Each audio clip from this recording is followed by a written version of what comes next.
Chapter 368.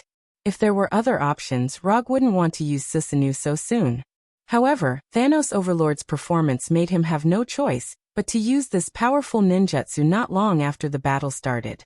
Although Thanos Overlord without Infinity Stone couldn't release energy attacks, his powerful body allowed him to have extremely terrifying physical attack and physical defense. If described in the words of the game, the current Thanos Overlord was a cheater with both the attack power of a full level 6 God armor and the health and defense of a full level 6 God armor tank. Although Rogue will fight like a berserker when he goes crazy, but in the end he is still a ninja similar to an assassin. High attack, low health and fast speed, this has always been his battle positioning. However, Thanos Overlord's cheat-like existence just restrained his best fighting style, so he had to use Susanoo early. When Susanoo appeared, Rogue also removed Right Chakra mode from his body. Now he hasn't reached the level of combining Right Chakra mode and Susanoo at the same time. When Susanoo's materialized skeletal hand firmly grasped the double-edged sword, Thanos Overlord's face showed an unexpected look for the first time. Thanos Overlord thought that he had figured out Rogue's fighting style, but in the blink of an eye, Rogue gave him a new surprise. His right hand slightly exerted force, but the double-edged sword held by Susanoo didn't move. This energy materialized armor is a bit interesting. What's the name of this move? With this move alone, you have the qualifications to be famous in the universe. Although Susanoo hasn't launched an attack yet, Thanos Overlord has already seen the powerful potential of Susanoo. Its defense is amazing, and its strength is not weak. Even if this move can only be used as a simple defensive move, it can be regarded as a very good move. Thanos Overlord was very clear about the attack power of his double-edged sword, so he was very clear about what kind of defense was needed to block his double-edged sword. Susanoo. The name of this move is Susanoo. Rogue didn't mind Thanos Overlord knowing the name of Susanoo. Even if Thanos Overlord's combat experience was rich, it was impossible for him to know the secret of Susanoo from a name. If Thanos Overlord could really do this, he would have already become a terrifying existence at the level of Heavenly Father, or even a single universe level. Susanoo, this name is good. Thanos Overlord's right hand tried several times, but he couldn't pull the double-edged sword out of Susanoo's hand. Susanoo is not just good name. As soon as his voice fell, Susanoo suddenly changed to its second form with flesh and blood and flesh and blood. The initial form of Susanoo could be used to temporarily resist the attack of Thanos, but if he wanted to truly display the power of Susanoo, he still needed to upgrade it to the second form with flesh and meridians. In the Hell Sage mode, Rogue once upgraded Susanoo to the third form with armor for a short period of time, but that was a temporary breakthrough to the third form under special circumstances, not the real level of his Susanoo. If it was possible, Rogue would like to play the Susanoo Great Buddha again. Unfortunately, the current him was still unable to do so. However, even the second form of Susanoo was enough to compete with Thanos Overlord for a while. When Susanoo was upgraded to the second form, Rogue didn't hesitate and immediately manipulated Susanoo's right hand to grab Thanos Overlord's double-edged sword and threw it into the distance. Disarming was only the first step. When Susanoo's right hand took away Thanos Overlord's double-edged sword, Susanoo's left hand also emerged a Super Jade Rasengan with a diameter of several meters. The madly rotating Super Jade Rasengan was just formed and was pressed by Susanoo to Thanos Overlord not far in front of him. He didn't know if it was because he was confident enough or wanted to personally experience the power of Super Jade Rasengan. Facing Susanoo's Super Jade Rasengan, Thanos Overlord didn't retreat, but fiercely punched at Super Jade Rasengan. Boom! Super Jade Rasengan containing a lot of chakra and Thanos Overlord's right fist fiercely collided, and then it shattered. In front of Super Jade Rasengan with a diameter of several meters, Thanos Overlord's right fist seemed so small. However, such a seemingly completely unequal right fist broke out with a shocking force, directly smashing Super Jade Rasengan that was bigger than Thanos Overlord. The terrifying explosion shockwave and the uncontrolled chakra turbulence hit the surrounding like a tsunami, blowing away Hulk, 5 Black Radiance generals, and others who were fighting in the arena. The ground of the arena completely collapsed, and spiderweb-like cracks spread throughout the entire arena. Even the metal walls around the arena had cracks and holes in them from the terrifying shockwave of the explosion. For a time, broken stones and metal fragments flew around, and the sky was filled with flying dust. Fortunately, the audience in the auditorium had already begun to evacuate from the battle. Otherwise, who knows how many innocent spectators would have been affected by the terrifying explosion shock wave. Although the sudden explosion shock wave blew away Hulk and others who were fighting, it did not cause any obvious damage to them. Except for those Sokka City guards who were easily dealt with at the beginning, everyone fighting in the arena was not weak. Although it would be a bit embarrassing to be blown away by the shockwave, that was all. When the explosion shockwave had just dissipated, Ebony Throat and the other 5 Black Radiance generals wanted to support Thanos Overlord, but before they had time to step out, they were stopped by Rogswood Clone and Hulk. This was a battle between Thanos Overlord and Rog. Whether it was Thanos Overlord or Rog, they would not let others intervene. You really surprise me more and more. I'll give you one last chance, join me, and I'll spare your life. Thanos Overlord, who had smashed Super Jade Rasengan with a punch, said again. I also appreciate you, but I don't have the interest to become someone else's subordinate. As soon as his voice fell, Rog once again controlled Susanoo to launch an attack. Although there were not many ninjutsu that Susanoo could use, it was completely enough for close combat. Rasengan, Super Jade Rasengan, Super Jade Rasengan Chidori, Chidori Stream, Chidori Sharp Spear, Thunder Sword Draw, Lightning Palm, Lightning Release. Rog regarded Susanoo as his original body and released one ninjutsu after another. And Thanos Overlord also seemed to be tit for tat, using his completely unreasonable body to face Rog's Susanoo with his bare hands. Rumble, the sound of thunder and explosions continued to sound, and the already ravaged arena became even more dilapidated. Chapter 369. Scarlet Dusk, Arena Theme Hotel, Top Floor Royal Suite. Is Rog really going to be okay? That man is Thanos. Noah stood behind Natasha with a two-handed greatsword on his back and asked worriedly. He has never lost since his debut, I believe in him. Natasha stood in front of the huge floor-to-ceiling window in the living room, looking at the distant arena that was constantly surging with silver-white lightning and violent explosions, and slowly said, I admit that he is very strong, but that man is Thanos after all. You are from Earth, so you may not know how terrifying Thanos is. Thanos is a terrifying existence that can destroy a civilization by himself. Natasha was full of confidence in Rog, but Noah was not as optimistic as her. As the deputy head of the rope trappers, Noah knew better than anyone else how terrifying Thanos, known as the Emperor of the Universe, was. In his view, Rog was the kind of powerful existence that could dominate a planet. And Thanos was the pinnacle existence that could dominate the universe. Are you trying to escape? Natasha still didn't look back and asked calmly. No, I absolutely don't have such an idea, but I don't think he should be an enemy of Thanos. We are not venerable Gao's people, and we will not live in Sokka Star forever. We don't need to offend such a powerful existence as Thanos. To be honest, when Rog confronted Thanos, Noah did have the intention to escape immediately. Now that the entire Sokka City was in chaos, with his strength, as long as he was careful, he could easily grab a spaceship, and then quietly leave Sokka Star, completely getting rid of his hostage status. But before he could implement this plan, he remembered Rog's warning.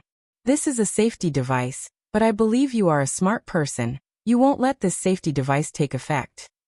Thinking of this, Noah couldn't help but touch his neck. Forget it, I'll believe him this time. A person with such powerful strength can't be a reckless guy. After touching his neck for a few seconds, Noah finally made a decision. While Natasha, Noah, and the others were anxiously waiting for Rog's return, Rog in the gladiator arena was caught in a dilemma. Relying on the powerful defense granted by Susanoo, Rog didn't have to worry about being seriously injured or killed by Thanos for the time being. Thanos can't hurt him for the time being, but he can't give Thanos enough fatal damage. Using the Meridian system in Susanoo, Rog can make Susanoo perform ninjutsu on his behalf. However, Susanoo's ninjutsu couldn't cause serious damage to Thanos. With the passage of time, the chakra in his body was being consumed at a terrifying rate. Whether it is Susanoo or those ninjutsu, they all consume a lot of chakra. What's more, before using Susanoo, he also summoned 4 wood clone jutsu, which took away a lot of chakra from his main body. Don't look at his crazy release of ninjutsu like a ninjutsu cannon, but the damage these ninjutsu can bring to Thanos is extremely limited. The strength of Thanos' body is far beyond his expectations. Now he finally understands why Thanos can use a set of military boxing to completely defeat Hulk. Although Thanos had a human-like body, his body was completely beyond the concept of human beings. His flesh and blood is comparable to God. This is the deepest feeling Rog has had since he fought with Thanos. No, I can't continue like this. If I continue to fight like this, sooner or later, Thanos will die here. Rog perceived the remaining chakra and intended to end this war of attrition as soon as possible. Just like Roger, the current Thanos was getting more and more frightened as he fought. Thanos thought that Rog was just a strong man from a certain planet, a strong man with some strength, but only at an ordinary level. However, after really fighting with Rog, especially after fighting with Rog's Susanoo, Thanos was surprised to find that Rog was a powerful existence that was not much weaker than him. If he was not present, he could single-handedly take on the 5 Black Generals and the entire Vanguard Guard Corps. Thanos made an extremely rare high evaluation of Rog's strength. There are not many people who can make Thanos make such an evaluation, even looking at the whole universe. For example, Asgard's father of gods, Odin, and the planet Devourer who lives by devouring planets. Of course, in addition to Odin and the planet Devourer, there are many stronger existences in the universe. But those existences basically don't care about what happens in the universe. As long as the universe is not destroyed, even if all the civilizations and lives in the universe disappear, they may not care. Thanos was thinking about how to attack Rog and Susanoo, and Rog was also thinking about how to restrict Thanos for a while, so that he could take Hulk out of the arena. If you want to restrict the enemy, the best choice is to use sealing technique.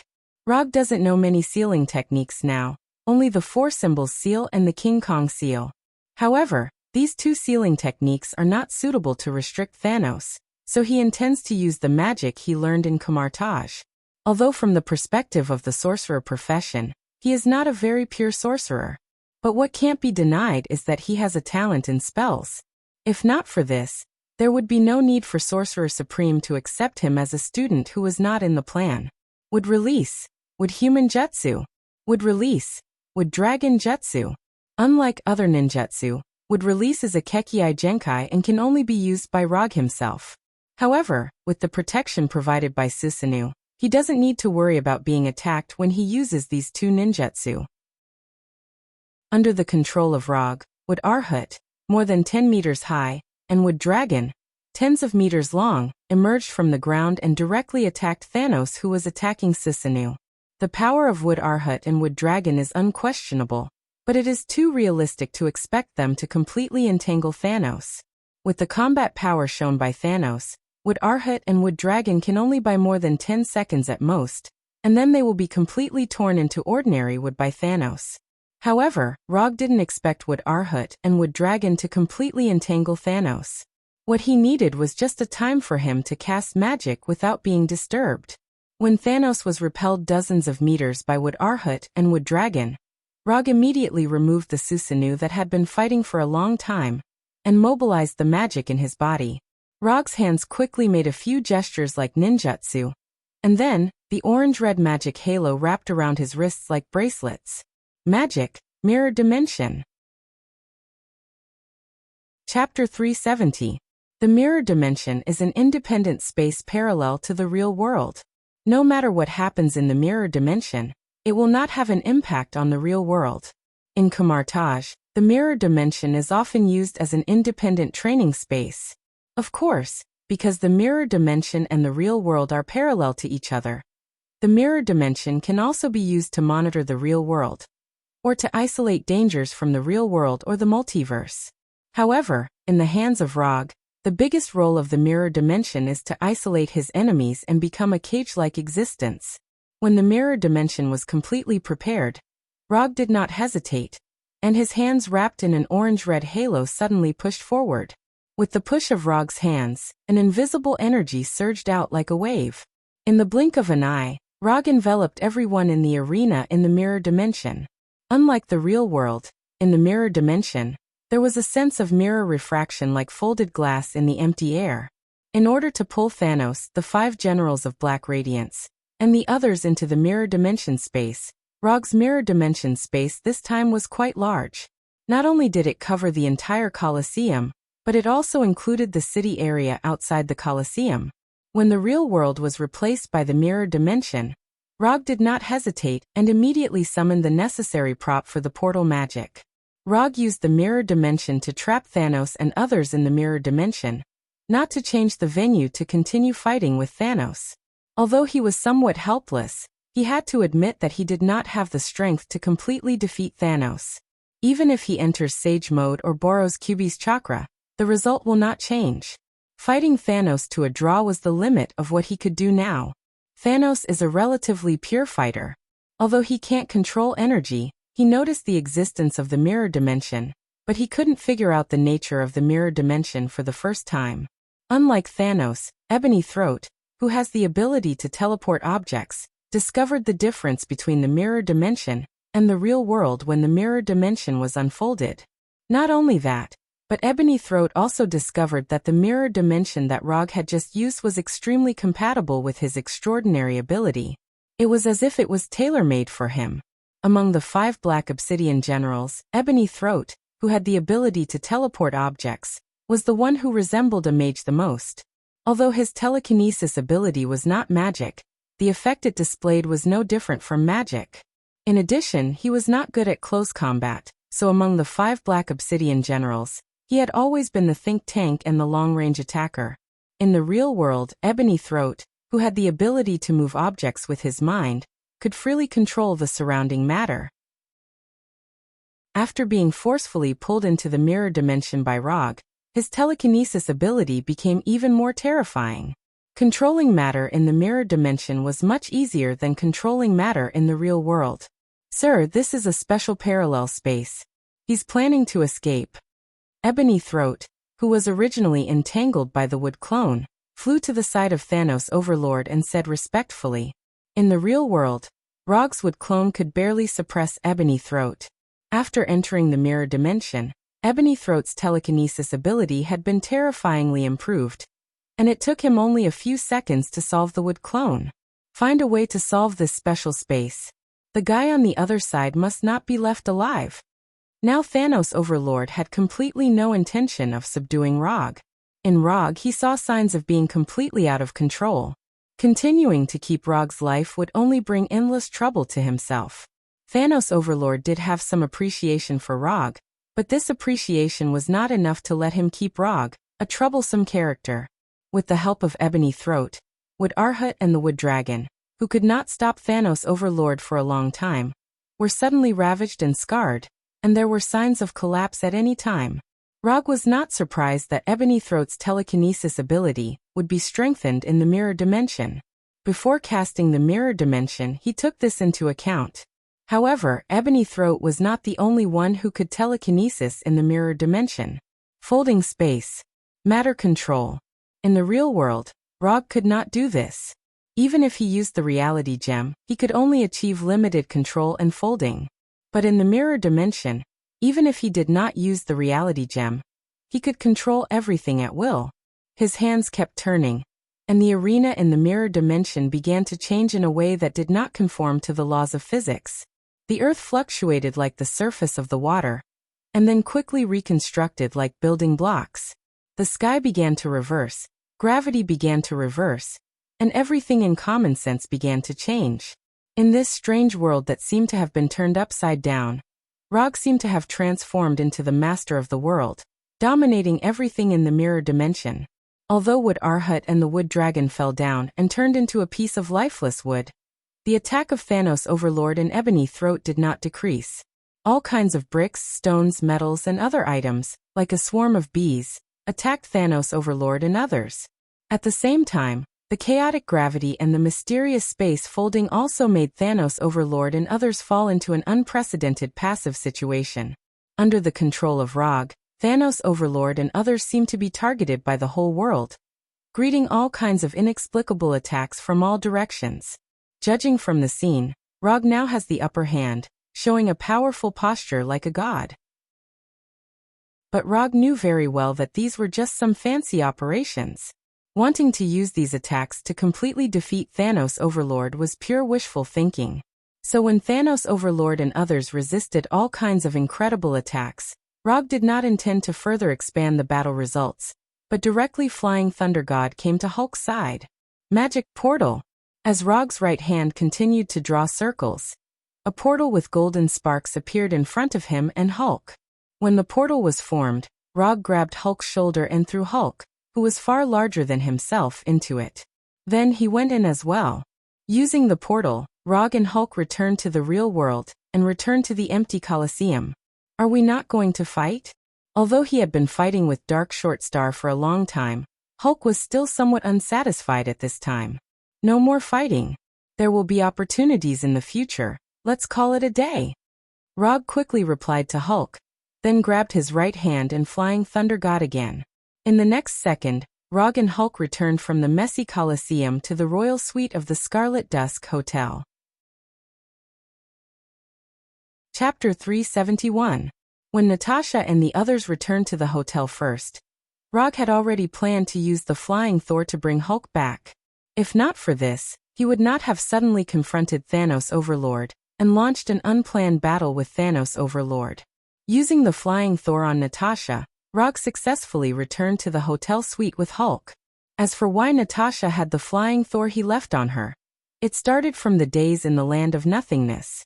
But this is not a very important thing. Anyway, after that night, he left the Flying Thor on Natasha's body and Ant-Man Scott's helmet. As the captain of this rescue operation, he still cares about his team members. Are you okay? Should we leave immediately, or stay and see the situation? As soon as Rog and Hulk's figures appeared, Natasha, who was standing in front of the floor-to-ceiling window, immediately rushed over and asked with concern, "We're fine. Let's leave here first." Thanos Overlord is obviously prepared this time. Sokka Star may change its ruler in the future. Roger replied casually, then continued to ask, "How's the exchange of the new star coins that I asked you to exchange?" Most of the championship coins have been exchanged back to new star coins, about 1 billion, and there are still some championship coins that have not been exchanged. When they first came to Sokka Star, Rog used 500 million new star coins to exchange for 50 million championship coins. As a result, after spending indiscriminately on Sokka Star for a while, their 50 million championship coins grew to 1 billion new star coins, which was twice as much as when they first came. The most important reason for this was that Rog, Hulk, and Little Hay participated in the gladiator fights repeatedly. Although their odds later became lower and lower, when they first appeared, the odds were still normal. It was through this legal method of betting that their wealth not only did not decline, but became more and more. This also reflected the saying that the rich will get richer, and the poor will get poorer and poorer. Don't worry about the remaining championship coins, let's leave Sokka Star now. Rog had more than 500 million new star coins on him, and with the money that Natasha had exchanged, it was enough for them to squander on Xander. I know where to get a suitable spaceship. When the slave hunters were transporting slaves to Gao Tianzuan, we went to his private hangar.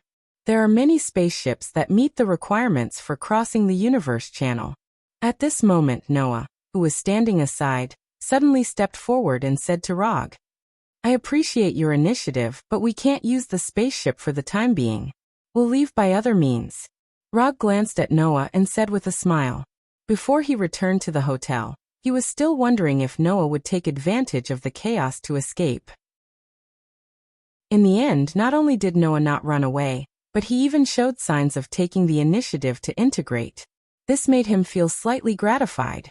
However, even though he was pleased, it did not mean that he would let Noah go. That was a separate matter. Things still had to be made clear. Just like Thanos appreciates Rog, but this does not prevent Thanos from wanting to kill Rog.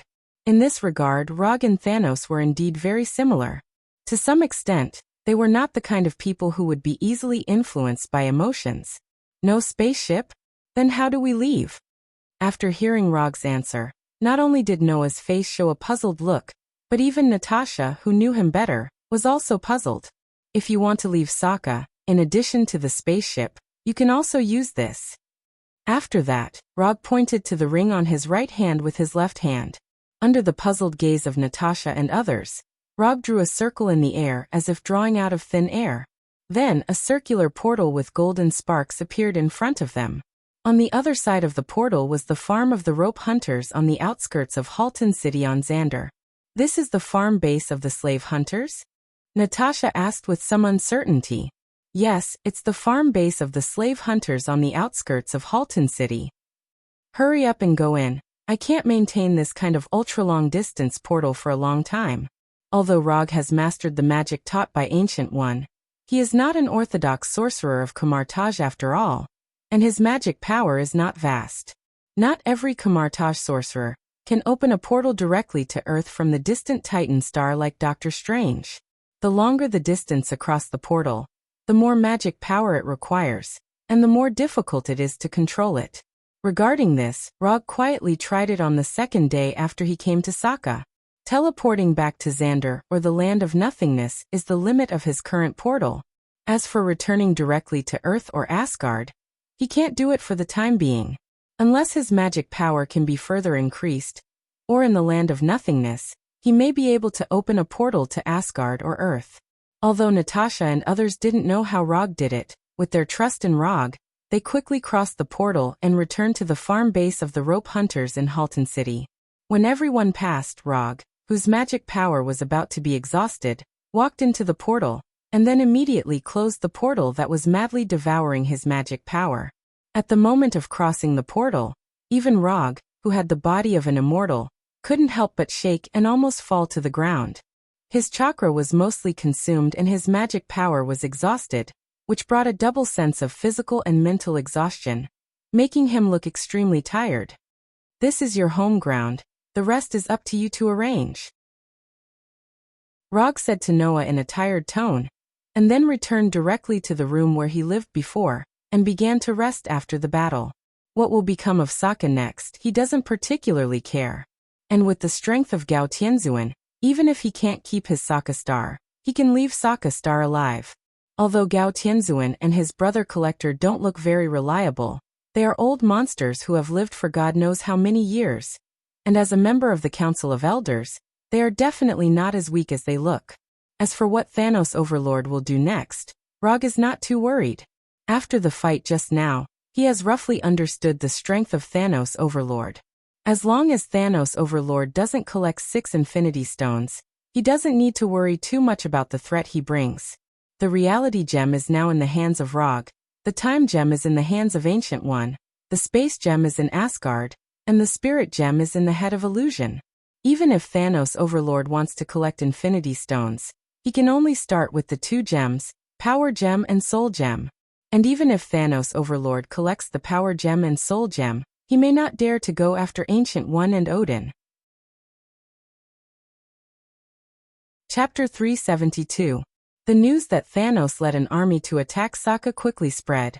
At the same time, the news that the 4th Hokage Rog defeated Ronin the Manipulator on Sokka, and fought against Thanos without losing also spread. When he received the news, Rog was enjoying the traditional massage and relaxation service of Xander with Scott in New Star City, the capital of Xander. It has now been almost a week since Thanos attacked Sokka Star. 5 days ago, Rog and others left the farm base of the rope hunters on the outskirts of Halden City, and came to New Star City, the capital of Xander. As the capital of Xander, New Star City is not only the most developed city on Xander, but also the headquarters of the New Star Corps. The existence of the New Star Corps makes New Star City have a public security environment far superior to other cities. And it also makes New Star City the city with the highest satisfaction among the residents of Xander. In New Star City, not to mention street fights, even the phenomenon of petty theft is basically eradicated. I like this planet more and more. It's just like Earth a few centuries later, a super technologically advanced Earth. Ant-Man Scott was lying on a massage bed, enjoying the service of 2 green-skinned Xander girls. You like it here, not because of the advanced technology here, but because you have enough money in your card. In the past 5 days, You alone have spent 50 million new star coins. Rog, like Scott, was lying on a white massage bed, enjoying the gentle massage of Xander girls. Because of more than 1 billion new star coins in hand, in the past 5 days, Rog and others used practical actions to prove what it means to spend money like water. Even the simple and honest Hulk also learned what it means to spend money as he pleases in these few days. But unlike Scott, most of Hulk's spending was used to enjoy delicious food. Even now, Hulk doesn't know which corner of New Star City he is enjoying delicious food. If you don't have any plans, I think we can stay here for a while. By the way, aren't you still waiting for the ants of the slave hunters? I think you can give them a little more time. They are already working hard to find the ants you want. Scott was now more and more glad that he had been chosen by Rog. This allowed him to experience the beauty of extraterrestrial travel. If you really like it here, I can get you a permanent residence permit and make you a legal citizen of Xander. You can stay here for as long as you want. After hearing Roger's words, Scott wanted to agree immediately. But before he opened his mouth, he suddenly realized something. If I really become a legal citizen of Xander, will you still bring me back to Earth? Scott asked worriedly. You're from Xander. Why are you returning to Earth?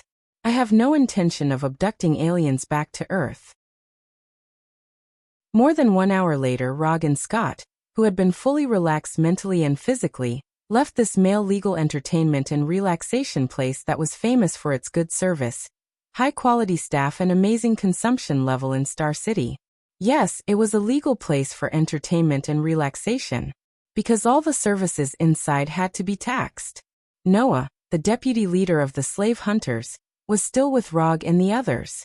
Before he received what he wanted, Rog did not plan to let him go. And here he also needed a competent driver and bodyguard. Let's go back to the hotel. The things I ordered should have been delivered to the hotel. After sitting in the luxurious car driven by Noah, Rog directly said the next destination. Okay. Noah now began to gradually get used to his identity as a driver and bodyguard. After returning to the highest level hotel called Bright Starry Sky, Rog returned to the supreme suite he lived in alone. After arriving at Nova City, Rog booked 5 supreme suites in this hotel. Even Noah and Blackie were assigned to their own suites. Because there was nothing particularly urgent, in the past 5 days, they fully enjoyed their trip to Xander. However, while he was eating, drinking, and squandering, Rog still did some proper business.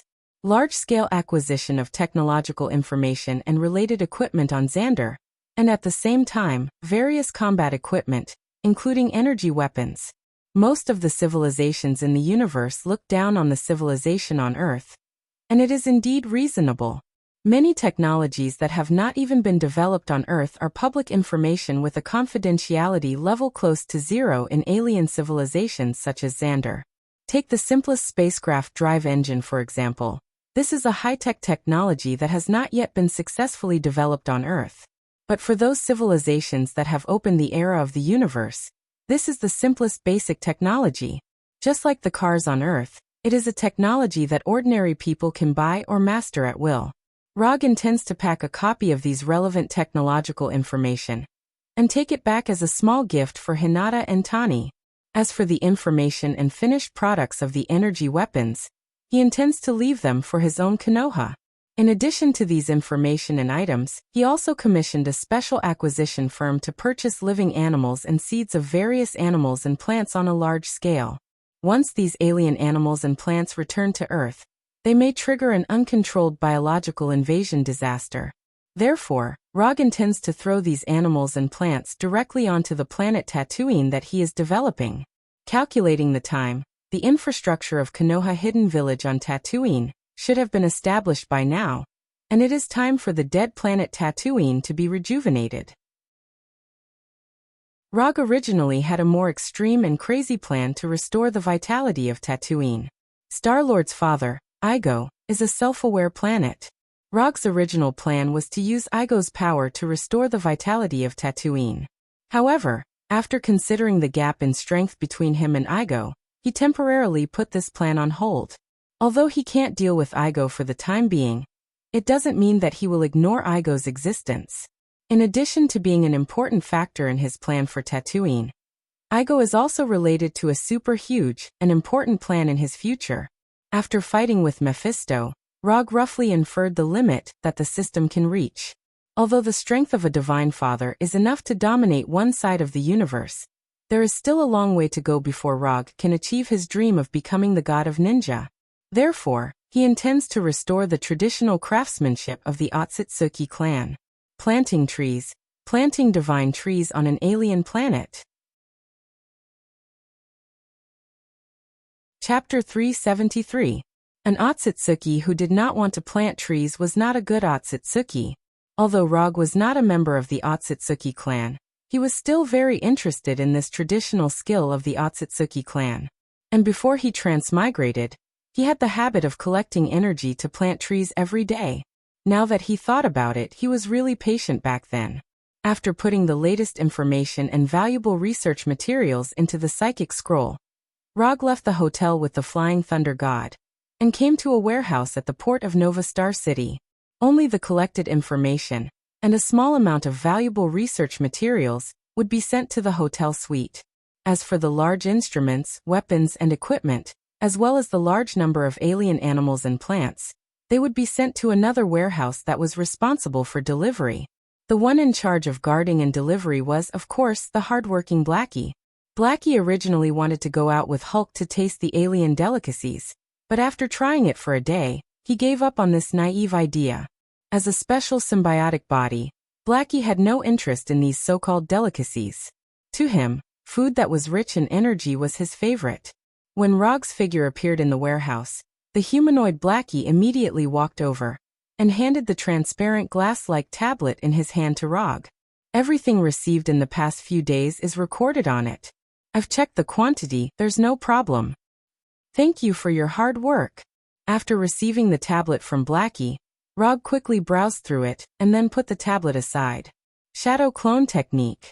Bang bang bang bang bang. Clouds of white smoke continued to appear in the warehouse as dozens of shadow clones were summoned by Rog.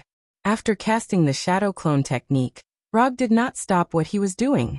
He took out the hanging ring that was necessary to cast the teleportation portal spell. After coming to Nova Star City, he had already tested it. He could directly open the teleportation portal to Tatooine from Xander. Therefore, he planned to use the teleportation portal to send the purchased instruments, equipment, and alien animals and plants to Tatooine. After putting the ring on his left hand, Rog took a deep breath and began to construct an image of Tatooine in his mind. After dealing with the hive that the Kree had exiled to Tatooine, he had never been to Tatooine again. However, this did not affect him from casting the teleportation portal magic. As long as he could visualize the destination in his mind and imagine the details clearly enough, he would be able to construct a stable portal. Of course, the premise of all this was to have enough magic power. As his right hand continued to draw circles in the air, the teleportation gate glowing with golden sparks gradually took shape. Rog heaved a sigh of relief when the 10-meter-wide portal was fully formed. Although he did not know how far Tatooine was from Xander, one thing he was certain of was that the distance between Xander and Tatooine was much closer than Sokka. At the very least, after casting the teleportation gate this time, he still had more than half of his mana remaining, and the consumption was far less terrifying than the previous time. Without any instructions, as soon as the teleportation gate appeared, the shadow clone immediately turned into a porter and began the fast and orderly transportation work. Large research instruments, cargo boxes containing weapons and equipment, metal cages holding alien animals, planting boxes with alien plants, and a large number of miscellaneous boxes including alien plant seeds were moved into the teleportation gate by the shadow clone one by one. While the shadow clone turned into a porter, Rog himself did not stay idle. He walked directly into the teleportation gate and summoned a mobile phone-like communication device from the summon scroll. Strictly speaking, this communication device, which was similar to a mobile phone, was a mobile phone. But unlike a normal mobile phone, this mobile phone can only connect to a special satellite network. I can actually find a signal. It seems that the basic construction of Konoha's hidden village is faster than I expected. Looking at the satellite signal that appeared on the screen of the mobile phone, Rog showed a satisfied smile. and then dialed the only number on it. The number was connected within a few seconds, and the image of the 32-year-old young woman, after marriage, appeared on the screen of the mobile phone. Good morning, Rog-sama. Your current location is more than 1,500 kilometers away from Konoha's hidden village. A Quinjet and intelligent guard will pick you up later. Please wait for a moment. Although the Hinata on the screen looks very intelligent, Rog doesn't know if it's his illusion, but he always feels that she's not as pleasing to the eye as the Hinata in Konoha's headquarters. However, this also has something to do with the fact that the Hinata here is not the real Hinata. The one in Konoha's headquarters on Earth is the real Hinata. The one on Tatooine is just a clone program copied by Hinata according to her own program. An artificial intelligence self-replicating another artificial intelligence. This is very artificial intelligence. When Hinata was doing this, Rog was always a little worried about whether she would create an uncontrollable artificial intelligence crisis. No need to pick me up, I will leave in a while. I will leave something here, you can arrange someone to come and pick it up. Those animals and plants, you can study them first, if there is no problem, you can raise them or plant them near Konoha. I will also send something from time to time in the future. You can arrange someone to come and pick it up. After saying that, Rog directly closed the call, and threw the mobile phone that can only be used on Tatooine back into the summon scroll. When the shadow clone moved all the boxes to Tatooine, Rog returned to the warehouse on Xander, and closed the huge golden portal. Ant-Man Scott squandered 50 million new star coins in the past 5 days, and Rog spent nearly 800 million new star coins for the things in the warehouse, as well as the precious raw materials in the summon scroll. In terms of the degree of squandering, he is the real spender these days. After deducting the expenses of these days, Rog has less than 500 million new star coins in his hands, but he doesn't have any particularly large expenses. Everything that needs to be bought has been bought, and the rest of the scattered things don't cost much. According to the plan, when they spend all the new star coins in their hands, they will almost return to Earth. After sending all the things in the warehouse to Tatooine, Rog returned to the hotel with Xiao He. Not long after he and Xiao He returned to the hotel, Hulk, who had been eating and drinking outside all day, and Natasha, who accompanied Hulk to look for delicious food, also returned to the hotel. But this time it was not only the two of them who returned to the hotel, but also several soldiers of the new Star Corps. Hello, Mr. Rog, I am Roman Day, the Centurion of the new Star Corps. The new Star Supreme hopes to see you. Chapter 374. Supreme Nova? Rog frowned as he looked at Roman Day, who was wearing a dark green new Star Corps uniform and had short curly brown hair. He looked no different from an ordinary middle-aged man on Earth. Rog did not immediately answer the new Star Corps Centurion. Instead, he quickly recalled in his mind. In the past few days, other than spending like a nouveau riche in New Star City, they did not do anything that violated the laws of Xander. Here, Rog instinctively ignored the fact that he bought restricted weapons and equipment illegally. Wasn't it normal to buy some guns and ammunition? Even America, a democratic country on Earth, did not restrict this. Can I ask why the new Star Supreme wants to see me? Roman Day came to inform him with a courteous face. Rog would of course treat him with courtesy. This was a basic quality that every citizen who received compulsory education should have. Supreme Nova was not an ordinary person. Why would the most luxurious suite in Xander's hotel be called the Supreme Suite? The reason was similar to how 5-star hotels on Earth would call their luxurious suites the Presidential Suite. Supreme Nova's strength might not be much, but he was definitely the most powerful person on Xander. In other words, he was the ruler of Xander. I'm not sure about the specifics. The order I received was to invite you, Mr. Rog, to the new Star Corps headquarters to meet Supreme Nova. Although I'm not sure what Supreme Nova wants to talk to you about, I think it should have something to do with the Carey Empire. At this point, Roman Day didn't continue to speak. Obviously, as a new Star Corps Centurion, Roman Day definitely knew the truth of the matter. However, the current him did not intend to reveal everything. The position of a new Star Corps Centurion did not sound like much, but it was already the highest level of existence in the new Star Corps. It was the elite warrior second to none in the new Star Corps. and had the authority to mobilize and command the New Star Corps.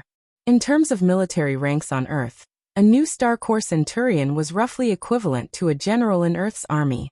Moreover, it was a general who had the authority to command. Since you're so enthusiastic, if I don't go, it'll be hard to explain. Let's go. I also want to see the New Star Corps headquarters. With that, Rog raised his left hand, indicating for Roman to lead the way. When Roman Day and the other 4 New Star Legion warriors turned around, Rog turned to Natasha and the others and said, "If you have anything else you want to buy it as soon as possible. We might have to leave Xander." Roman Day, who was walking at the front, clearly heard Rog's words, but he didn't say anything and walked straight to the elevator. Although Roman Day didn't reveal too much, Rog could roughly guess what would happen next. If nothing unexpected happened, the new Star Supreme was going to entrust him with a task.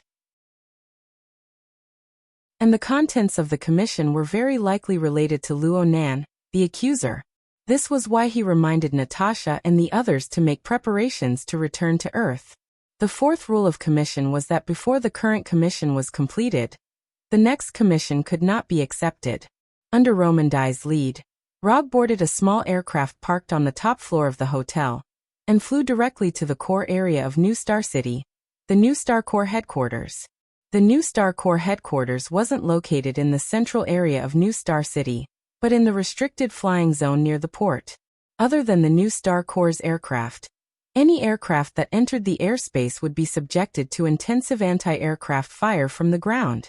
Compared to the buildings in the city, which were mainly light white and had a curvaceous shape, the New Star Corps headquarters building had a more sturdy appearance. The light gray color made the entire building look like it was made of steel. If it wasn't for the huge octagonal star symbol of the New Star Corps hanging on the exterior of the building, it would be very difficult for tourists from other planets to connect this building with the New Star Corps headquarters. With Centurion Roman Dai leading the way, Rog entered the New Star Corps headquarters building without any obstructions. In a meeting room that wasn't very spacious, he saw the legendary New Star Supreme. Like Centurion Roman Dai, New Star Supreme had an extremely similar appearance to a human from Earth. Even New Star Supreme's hairstyle was extremely similar to the retro hairstyle that was popular in America in the 60s and 70s. If one didn't look at the New Star Corps uniform that New Star Supreme was wearing, she would look no different from a woman from Earth in her 60s or 70s. That's right, this New Star Supremacy was a woman. And on her body, Rog didn't sense any energy other than life energy. Clearly, this New Star Supreme wasn't a warrior. Rog even suspected that she didn't even know the most basic combat techniques.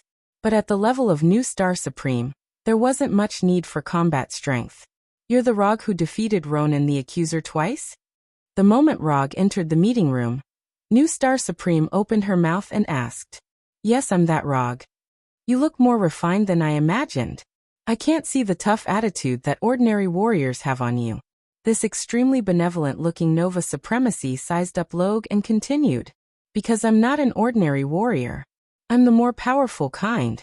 Although he was facing the highest commander of Xander and the New Star Corps, Rog didn't show any fear or panic. Instead, he was incomparably relaxed and casual. Rog didn't doubt the combat strength of the New Star Corps. To a certain extent, he actually quite admired the New Star Corps. A corps that could go head-to-head with the Carey Empire, one of the 3 great empires of the universe, and even fight to a standstill couldn't be weak. Otherwise, a country like Xander that pursued civility too much would have been destroyed by the Carey Empire long ago. Rog didn't have any objections to Xander's efforts to improve the civility of their citizens. But in his opinion, Xander's approach could easily cultivate the citizens of Xander into docile cowards without any blood.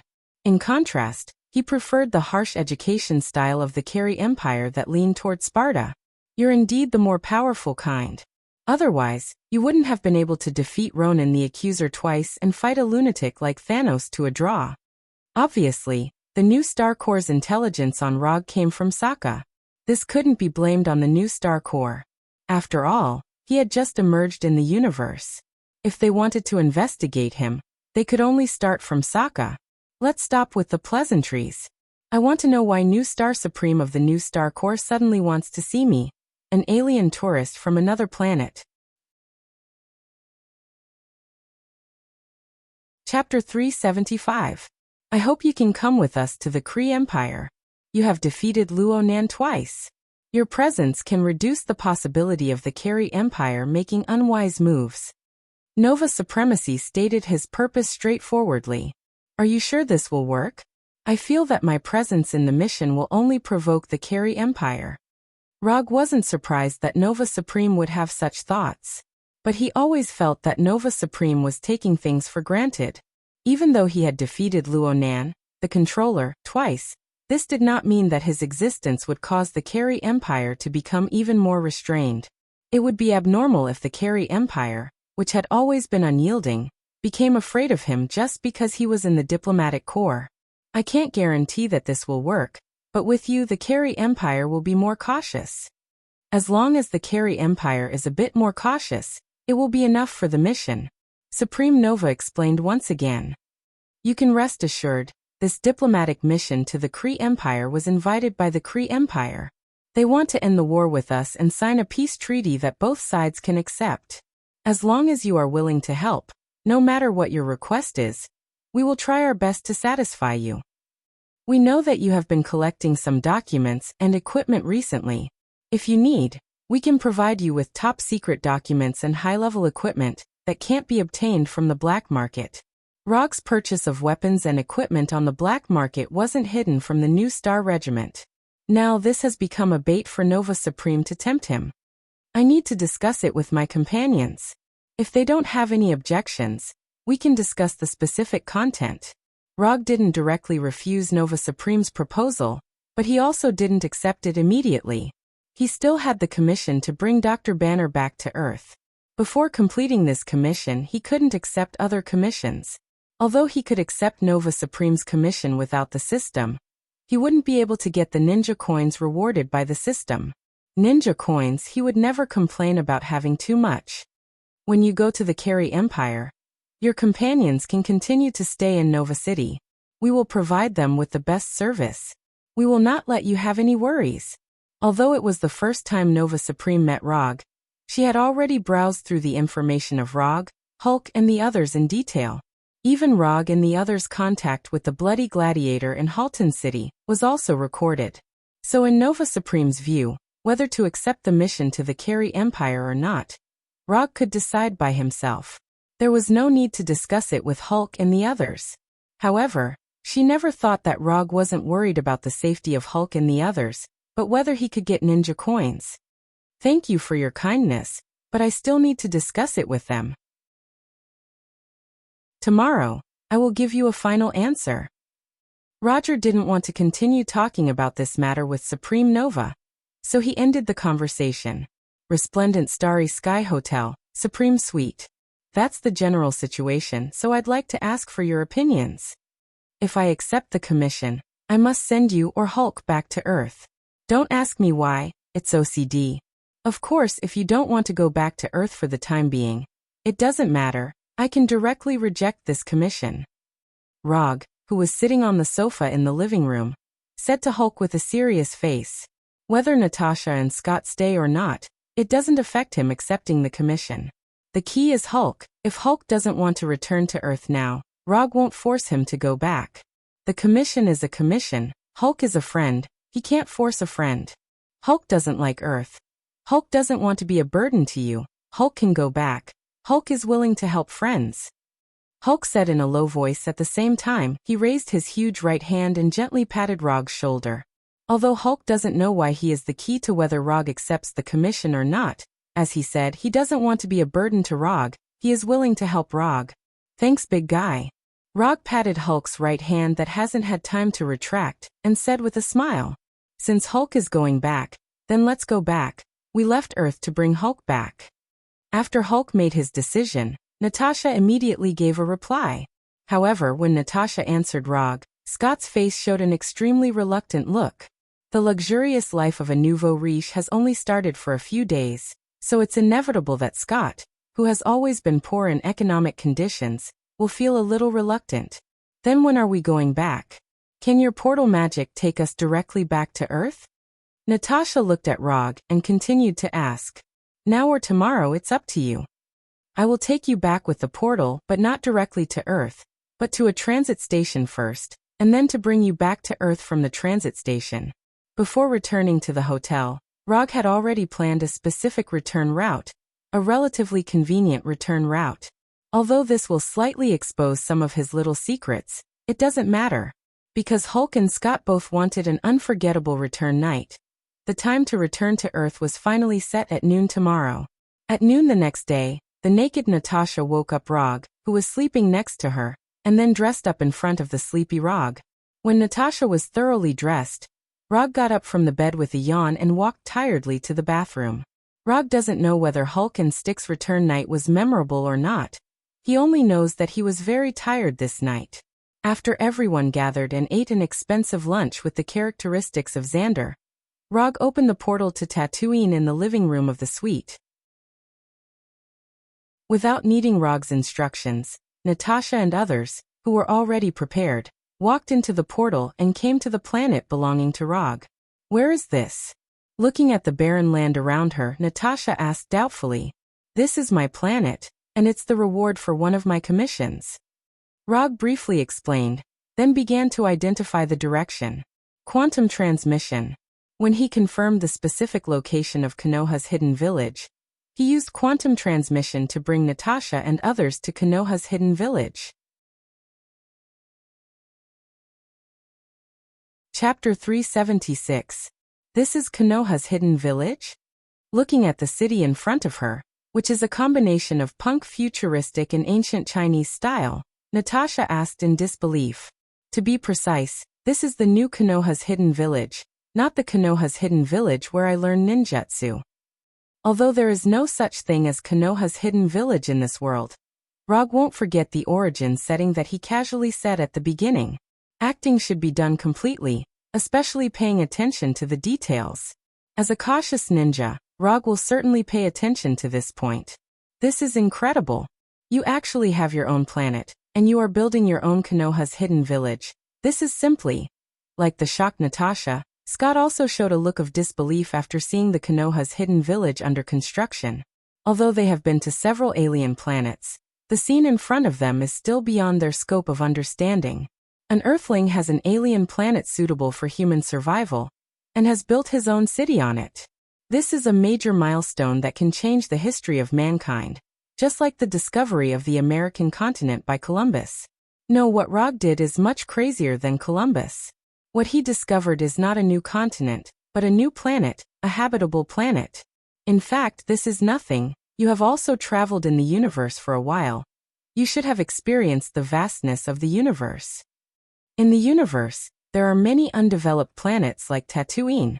If you are interested, you can also find a planet of your own. Rog explained casually. He brought Natasha and others to Konoha's hidden village not to show off that he has a planet. The reason why he came here is purely to return to Earth from here. Under the guidance of an intelligent robot, Rog and others came to the transmission base in Konoha's hidden village. After a lot of research and testing, Konoha's headquarters finally stabilized the coordinates of the space channel that will constantly change with the rotation of the planet, and fixed the entrance of the space channel in a huge building. This is an open-air building similar to a football field, and even the area is very similar to a football field on Earth. In Hinata's plan, this place will become a spaceport for transporting materials from Earth in the future. In the center of the building, there was a circular platform 1 meter above the ground, and in the position of the circular point, there was a 1 meter tall black boulder. The platform had a diameter of 50 meters, and it could open up a spatial tunnel with a diameter of 35 meters at most. Of course, the size of the spatial tunnel depended on the size of the goods being transported. For people like Rog and the others, who only needed to pass through a space channel to return to Earth, a space channel with a diameter of 2 to 3 meters would be enough. The black stone placed on the dot was cut from the black boulder by Hinata, and its function is equivalent to the gate of Konoha. Through the mysterious connection between the two black stones, they can open the space channel from Konoha Hidden Village to the Konoha headquarters. It was a bit like using two black stones to create a spatial door that could be opened between Earth and Tatooine. No matter which side he opened the door from, he would be able to reach the other side smoothly. Roger didn't know what scientific theories were involved in this, but Hinata explained it to him in such a way back then. By the way, although this place will be announced by me sooner or later. But before I announce it to the public, I hope you can forget everything you see here for the time being. Before jumping into the space channel formed by the liquefied black boulder, Rog said to Natasha and the others around him. No problem, I'm very good at keeping secrets. Scott said first. After Scott's statement, Natasha and Hulk also nodded, indicating that they won't leak the secret. The next thing was relatively simple. Through the space channel built by the black boulder, Rog and others smoothly returned from Konoha Hidden Village on Tatooine to the headquarters of Konoha Intelligence Agency in Washington, D.C. However, before Natasha and the others had time to take a good look at the secret laboratory of Konoha's headquarters, the hemispherical energy shield formed by quantum transmission enveloped them again. Although he has a good relationship with Natasha and Hulk, and he doesn't mind them visiting Konoha's headquarters, now is not the right time to visit. Through quantum transmission, Rog and others instantly crossed from Washington to the duplex base in the suburbs of New York. When those familiar buildings appeared in front of them one by one, Natasha and Scott inexplicably felt like they had returned home after a long separation. Big guy, although I'm a little reluctant to part with you, I can only say goodbye to you for the time being. Let Dr. Banner come out, it's time for him to go home. Rog's commission was to bring Dr. Banner back to Earth, but now, it is not Dr. Banner who has returned to Earth, but Hulk. So strictly speaking, his commission has not been completed yet. When you come back, you must come to Hulk. Hulk wants to learn your green light move. Before returning control of the body to Banner, Hulk said to Rog very seriously. The green light move mentioned by Hulk is actually the visual effect after opening the third gate of life in the Hashiman Tanku. When Roger bullied Ronan, the accuser, in the arena, he opened the third gate of life. Therefore, Hulk had firmly memorized it. No problem, after I come back, I will teach you the Hashiman Tanku. At that time, no one will be able to stop you if you release the green light first. After that, Rog raised his right hand and bumped fists with Hulk, reaching an agreement with Hulk. Under the gaze of Rog and others, Hulk returned control of the body to Banner, and his huge body began to shrink rapidly. It didn't take long for Dr. Banner to appear in front of them in ill-fitting elastic shorts. I'm back. Is this the duplex headquarters? Although Hulk returned control of the body to Banner, he didn't seem to have left any memories for Banner, causing Dr. Banner, who reappeared, to look confused and puzzled. Not long after Dr. Banner appeared, Tony, Rogers, and the others from the American team rushed over. Rog didn't stay at the duplex headquarters for too long. He briefly told Tani about the process of rescuing Hulk, and then returned to Konoha's headquarters. Not long after he returned to the office at Konoha's headquarters, he received a text message from the bank. Amount credited: $1. This $1 is the reward Tani paid for this commission. Although the reward is unprecedentedly low, the system still passed this commission with only a reward of $1. Moreover, this reward of $1 was requested by Rog. I'm not going to rescue Dr. Banner, I'm going to rescue my friend Hulk. Chapter 377. Xander, New Star City, Supreme Suite of the Bright Starry Sky Hotel. Is this Xander? It's so cool. Can I go out and have a look? I promise I won't let anyone else find me. Wearing a light blue sportswear, Quicksilver Pietro was running at top speed, his voice constantly coming from various rooms. I'll take you out later, after we've met the guests. Rog was sitting on the sofa in the living room, rubbing his temples with a headache. According to his plan, only he and Xiaohei would return to New Star City. But plans can't keep up with changes, especially when the people who entangled him were Daisy and Pietro, two energetic young people. After knowing that Rog was about to leave the headquarters again and go to an alien planet in the universe, Daisy and Pietro didn't want to leave. This made Rog regret why he returned to the office. He just planned to go back to the office to see what happened in Konoha's headquarters during this period, but he had just returned to the office when Daisy and Pietro rushed in. Then there was a simple and complicated negotiation process. The final result of the negotiation was that he took Daisy and Pietro, two energetic and curious guys, to Xander. That's what you said. Anyway, during this time, I'll go wherever you go. Don't even think about getting rid of me.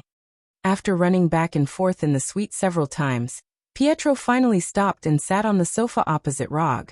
If the employer doesn't mind, I can let you follow me. But if the employer doesn't agree, you can play in this city for a while. After I complete the commission, I'll take you back to Earth.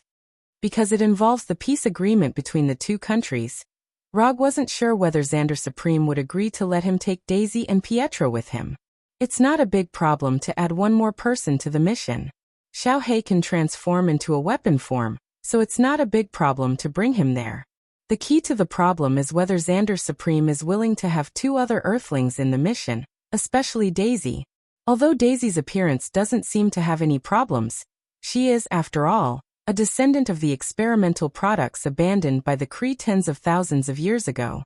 Bringing Daisy to the Carey Empire, no one could guarantee what would happen. After waiting for more than 10 minutes, the Centurion of the New Star Legion, Roman Day, once again came to the hotel, and then looked at Daisy and Pietro beside Rog with a puzzled expression. Where did these two people come from? What about Hulk, Natasha, and the others? Good afternoon, Mr. Rog. May I ask where your previous companion went? Roman Dai put away the doubt on his face and asked seriously. They have returned to our home planet. As for these two, they are also my companions.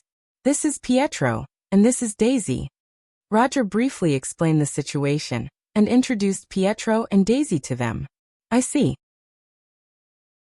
If Mr. Rog has nothing else to do, why don't we go and meet Jizun now? No problem. Thank you for your hard work.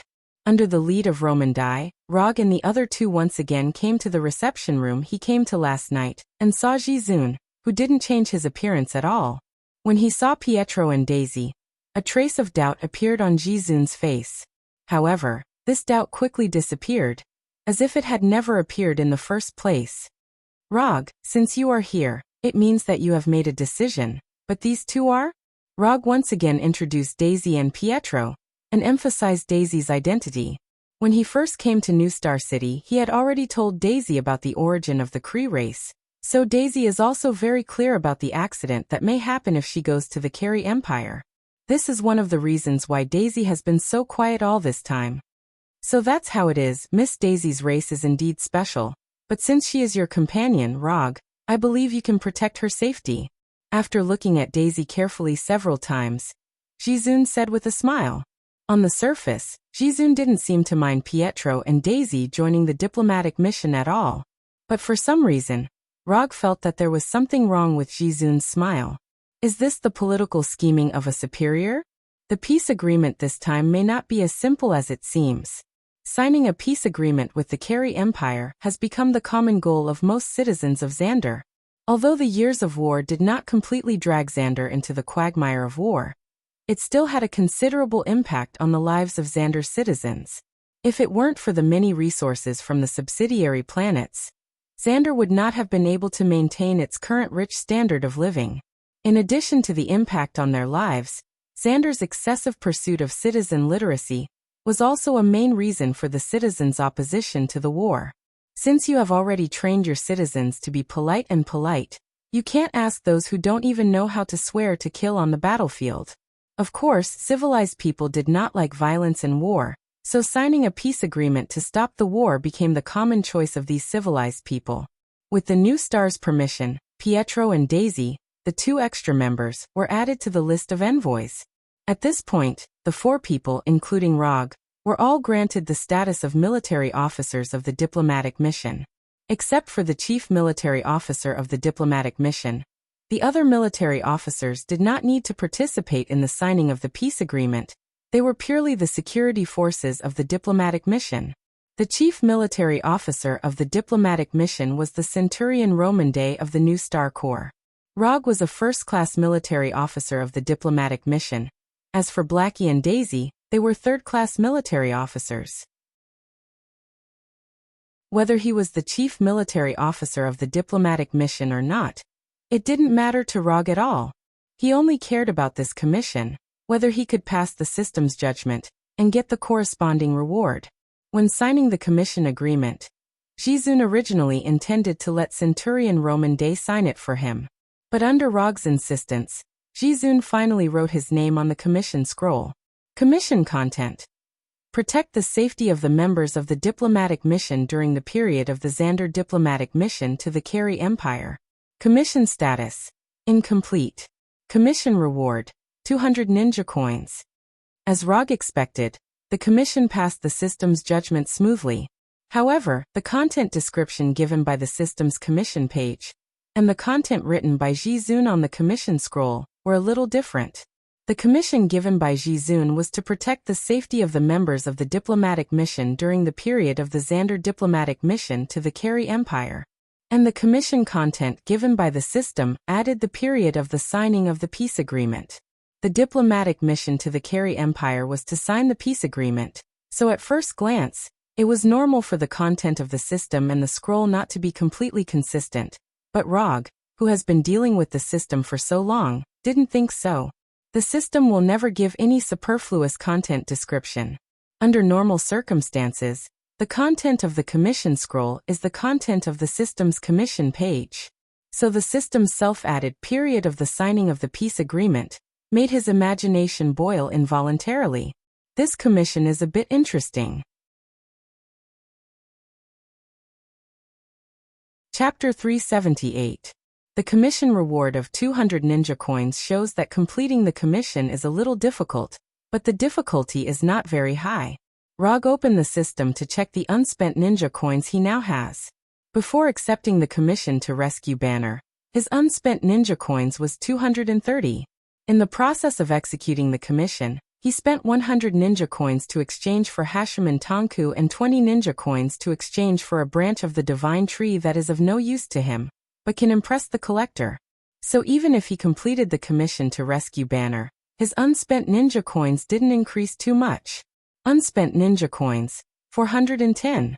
Taking a look at his unspent ninja coins, Rog closed the system page and left the headquarters building of the new Star Corps with Daisy and Pietro. There is still a week before the mission leaves for the Kari Empire's mother planet Hala. Although Rog and others are military officers of the mission, they don't need to participate in the specific affairs of the mission. Therefore, this week was their leisure time.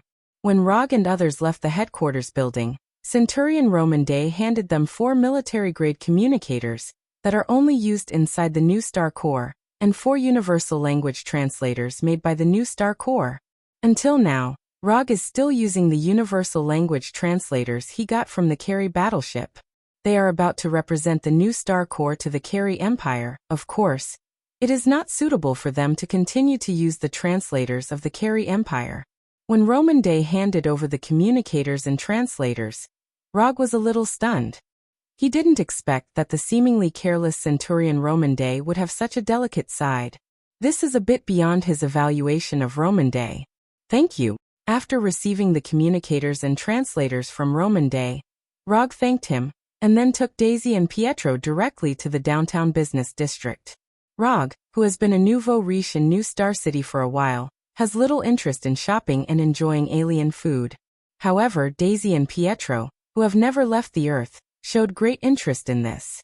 In order to satisfy the different needs of Daisy and Pietro, Rog and Blackie had no choice but to become their temporary guides. Blackie left with the anxious Pietro, while Rog and Daisy wandered aimlessly in the city center.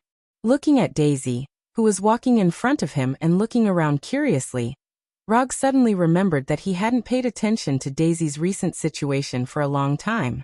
Ever since Daisy had been reunited with her parents, he had hardly seen her. Although they both live in Konoha's headquarters, it's basically either he's not in the headquarters, or Daisy is not in the headquarters. In retrospect, the last time he was alone with Daisy was when Konoha's intelligence agency was just established. At that time, without a commission, he was trying his best to raise Daisy into a qualified warrior. However, at that time, her name was not Daisy, but Sky. When it was almost midnight, Daisy, who had been wandering in New Star City for most of the day, reluctantly returned to the hotel at the request of Rog. Although Natasha and the others have returned to the Earth, the suite they lived in before is still there. So after returning to the hotel, Rog righteously refused Daisy's request to live in his own suite, and sent her to the suite where Natasha lived before. After arranging Daisy, he didn't immediately return to his room, but went to the room where Noah lived. Since yesterday he hasn't gone to Noah, so until now, Noah still doesn't know that Hulk and Natasha have left. Although the rope herbalists cared a lot about their vice leader, Noah, they were already trying their best to find the whereabouts of the flower god Colossus Traiant. But unfortunately, the slave hunters still haven't found anything. The mother planet of the giant statue tree man was not found, but a living giant statue tree man was found. However, the giant statue Traiant happened to be the Traiant Groot that Logue excluded from the list. From now on, you can return to the slave hunters. I have other work to deal with, so I can't continue to take you with me. You're free. After pouring himself a glass of green Xander Star wine, Rog said to Noah in a calm tone. You don't want the giant statue tree man anymore? Noah didn't expect that Rog, who he hadn't seen for 2 days, would suddenly say such a thing. No, you've misunderstood. I just don't need you to continue to follow me, but it doesn't mean that I don't need the giant statue tree man. After returning to the slave hunters, you still have to find a way to find the giant statue tree man. As for the deadline, I'll give you 3 years. Rog thought for a few seconds and gave a deadline that was neither too long nor too short. When you capture a living giant flower god tree man, or find their home planet, send a message to this number. I will contact you again when the time comes. After that, Rog took out a metal plate engraved with the spaceship's internal contact code, and threw it to Noah. He also gave this spaceship's contact code metal plate to Rocket and Groot before. However, his spaceship crashed after crossing Tasaka Star, so even if Rocket and Groot wanted to contact him, they couldn't do so now. This time, the spaceship's contact code metal plate he gave to Noah was the Golden Jack battleship. This battleship, which originally belonged to the Carey Empire, is now secretly parked in outer space not far from Earth. Although Noah didn't know what Rog was going to do next, he had no reason to refuse Rog's proposal at this time. Although after returning to the slave hunters, he still had to help Rog. But in any case, it was better than his current hostage-come-driver-come-bodyguard status. Aren't you afraid that I won't appear again after leaving? The universe is so big, if I want to hide, you may not be able to find me. Before leaving, Noah turned back and asked. Rog didn't speak, raised his left hand and pointed to his neck. Understood. What you want within 3 years, I'll give it to you. After that, Noah left the room without looking back. Although Rog left the Flying Thor spell on Noah's neck, Noah didn't know the specific function of the spell, let alone how far the spell's sensing range was. With his current strength, as long as Noah left Xander, he wouldn't be able to sense the spell on it. However, Noah didn't know this, and he wasn't worried that Noah would really break the contract and disappear. If Noah was a Lone Ranger, he would add other restraints on Noah before Noah left. But Noah wasn't a Lone Ranger, he was the deputy leader of the rope hunters. As long as the slave hunters were still there, Rog didn't have to worry about Noah breaking the contract and escaping.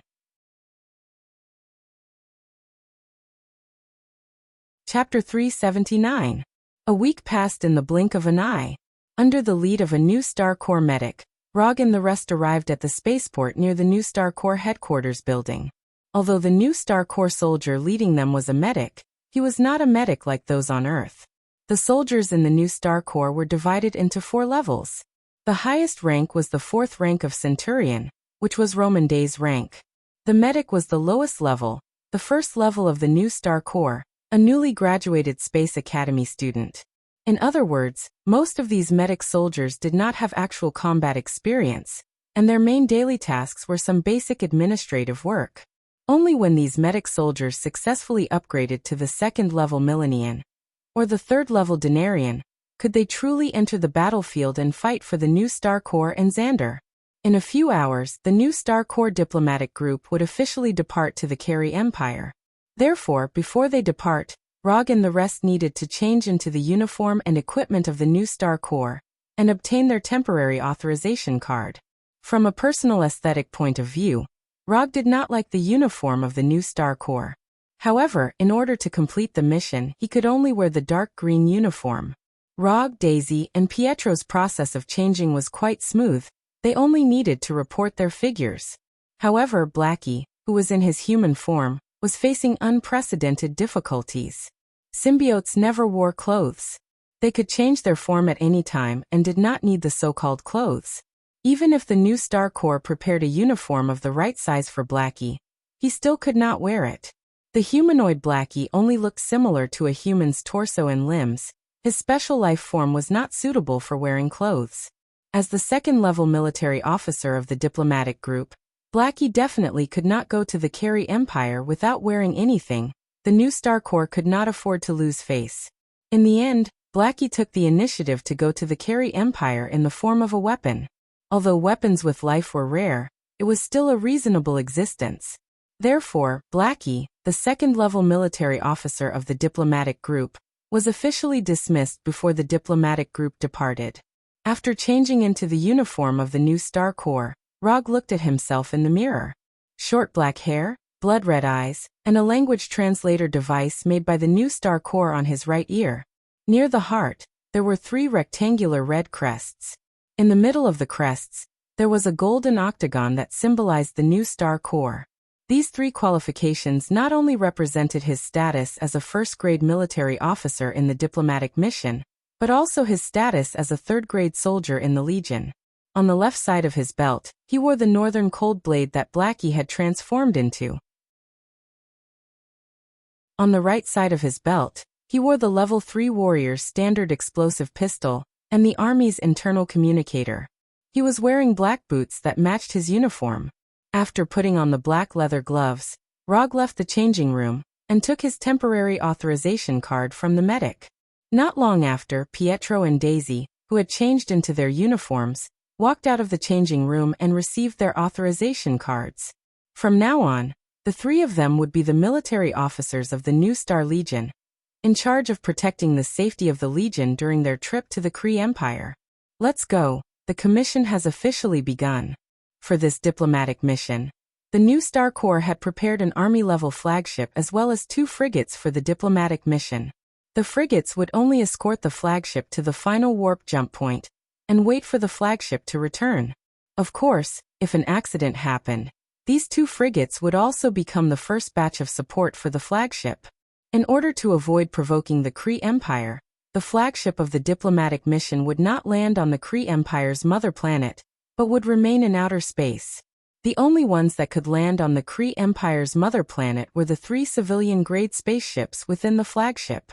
Although there were thousands of soldiers and logisticians on the flagship, the diplomatic mission only had about 200 people. Furthermore, there were about 50 civil servants and administrative personnel, who did not have any combat ability. When the diplomatic mission truly landed on the Kree Empire's mother planet, Hala, the only ones who could protect the mission's safety would be Rog and the other 250 soldiers. After knowing the exact number of people in the diplomatic mission, Rog finally understood why the new Star Corps invited him to join the diplomatic mission. 150 combatants. This number seemed to be quite a lot. However, if the Kree Empire really wanted to do something, these combatants would not even be able to put up a decent resistance. Even if the new Star Corps' flagship was in outer space nearby, it would not change the situation. After all, that was the mother planet of the Kree Empire, one of the 3 great empires in the universe. It was the Kree Empire's strongest military base. I hope it will go smoothly and easily complete the mission otherwise. Rog was quite confident in his own strength, but he still did not dare to underestimate the military strength of the Kree Empire's mother planet. After boarding the flagship, Rog and the other 2 did not pay a visit to the ambassadors of the diplomatic mission. Instead, they went directly to their quarters. They were only members of the diplomatic mission in name. Although they had the status of military officers, they were not part of the new Star Corps. Therefore, things like paying a visit to their superiors had nothing to do with them. As long as nothing unexpected happened, they would be invisible in the diplomatic mission. When everything was ready, the flagship carrying the diplomatic mission lifted off according to the scheduled time. When the flagship entered outer space, Pietro and Daisy, who had never been in space before, excitedly went out to enjoy the scenery. As for Rog, he directly laid on the bed in his quarters and closed his eyes to rest. There was still quite a bit of time between the departure of the flagship and the landing of Hala. During this time, Rog only wanted to enjoy this last bit of leisure time. After flying for a while and jumping through more than 10 jump points, the Kree Empire's mother planet, Hala, finally revealed its true appearance. After a long docking, the Kree Empire approved the request for the flagship to stop in outer space and the diplomatic mission's spacecraft to land. The landing process was very smooth, there was not even a slight bump. When Rog walked out of the second spacecraft and followed behind the diplomatic mission, he saw a familiar face in the welcoming team of the Kree Empire. Rog only knew 2 Kree people. One was the manipulator Ronan, and the other was Ronan's nephew Rothschild. Luo Nan was injured by his 8 inner hidden gates more than half a month ago. So the one who appeared in his line of sight now wasn't the Luo Nan he was more familiar with, but Luo Nan's overbearing nephew Rothschild. How could it be him? Is there no one else in the Kree Empire? To let a playboy become a member of the welcoming team, and a rather important one at that. This arrangement of the Kree Empire made Rog a bit confused.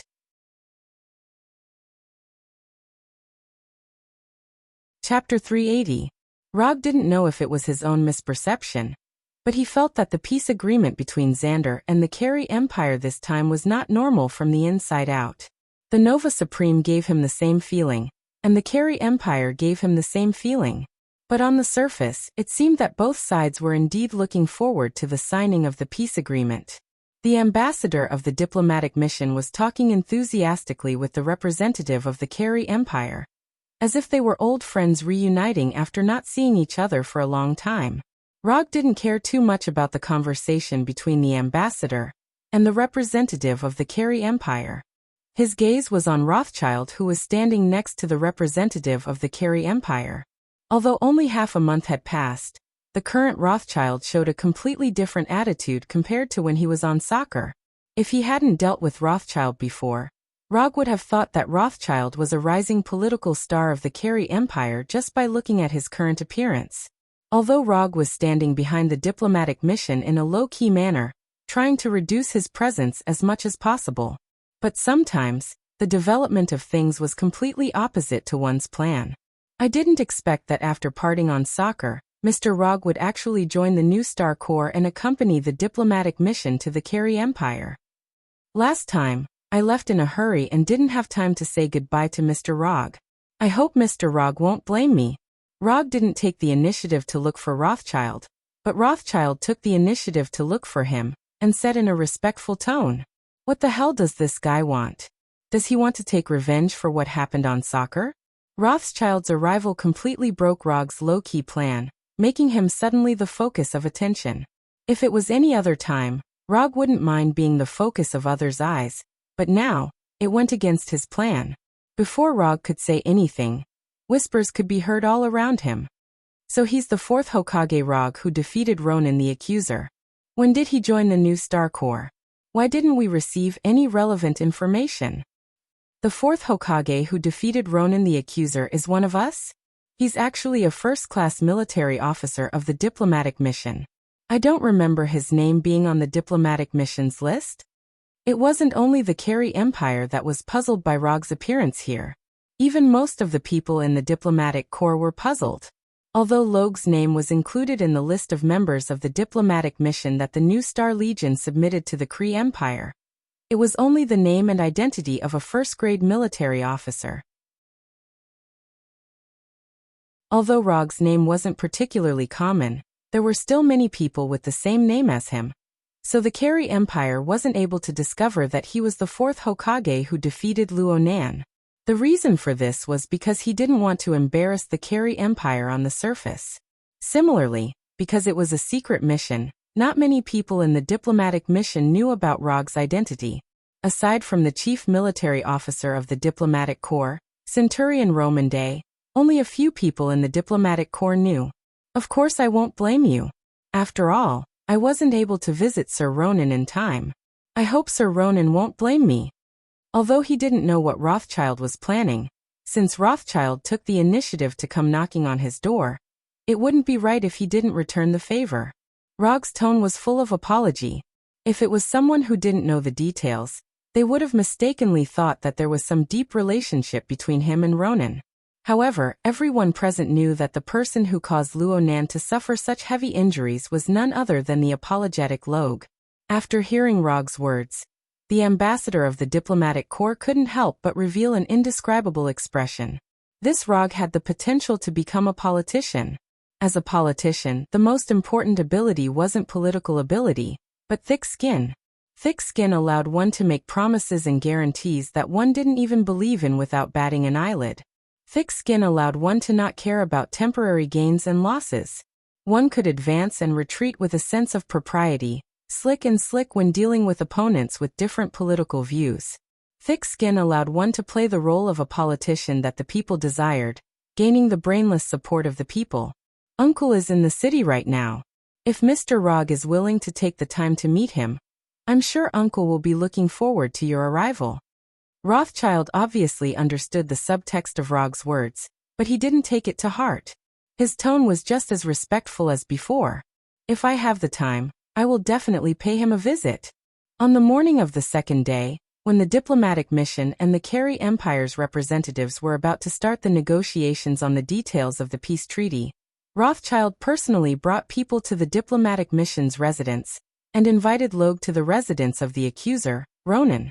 Although this invitation wasn't part of Rog's plan, he was still curious as to what Rothschild and Ronan were planning. After instructing Daisy and Pietro not to leave the diplomatic corps' residence, he brought the Northern Cool Blade and boarded Rothschild's luxurious flying vehicle, heading towards the residence of the accuser Ronan. Mr. Rog, would you like some Azure Stardust? This is one of the top products in the Empire. Only 50 bottles are produced in a year. If we use new star coins to measure, then each bottle of Azure Stardust costs more than 100 million new star coins. Moreover, it's priceless. Sitting across from Rog, Rothschild took out a bottle that emitted a faint blue glow from a small fridge and asked Rog, "Since you've said so, then I'll have some." Rog wasn't worried that there would be any problems with this bottle of Azure Stardust. Rothschild and Ronan weren't idiots. They wouldn't do anything to this place. Although Uncle has lost to you twice, he doesn't hate you. Instead, he calls you a rare opponent. Rothschild handed the wine glass to Rog as he spoke. His face didn't show any signs of hypocrisy. Just listen to these words. We've all dealt with each other before. There's no need for pleasantries. Receiving the wine glass from Rothschild, Rog took a sip. Although he wasn't a professional wine taster, the moment the Azure Star entered his mouth, Rog felt a magical sensation that he had never experienced before. It was slightly spicy when it entered his mouth, but this spiciness quickly disappeared. What followed was a strange feeling of all sorts of tastes being activated at the same time. When all sorts of sour, sweet, bitter, spicy, and salty flavors gushed out at the same time, Rog's mind inexplicably imagined stars exploding. Azure Stardust filled the sky, forming a seemingly random scene that contained some sort of mysterious law. Was this thing really wine?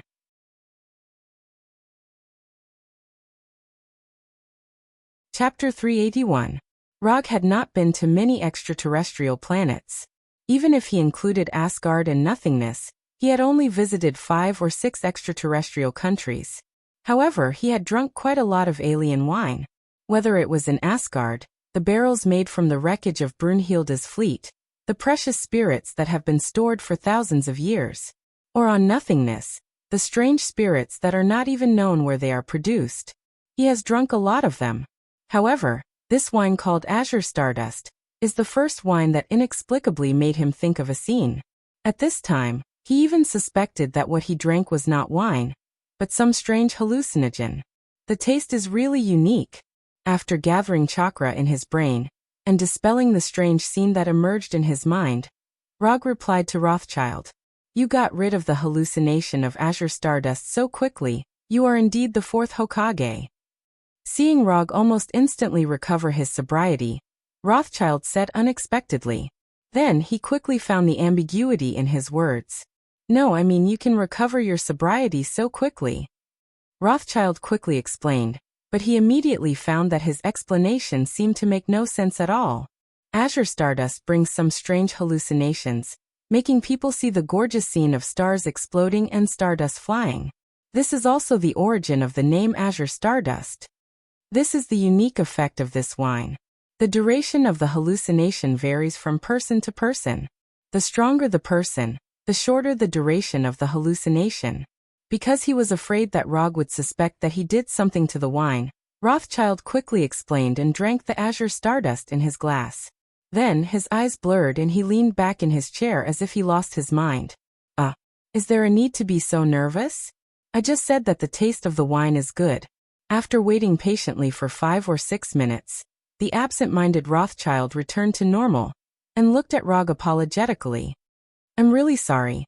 I didn't inform you of the Azure Stardust's characteristics in advance and caused you to misunderstand. I'm very sorry. Rog frowned slightly as he looked at Rothfeld, who was exuding fear from head to toe. I remember that I didn't mistreat him much on Sokka Planet. How did he become like this? Am I really that frightening? Rothschild noticed the change in Rog's expression. However, Rog's suspicions were replaced by he's considering how to punish me. This made Rothschild, who was already scared, even more nervous. Looking at Rothschild, who was getting more and more nervous and scared, Rog sighed and said helplessly, "It's fine, you don't have to take it to heart." The Rothschild who appeared in front of the diplomatic mission yesterday was so confident, steady, and courteous. However, the current Rothschild gave people the impression that he was timid, weak, and trembling in fear. These two completely different attitudes made Rog wonder if Rothschild had some hidden symptoms of a split personality. Rothschild didn't dare to say a single word for the rest of the time.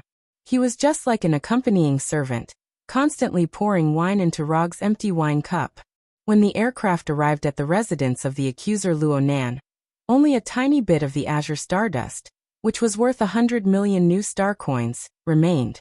Just when Rog thought that Rothschild would continue to maintain this submissive attitude, Rothschild once again displayed a change in attitude. Or rather, it was an enormous change in personality. The aircraft's hatch opened, and the light from the outside world poured into the cockpit. Rothschild once again returned to his attitude from yesterday. He was confident, upright, and generous. Under Rothschild's guidance, Rog walked into the residence that was like a small imperial palace. Soon after, he saw the accuser Luo Nan, who he hadn't seen for half a month, in the study of the residence. It was different from the previous 2 meetings. The current Luo Nan wasn't wearing battle armor, nor was he carrying the all-purpose war hammer with him. Luo Nan, who was wearing loose casual clothes, took the initiative to stand up after seeing Rog's arrival. He walked to the front of Rog. I really didn't expect to see you on the mother planet. Sit anywhere you like. I also didn't expect to come to Hala. After the servants of the residence prepared drinks and a few exquisite curry snacks, the door of the study was gently closed. Even Rothschild left the study like the servants. You specifically asked Rothschild to pick me up. It shouldn't be to catch up with me. Just say it. Why are you looking for me? Having said this, Rog picked up the cup on the table and gently took a sip. Compared to the Azure Stardust, this drink was clearly several levels lower. The taste it brought wasn't as unique and stimulating as the Azure Stardust. Generally speaking, this drink tasted a bit like the coffee on Earth. It was slightly bitter with a bit of aroma and sweetness. Although I don't know why you suddenly became a member of the New Star Corps, and why you came to Hala with their diplomatic mission, I hope that you can stop this peace agreement from being signed. No matter what reward the New Star Corps Supreme gives you, I can give you 3 times the reward. Luo Nan didn't speak any superfluous words and spoke directly. 3 times the reward? That sounds pretty good. However, I am a ninja with good professional ethics. I will never betray my employer during the mission. This is a matter of principle. Luo Nan didn't speak any nonsense. Rog also decisively rejected Luo Nan's proposal. The atmosphere in the study suddenly became a bit heavy. I knew it wouldn't be that easy to bribe you. But I'm guessing that the New Star Corps Supreme's mission to you should be to protect the safety of the diplomatic mission. He also wants to use your existence to add some pressure to the opposition. Am I right? Luo Nan spoke again after a few dozen seconds of silence. You're right. First of all, I'm a person who can be bribed easily. For example, my resistance to honey traps is particularly weak. As for the rest, you're right. My mission this time is just to be a bodyguard. Whether or not the peace agreement can be successfully signed has nothing to do with me. Even if Rog didn't say it, Luonan could easily guess the contents of the mission. Although Luonan wasn't some sort of strategist, he still had basic political intuition. Honey traps? If you really like these, I can help you arrange them. Luonan said this, but he didn't feel that Rog was the type of person who would be tempted by beauty. It was absolutely impossible for a powerful person who obtained great strength through bitter training to be tempted by so-called beauty.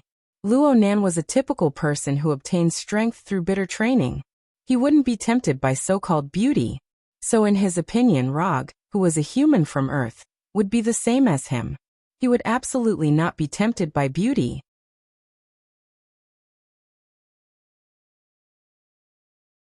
Chapter 382. It had to be said that Luonan was taking things for granted. For him, women would hinder him from becoming strong. But for Rog, this was not necessarily the case. Sometimes, women could become the main reason why men become strong. Roger remembered that there was such a classic line in a movie he had watched before. All men who achieve great things do it for women. Men who give up on love do not do anything well. Although this sentence was a bit too absolute, Rog felt that it made a bit of sense. Of course, the current him couldn't openly say to Luonan, "Then arrange a few beautiful Carrie girls for me." This wasn't in line with the image of an expert he'd always had. That's not urgent. We can talk about it later. Rog temporarily declined Luonan's good intentions of arranging a honey trap for him. Since you've already told me the contents of the mission, then I might as well tell you a secret. Luonan looked at Rog with a serious expression and then said slowly, "This time the peace agreement will absolutely not be signed." "Really? You're that sure?" From yesterday's welcoming party, the Carrie Empire did not support the peace agreement 100%, but at least they did enough to maintain their image. And according to Rog's knowledge, Luonan, who controlled the accusation group, was not on the Carrie Empire's list of negotiators. Luonan was indeed very strong. He was one of the most powerful existences in the Carrie Empire, and he was also the supreme accuser appointed by the Supreme Wisdom. But Luonan only had the accusation group and his direct subordinates in his hands. So in terms of the size of the troops, Luonan could not mobilize that many troops. Because while they are discussing the details of the peace agreement, I will personally lead the troops to attack Xander. Although Luonan and Luogu couldn't be considered friends at all, Luonan still spoke of his plan without holding anything back. As long as I lead the troops to attack, the peace agreement will absolutely not be signed. No matter how much the Carrie Empire and Xander want to stop the war, they will absolutely not be able to stop the war. Looking at Luonan in front of him, Rog experienced for the first time the tyrannical and powerful image of Luonan, the accuser, in other people's minds. The current Luonan was like an ever-victorious general who had been on the battlefield for many years without a single defeat. He confidently stated the target of his next attack. "Well, it's not that I doubt your strength, but in your current state, I don't think you have the strength to take down Xander." Having said this, Rog extended his right hand and pointed at Luonan's chest. Half a month ago, Luonan, who had just opened 5 gates, was heavily injured by a kick from Li Lianhua in the arena of Sokka Planet. Luonan was wearing a special battle armor, although at the last moment he had silently retracted some of his strength. However, Li Lianhua was still able to heavily injure Luonan in her 5-gate state, causing him to lose his ability to fight on the spot.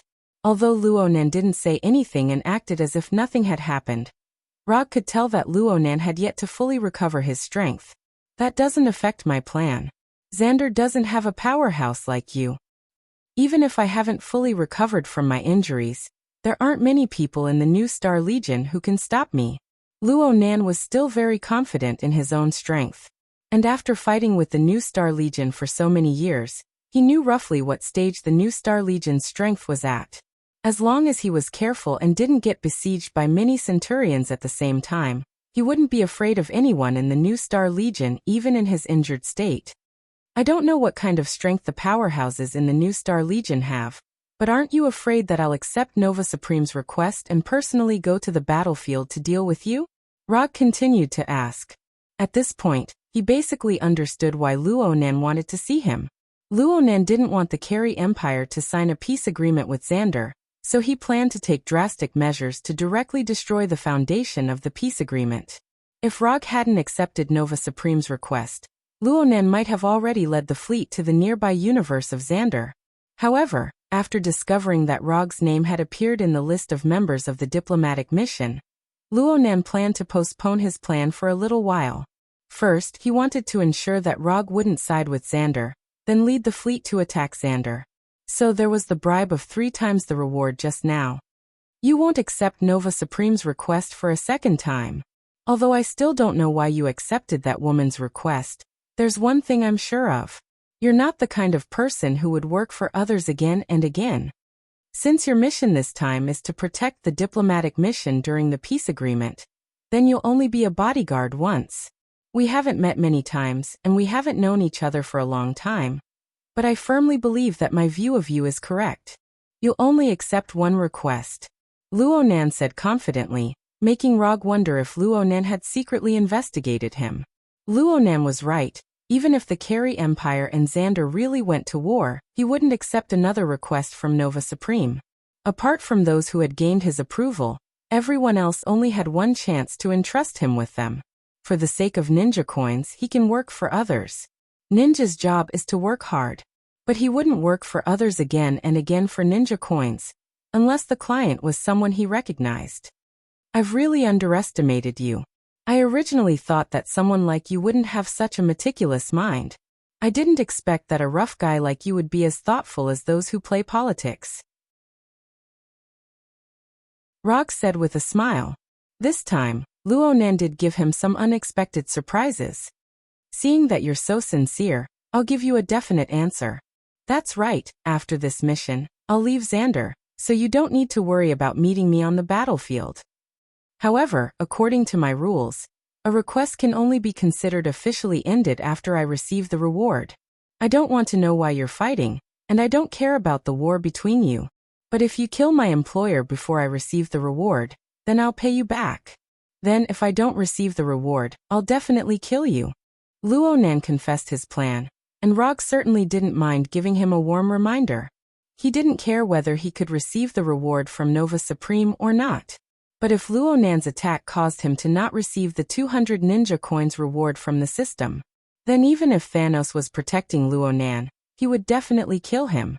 If you dare to block my path to wealth, then I dare to destroy your path to life.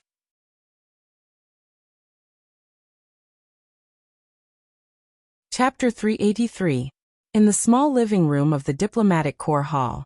We'll probably be able to leave in a few days.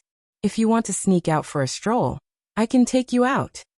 Rog sat on the sofa in the living room and spoke to Pietro and Daisy, who had nothing to do in front of him. After having a showdown with Luonan, he left Luonan's mansion and returned to the Diplomatic Corps Hall. Luonan didn't need to worry about encountering Rog during the attack on Xander. Rog also didn't need to worry about Luonan attacking the Diplomatic Corps during the signing of the peace agreement. Although they didn't reach any agreement on the surface, they both got the results they wanted, the results that satisfied them. As the host, Luonan gave Rog a limitless payment card from the first bank of the Carey Empire when he left the mansion. This limitless payment card was similar to the credit cards on Earth. It was a method of paying first and paying later. Luonan gave the card that belonged to him to Luogu. The meaning behind this was basically the same as saying, I'll pay for all of your expenses in the Kree Empire. Rog didn't refuse Luonan's kindness and happily accepted the card. Can we really go out? With our current identities, it's not suitable for us to show our faces outside, right? Although Pietro and Daisy had never been bodyguards, they were very clear about one thing. As military officers of Xander, it wasn't suitable for them to wander around the Carey Empire. Of course you can't wear your current clothes. But as long as you can disguise yourselves a little, and pretend to be tourists wandering around the city, it won't be a problem. The Carey Empire's Hala and Xander were both famous planets in the universe. Although the Carey people were sometimes quite xenophobic and overbearing, there were still many extraterrestrial tourists on Hala. As long as Pietro and Daisy didn't wear the new Star Corps uniform, there wouldn't be too big of a problem.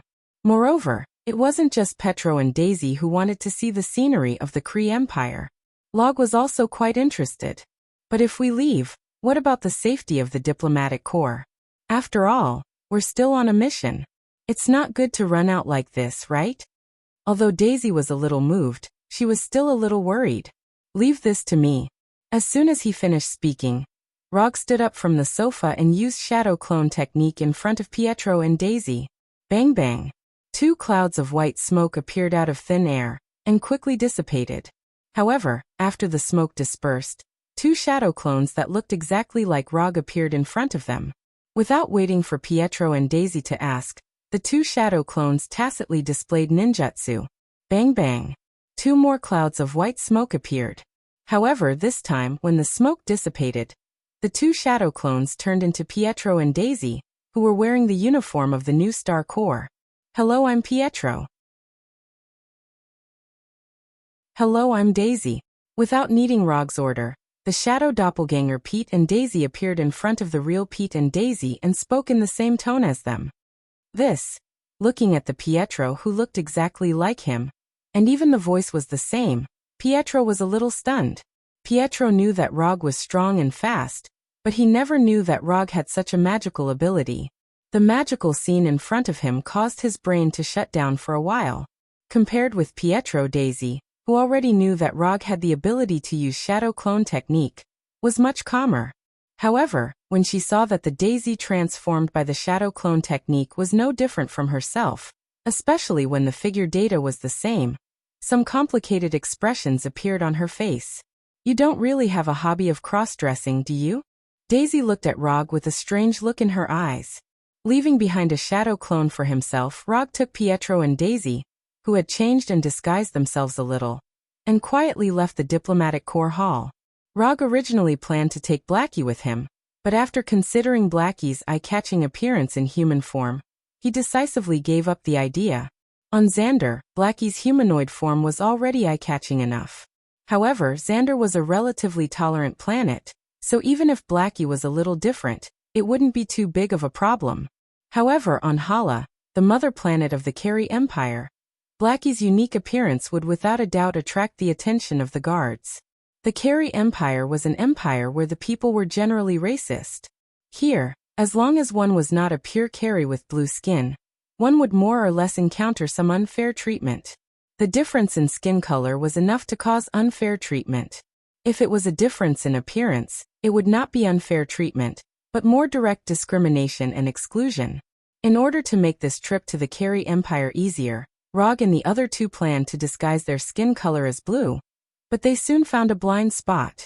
Even if they disguised their skin color as blue, they did not know the Carey language, and would expose their identity as soon as they spoke. In the end, they did not even think about disguising their appearance. They just changed into Carey Empire-style clothes, and quietly left the diplomatic mission hall. Of course, before they left the hall, they changed the translation device they were wearing back to the version made by the Carey Empire, and put on a pair of spectacles as well. In the city, in a small bar of the Carey Empire. After leaving the hall, Rog and the other 2 strolled outside for a while, then came to this ordinary bar of the Carey Empire. If one wanted to understand the characteristics of a civilization, a place where people from all walks of life gathered like a bar was a good starting point. It was like learning a new language. Swearing was often the easiest to learn. It seems that the bars here are not too different from the ones on Earth, just that the taste of the alcohol is a little strange, and the image of the guests is a little different. Pietro took a sip of the light green beer in his hand and turned to Rog. No matter what kind of civilization it is, the function of a bar or similar place is the same. But did you notice that the bar here has a higher degree of freedom? While speaking, Rog pointed at the 2 Kree who were fighting not far away and said casually, if it was on Earth, the moment the guests started fighting, the security in the bar would rush over to stop both sides. But here, the 2 Kree who were either drunk or had a grudge against each other fought for more than 10 minutes. And still, no staff came to stop them.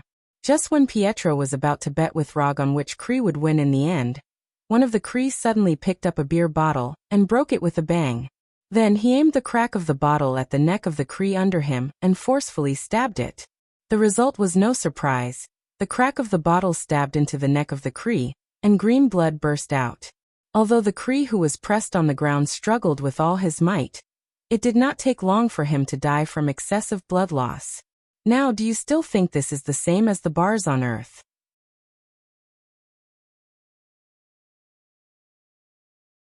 Chapter 384. On Xander, people who got into a fight would be sent to prison for serious crimes. On Hala, the home planet of the Carey Empire, people would not be punished even if they killed someone in public in a bar. Of course, Rog was not sure if there would be no punishment at all. However, judging from the winner's attitude and the cheers of the audience, there was a high chance that he would not be punished. When the Cree with a wound on his face raised his right fist proudly, several Crees surrounded him and invited him to their table for a drink. As for the loser who had died from excessive blood loss, he was carried out by the bar staff like garbage. The green blood on the floor was also cleaned up immediately. Will this really not be a problem? The one who died was a Cree, one of their kind? Pietro had a look of disbelief on his face. There shouldn't be a problem. The rule here is that as long as you don't use a gun, you can fight however you want. As for the consequences of losing, they already knew before the battle started. Roger took a sip of the beer that tasted like apple juice and said faintly, "How did you know?" Pietro asked. He remembered that Rog had said that this was his first time on Hala, so how did he know about this rule? "When you tried to strike up a conversation with that Carey girl, and ran back in fear, I asked the bartender here." When Rog pointed out his embarrassing incident, Pietro's expression became a little awkward. "Don't worry, I won't tell Walter. There's nothing wrong with going out to have fun, and having a romantic encounter. We're all men." "I understand," Rog continued, trying to ease Pietro's embarrassment. However, he did not expect Pietro's expression to become even worse after hearing what he said. Young people nowadays can't be so thin-skinned." Rog sighed, a little angry at Pietro's failure to fight back. Thinking back, before he had transmigrated, he had been an ordinary person and had been called the Little White Dragon of the Waves. As a result, in this world, Pietro, who had extraordinary abilities, was not as good as him before he had transmigrated. Just as Rog was wondering if he should teach Pietro some of the skills he had used to dominate the martial arts world, he saw something unexpected. After arriving at the bar, Pietro and Daisy went to have fun according to their own preferences. Pietro's way of having fun was to hit on the Carey girls around him. Unfortunately, he was rather timid, and before he could strike up a conversation, he had already backed off. Compared to Pietro, Daisy was bolder and more confident. Of course, Daisy's way of having fun wasn't to flirt with the muscular men around her. Instead, she went straight to the dance floor and swayed her body along with the music. Rog didn't know if Daisy liked to dance or not. However, there was one thing that he knew very well, and that was that the vast majority of young girls wanted to be the center of attention. If it were any other place, these young girls would probably dress themselves up beautifully. In a place like a bar, it was much easier to become the center of attention. As long as your body was good enough, your face was beautiful enough, and you jumped high enough, you could attract most of the attention in the bar. In some cases, the first two conditions could be lowered appropriately. Although Rog wasn't a Carey, he didn't know much about the aesthetic views of the Carey people. However, from the looks of the Carey men gathered around Daisy, she was more in line with the aesthetics of the Carey men. At this time, although Daisy was dancing high, she still kept enough sober to not let herself become the prey of these Carey men. At this time, a Carey man came to Daisy's side with a domineering aura, and pushed aside the small characters around him. This domineering Carey man was none other than the guy who had just won the fight.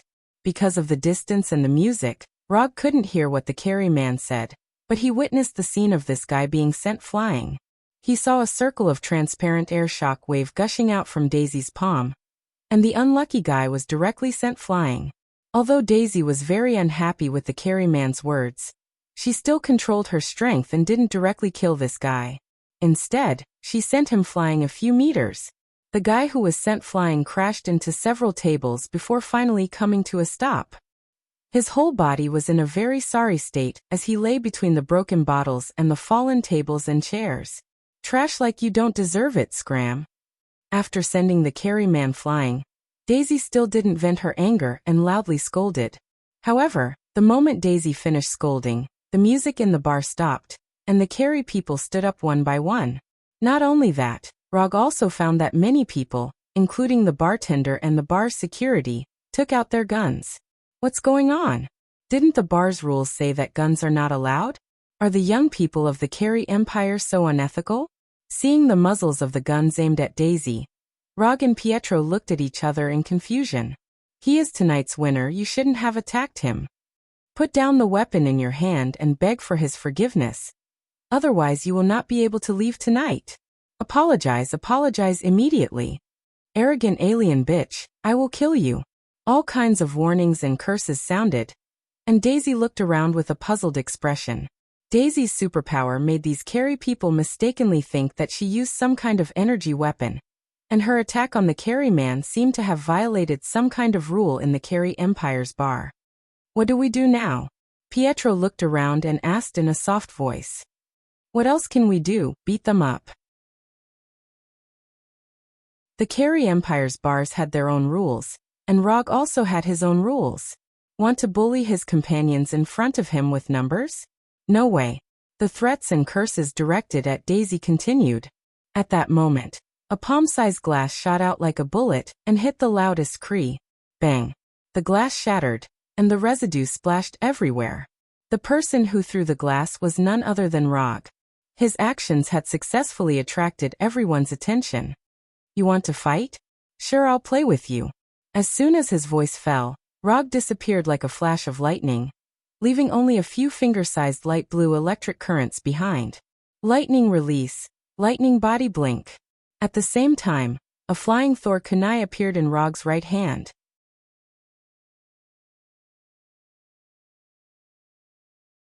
Chapter 385. The moment Rog disappeared, Pietro, who was standing next to him, also entered a state of extreme speed. Pietro might not have a lot of experience in flirting, but he had a lot of combat experience. Before meeting Rog, Pietro had received some combat training from Hydra. After joining Konoha's intelligence agency, Pietro's combat experience has increased tremendously. Therefore, after Rog used Thunder Blink, Pietro also used his extraordinary ability. Although the Kree men in the bar looked ferocious, none of them were real Kree warriors. To put it simply, the Kree people were just a bunch of low-class hooligans. When Rog and Pietro disappeared one after another, the Kree people quickly realized something. However, it was already too late. Rog's flying Thor kunai and Pietro's fist struck the Kree with lightning speed. The music stopped, and screams rang out in the bar. Under the joint attack of Rog and Pietro, the Kree only lasted for 3 seconds before they fell to the ground one by one, clutching their injured right hand or head in pain. Green blood continuously flowed out of his right hand. Rog had used the flying Thor kunai to cut his tendons. Those who covered their heads or chests had been hit by Pietro's right fist. Although Roger and Pietro did not kill the Kree, under their extreme speed, a casual strike from them was enough to inflict unbearable pain on the Kree, whose strength was not much different from that of a street thug. I don't want to know what *T rules you have here. In front of me, there is only one kind of rule. That is, I have the final say in the rules. Do you understand? Rog said coldly as he squatted in front of the Kree who was sent flying by Daisy. He patted the guy's face with a Thor kunai that was stained with green blood. Understood. The Kree man did not expect to meet a foreigner like Rog who did not follow the rules of the Kree. What shocked him even more was that Rog and the other two, who appeared to be just extraterrestrial tourists, were actually far more powerful than them. It's good that you understand. I hate people who don't follow the rules the most. Since you're the winner tonight, I'll let you pay for tonight's loss. After wiping the Thor kunai on the Kree's collar several times, Rog stood up and put the Thor kunai back into the ninja tool bag behind his belt. Ignoring the wailing Kree on the ground, Rog and the other two left the bar without looking back. The onlookers who didn't threaten or insult Daisy or pull out their guns weren't attacked by Rog and Pietro.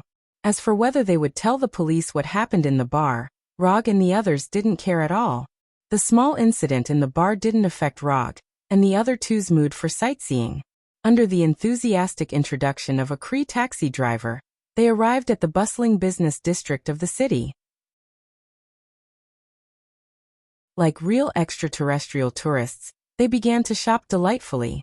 Daisy mainly bought expensive jewelry and clothes in the style of the Cree Empire. Roger and Pietro, on the other hand, bought some technological products. They included anti-gravity flying boots, flying backpacks, household energy security barriers, smart home robots, and game consoles produced by the Cree Empire. From these commonly used technological products, it was obvious that there was a huge gap between Earth's technology and Cree's technology.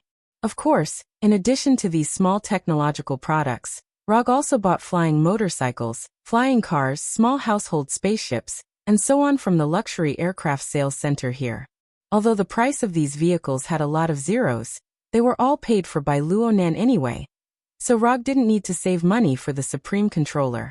In order to take away these large and small goods, Rog even showed a little of his hand in front of the Cree people, letting them see what a psychic scroll was. Pietro also suggested to buy some legal Cree weapons, but Rog rejected the suggestion. The weapons that could be sold legally were all civilian versions, and their power was innately inferior to military products. And on the Golden Jack, Rog had an entire armory of Cree weapons, enough to equip an army of 1,000 people. With such a pile of weapons, there was no way he would be interested in the weaker civilian weapons. Just as they finished their shopping trip and were enjoying the local delicacies of the Cree Empire in a high-class restaurant, a breaking news story appeared on the huge outdoor screen on the roof of the crossroad. The restaurant's excellent soundproofing completely blocked out the sounds from the street outside, but with the simultaneous translation glasses, they immediately understood the breaking news. The peace mission of Xander has been attacked by an unknown armed force. The police are on their way to the scene. The news footage clearly showed the embassy where the mission resided. Many buildings were set ablaze due to the explosion. The moment they saw the news, Rog and the other two's expressions turned abnormally serious. They didn't expect that the mission would actually be attacked when they snuck out. From the footage, it seemed that the attack on the mission wasn't over yet. After seeing the breaking news, Rog immediately called for the waiter to pay the bill. Then he cast Flying Thor in front of the waiter and brought Daisy and Pietro back to the embassy. "Change your clothes first. I'll go out and see what's going on." As soon as he finished speaking, Rog deactivated the transformation spell and turned back into the military officer wearing the new Star Corp uniform. He also changed the translation device he brought with him to the new Star Corp version. While Pietro and Daisy were changing their clothes, Rog found the shadow clone he left behind and took back the Northern Chill Blade. The moment the shadow clone was deactivated, the relevant information appeared in his mind. More than 10 minutes ago, armed forces of unknown origin appeared in the embassy and launched an attack on the members of the mission. Although the incident happened suddenly, the military officers and guards immediately organized a counterattack and stopped the attackers from attacking the members of the mission. The members of the mission who didn't have any combat power were arranged to stay in the innermost safe area of the embassy. Until now, there had been no news of casualties among the members of the mission. This definitely wasn't Ronan's doing. He didn't have the guts to do so. Was it the other rebels, or was it a terrorist organization within the Cree Empire? Rog began to think quickly.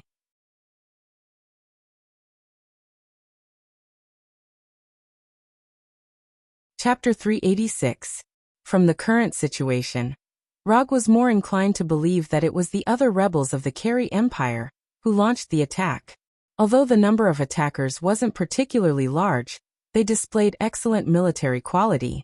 Although the terrorist organizations of the Carey Empire could also cultivate experienced fighters, in general, the other rebels were more suspicious.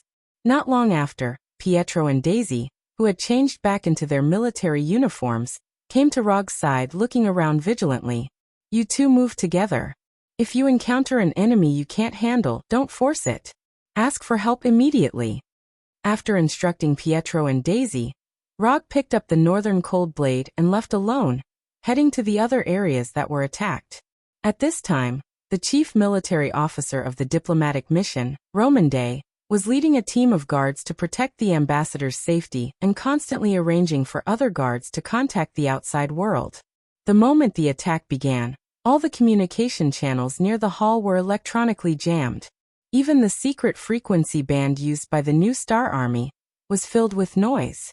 It was because of this that this unknown armed force, which didn't have many people, caught the diplomatic mission unprepared and quickly gained the upper hand. Sounds of explosions and the unique sound of blasters could be heard everywhere in the hall.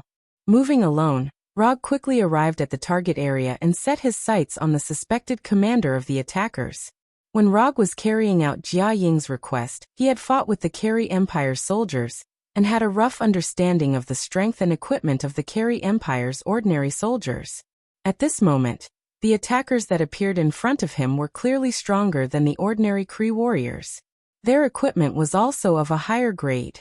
However, this made no difference to Rog, who was wielding the northern cold blade. To catch bandits, first catch the leader. After determining the commander of the attackers, Rog didn't hesitate and immediately used his ninjutsu. Lightning release, lightning body blink. In an instant, Rog crossed a distance of tens of meters and appeared in front of the commander like a ghost, the pitch-black northern cold blade cutting through his neck like lightning. Before the corpse of the commander fell to the ground, Rog's figure disappeared again. Although the strength of these attackers was far inferior to Rog, their vigilance was not low at all. Rog had just slit the throat of the commander when the other attackers noticed his arrival. They aimed their guns at him and pulled the trigger. It had to be said that the ambushers' reactions were pretty good. However, they had clearly underestimated Rog's strength, or rather speed. Just as the colorful blaster bullets flew out of the barrel, Rog had already left his original position and killed the second attacker. Lightning body flicker, lightning body flicker. At this time, Rog had transformed into a merciless harvester, reaping the lives of these attackers like the Grim Reaper. 10 seconds later, Rog's figure appeared again, and he forcefully swung the northern cold blade. After wiping the green blood off the northern cold blade, he put the northern cold blade back on the left side of his belt. Ignoring the more than 20 corpses on the ground, Rog walked into the building whose door had been destroyed by artillery shells. Is there anyone alive? If there is, let me know. It was unknown whether the members of the diplomatic mission in the building had taken the initiative to turn off the main power supply, or if the attackers outside had destroyed the wiring in the building. The huge building was now pitch black. After a few seconds, Rog heard a loud voice in the hall. Who are you? Are you a military officer? I'm Rog, a military officer of the diplomatic mission. If you want to meet up with the rest of the group, I can escort you there. Rog had long known that there were many members of the diplomatic mission who were still alive in the building. The reason why he purposely asked after entering the hall was to prevent these guys from shooting at him. A few of us here are injured, and it's not convenient for us to move around. We can still protect ourselves for now. Sir Rog, go protect the ambassador first. The members of the diplomatic mission hiding in the room did not show themselves, and only replied to Rog. Okay.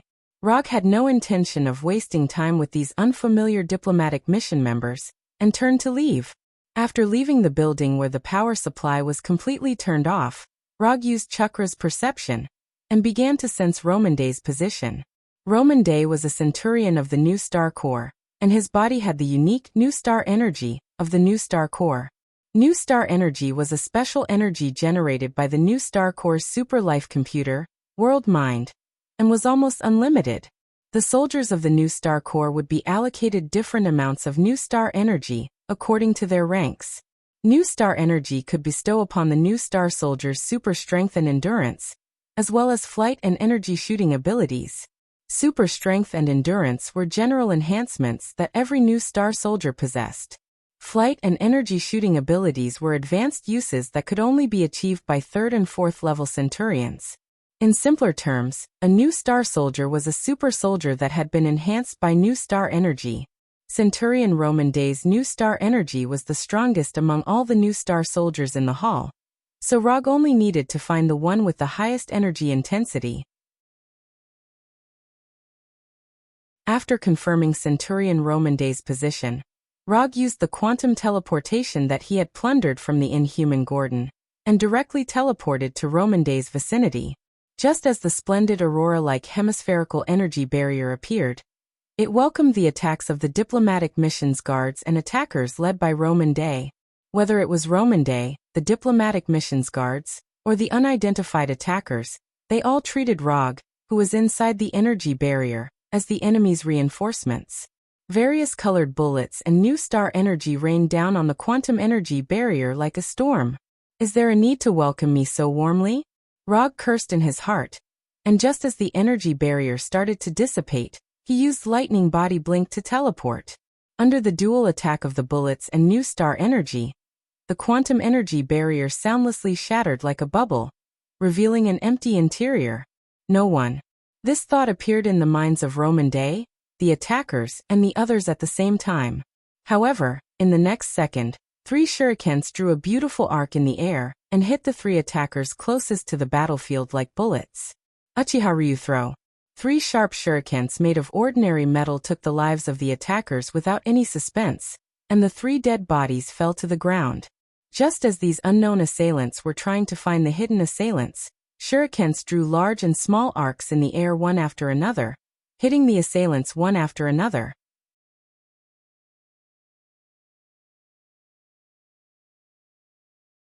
Chapter 387.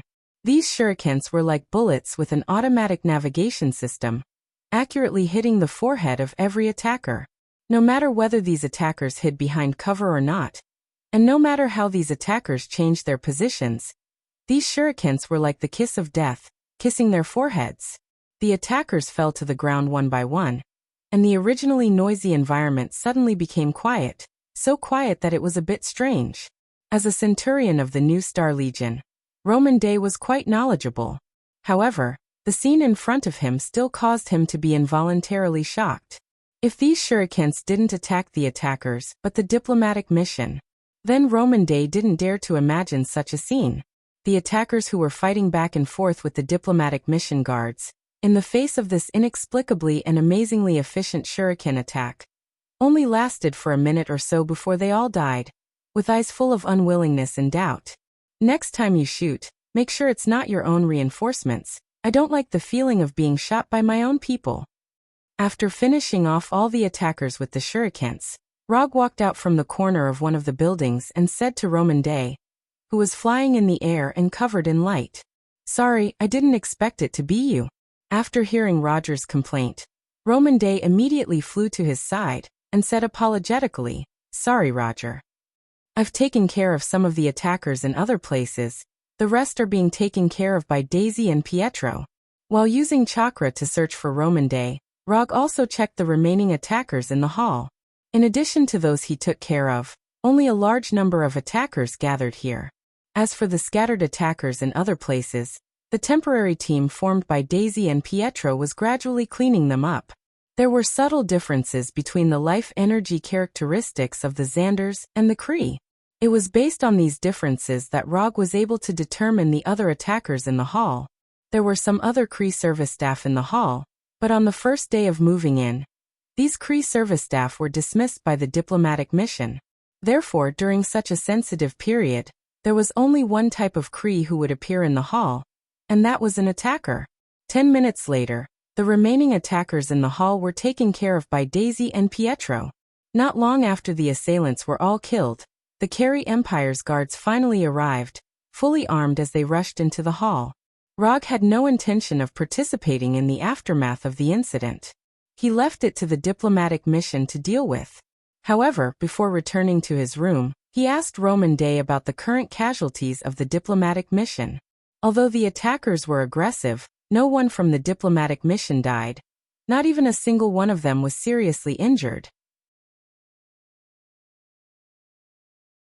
This result seemed quite abnormal, but with the personnel of the diplomatic mission, it was not something inconceivable.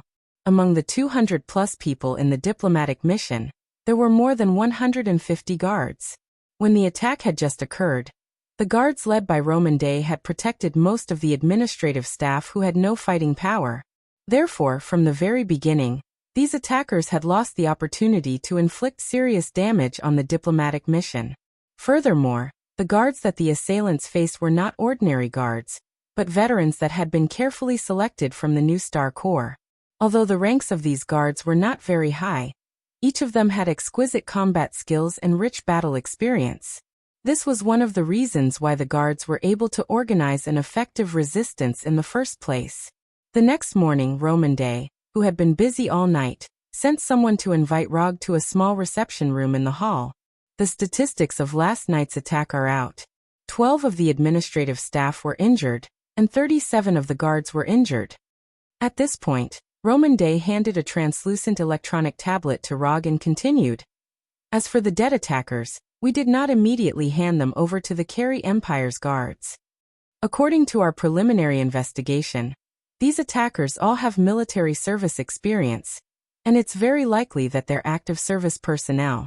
We have also investigated the equipment they used. There were no similar models found in any of the Carey battlefields. We have tested the performance of these weapons and equipment. They all meet military standards, and their performance is even better than the Carey Empire's current equipment. Roger quickly browsed through the statistics of the attacker's equipment on the tablet. He then casually placed the tablet on the table beside him. You know better than me what these conclusions mean. What did Xander say? Do we continue to discuss the details or return immediately?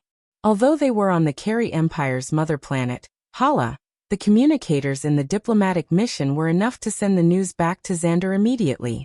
Of course, the precondition for sending the news back was that there was no high-frequency electronic interference like last night. What the autarch means is to continue the discussion and use this as a bargaining chip to obtain more benefits. Not leaving Hala immediately, Rog had to admit that the autarch Nova's decision was a little out of his expectations. According to his previous judgment, the autarch Nova should not have wanted to see the peace treaty signed.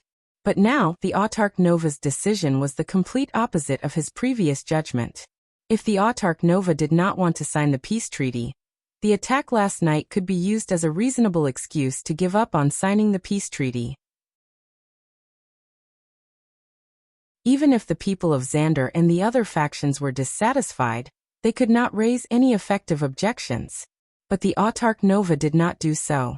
Instead, he instructed the diplomatic mission to continue the discussion and obtain more benefits. Did he really want to sign the peace treaty? Then let's continue the discussion. After all, this is something for you big shots to deal with. As long as you haven't returned to Xander, my mission is not over. After bidding farewell to Roman Day, Rog returned to his room. The moment he opened the door, he saw the communicator on the table. It was a communicator that did not exist before he left the room. The incident last night was not done by my people. I know who arranged it, but I can't tell you their names. Rog had just turned on the communicator when Ronan's big blue face appeared on the screen. He spoke with a serious face.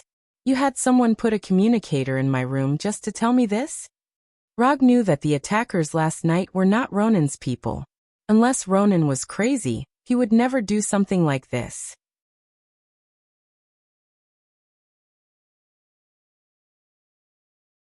Chapter 388. Of course not. I'm here to remind you that as long as the diplomatic mission doesn't leave Hala, their attacks on the diplomatic mission won't stop. Maybe it's once a day, or maybe it's twice a day. If you don't want the mission to fail, then it's best if you don't leave the guild hall during this time. Although Luo Nen didn't really get along with the other members of the opposition, they were allies standing on the same front when it came to stopping the signing of the peace agreement. The only difference was that Luo Nen had reached a consensus with Rog in private, while the other members of the opposition didn't. I understand. Thank you for the reminder, Rog replied politely. I'll tell you something else. The female mutant beside you has already attracted their interest. I don't know if they'll carry out any special operations on this matter. Also, your bill from last night has already been sent to me. I personally hope that you can control your purchasing desire a bit. Since Luo Nan was using the payment card under his name, all the bills from last night were sent to Luo Nan's account. Under normal circumstances, since Luonan dared to give his payment card to Rog, he wouldn't care too much about how much money Rog spent. But this morning, after receiving the bill from the bank, even Luonan, the supreme accuser, couldn't help but suck in a breath of cold air. Rog's spending last night was a bit shocking. To be precise, it was a shocking number with 8 zeros to the left of the decimal point. Last night was the first time I experienced the prosperity of the Carey Empire. It was inevitable that I couldn't control the urge to pay the bill. I won't spend so crazily in the future. Rog didn't really remember how much he spent last night, but he vaguely remembered that it should be several small goals. I'll lead the fleet to leave the mother planet in a few hours. I'll first go to the outlying base of the new star core for a stroll. I won't go to Xander for the time being before you return. If you have any other needs, you can contact Rothschild at any time. His private number is in the communicator. After ending the call with Luonan, Rog threw the communicator into the psychic scroll and headed straight to Daisy's room. He wasn't surprised that the diplomatic mission would continue to be attacked. However, he didn't expect the opposition to be interested in Daisy while preventing the peace agreement from being signed. Although Luonan didn't say anything during the call just now, Rog had captured an additional piece of information. Luonan didn't report the current development of the Inhumans. Otherwise, the opposition wouldn't have developed such an intense interest in Daisy after discovering that she was an Inhuman. Through the Golden Jacks database, Rog knew that the solar system to which Earth belonged was within the Carey Empire's military region. It was under Luonan's jurisdiction. Luonan had always been clear about the recent situation of the mutants on Earth and the Moon. This could be inferred from when he arranged for Maximus to bewitch Jiaing. However, he concealed the latest information about the Inhumans and did not report it to the Empire. Even after losing 2 Kree warships, they did not reveal anything about the Inhumans. This was interesting. It seems like the Kree Empire's highest accuser wasn't as loyal to the Kree Empire as the rumors said. However, Rog wasn't particularly surprised that Luonan would do this.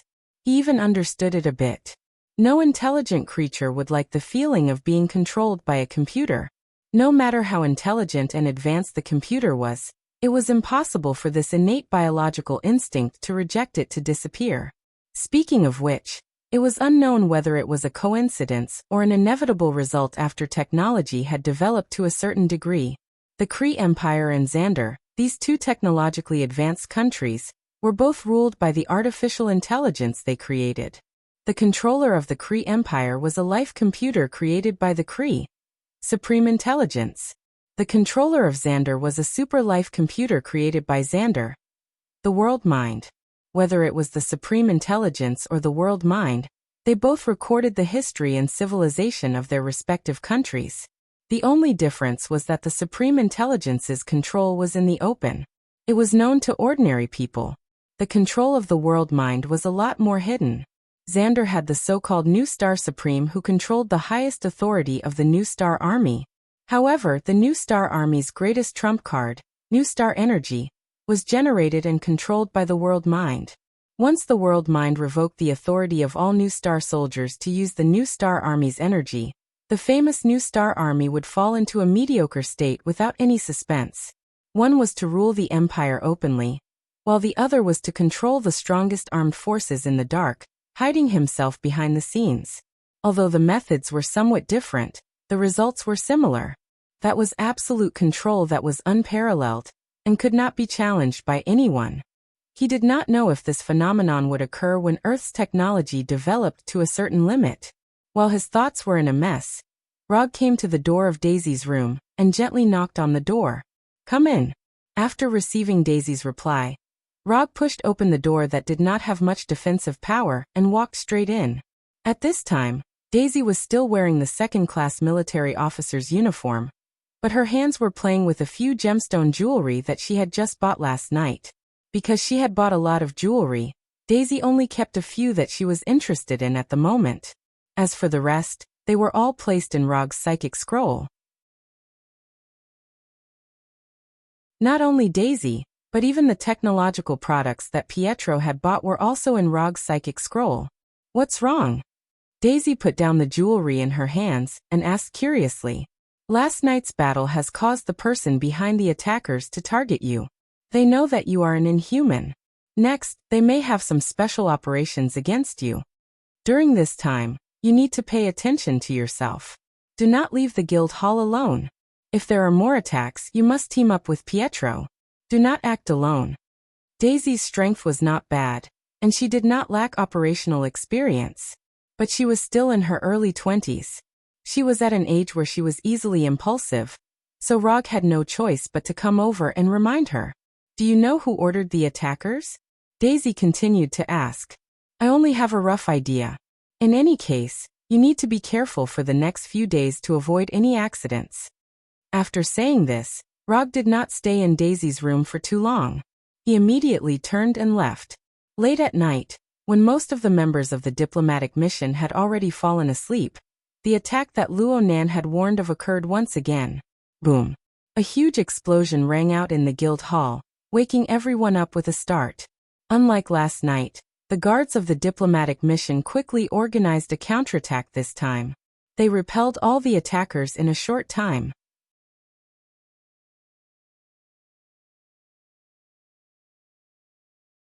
Chapter 389. If they hadn't made any progress after being ambushed yesterday, there was no need for them to return to Xander. They could have just retired. The ambushers' ambush was easily repelled. Aside from causing everyone to lose sleep, the ambushers didn't cause any harm to the diplomatic mission. However, just as Ronan predicted, the opposition's ambush was far from over. On the afternoon of the second day, when the ambassador and the other negotiators had just returned to the hall, the opposition's ambush squad appeared once again. This time, the results were completely different from the night before. The vice-ambassador didn't retreat in time and was struck in the right leg, completely losing the ability to move. If it wasn't for the Centurion Roman Day standing in front of the injured vice-ambassador, he would have been the first member of the diplomatic mission to die. The opposition's ambush had thoroughly infuriated the ambassador and the Centurion. In response, the diplomatic mission raised a strong protest against the Carey Empire, demanding that the Carey Empire fulfill their duty of protecting the diplomatic mission. The Carey Empire satisfied the diplomatic mission's request and deployed a large number of security forces around the hall. However, on the night that the Carey Empire strengthened their security forces, the diplomatic mission was met with the largest ambush yet. Over 100 ambushers rushed into the hall and launched a suicide attack far greater than any of the previous ones. That night, the ambushers achieved glorious results. A fifth of the guards died on the spot and a third were injured. Just this attack alone reduced the number of guards of the diplomatic mission by half. At this time, the diplomatic mission and the Carey Empire's negotiators were faced with an incomparably realistic question. Should they continue negotiating the details of the peace treaty? It had only been 3 days and the diplomatic mission had already been ambushed 4 times. And with the passage of time, the ambushers' attacks became more and more frenzied. For example, tonight's ambushers were a complete suicide squad. The ambushers who rushed into the hall didn't have any strategy at all. The only thing they did was to recklessly charge at the diplomatic mission's guards and detonate the bombs on their bodies. It was this reckless fighting style that allowed the ambushers to achieve their most glorious results so far, reducing the diplomatic mission's guards by half. Does Nova Supreme still want to continue the negotiations? At this rate, it would only take 2 or 3 more attacks at most for most of the diplomatic mission to die here. No, it might not even be 2 or 3 times. Just 1 is enough. As long as the ambushers are crazy enough, a powerful enough weapon of mass destruction will be enough to completely wipe out the diplomatic mission.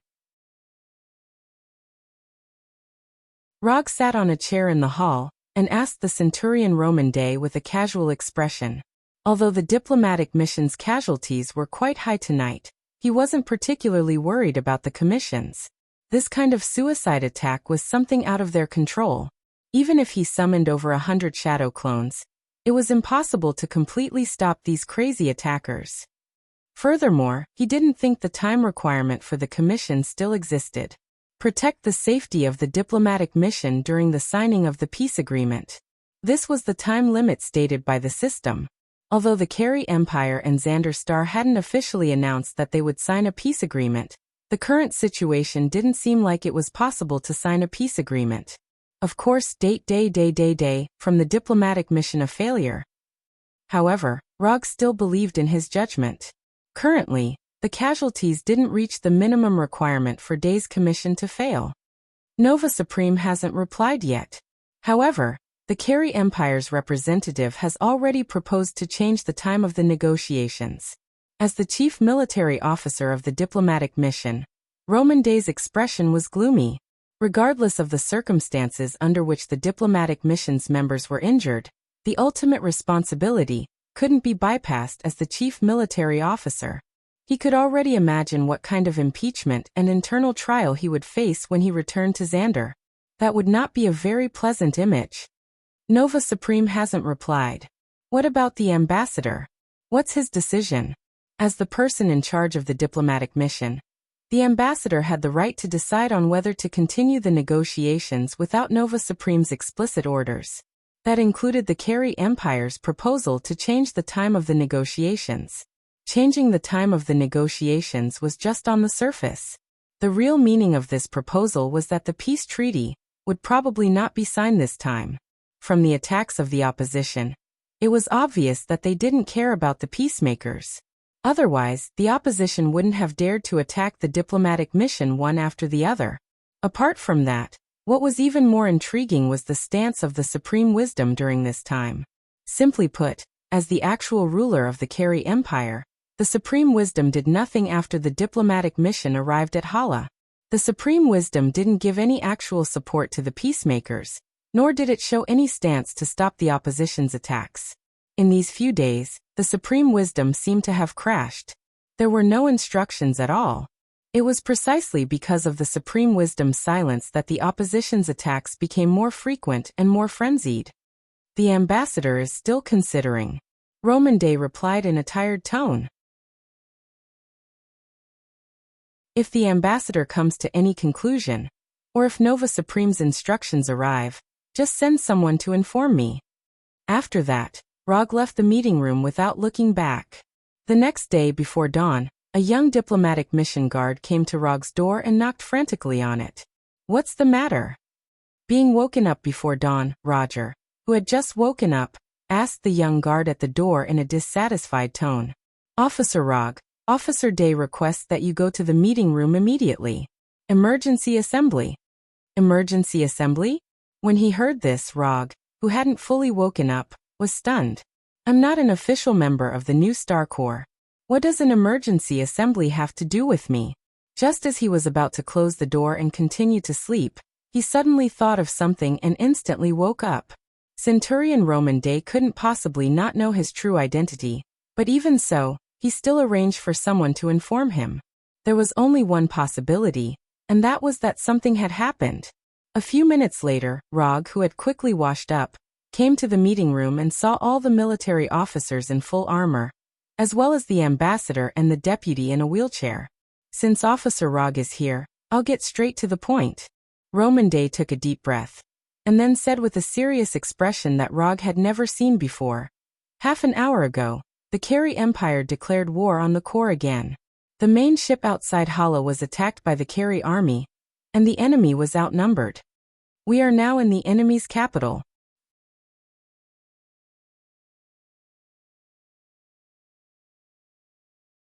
Chapter 390. During the war, they were trapped in the enemy's capital and lost all their support. It had to be said that this was downright bad news. When Roman Day said these words in a serious tone, most of the people in the reception room showed a dignified expression. The entire reception room suddenly became incomparably quiet. At this time, Rog, Pietro, and Daisy's expressions didn't change at all. The three people in the hall were different from the rest. Rog, what do you think about this?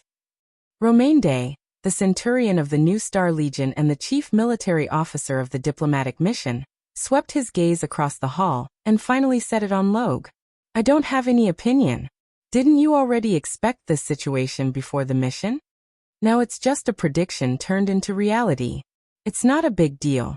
Although Rog didn't know what the Carey Empire was planning, but from the fact that the hall hasn't been attacked yet, it seems like the Carey Empire didn't plan to annihilate them immediately.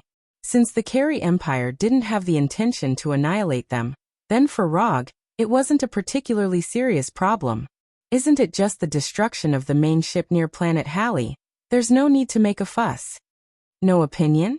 Is this your answer as a first-class military officer? You are dereliction of duty.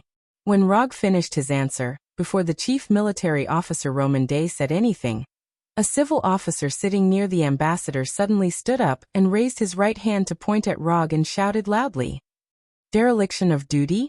Haha."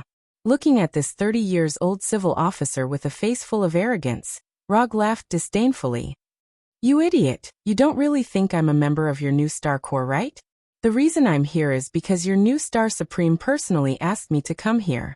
Also, I don't like being pointed at by people."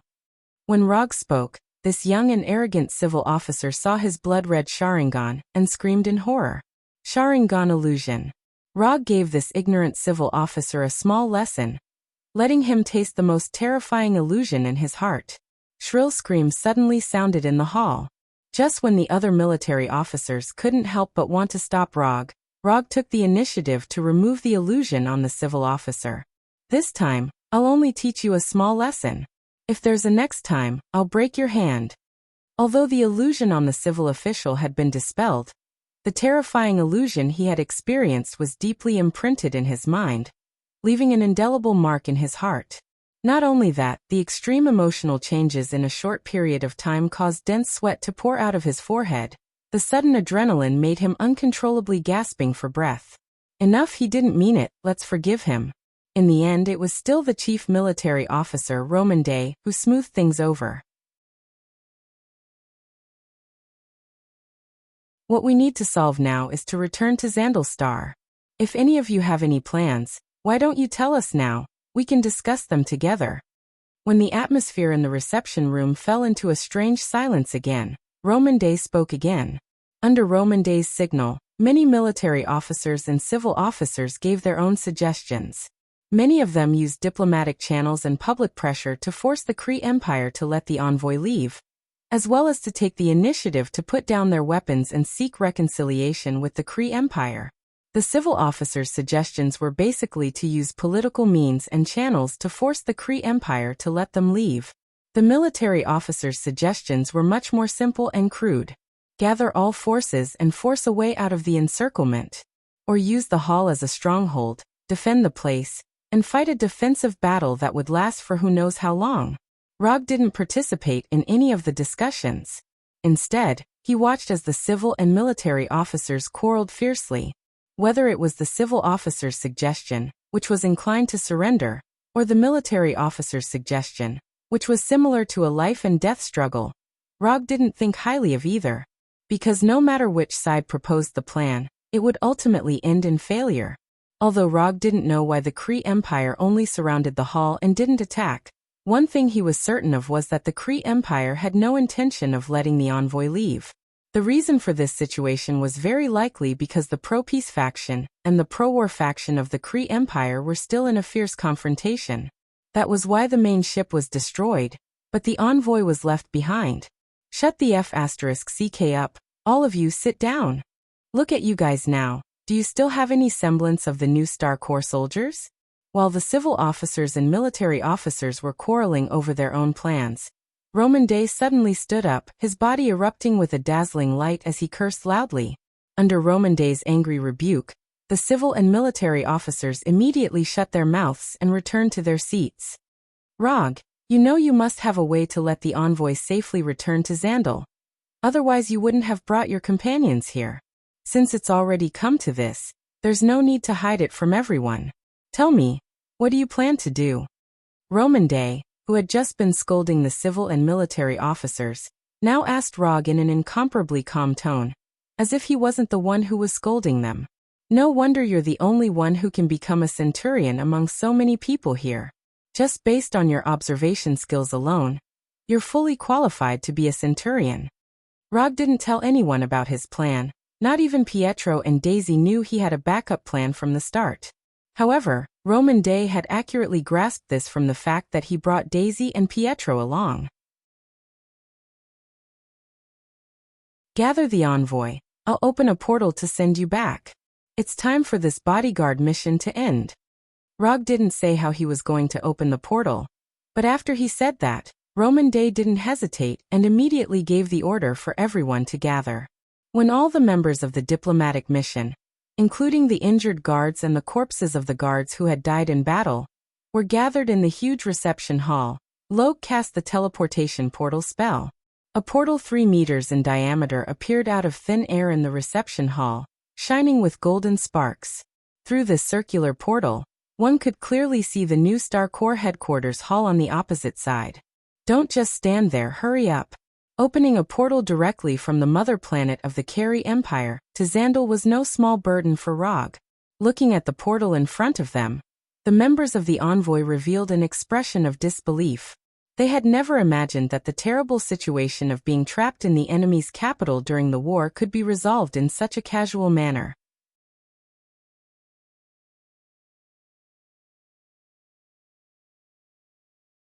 Chapter 391. Dimensionality Reduction. This is the scene that often appears when Xander faces other technologically backward planets. But now, Rog used an unscientific but very magical portal to let the members of the diplomatic mission experience the feeling of dimensionality reduction.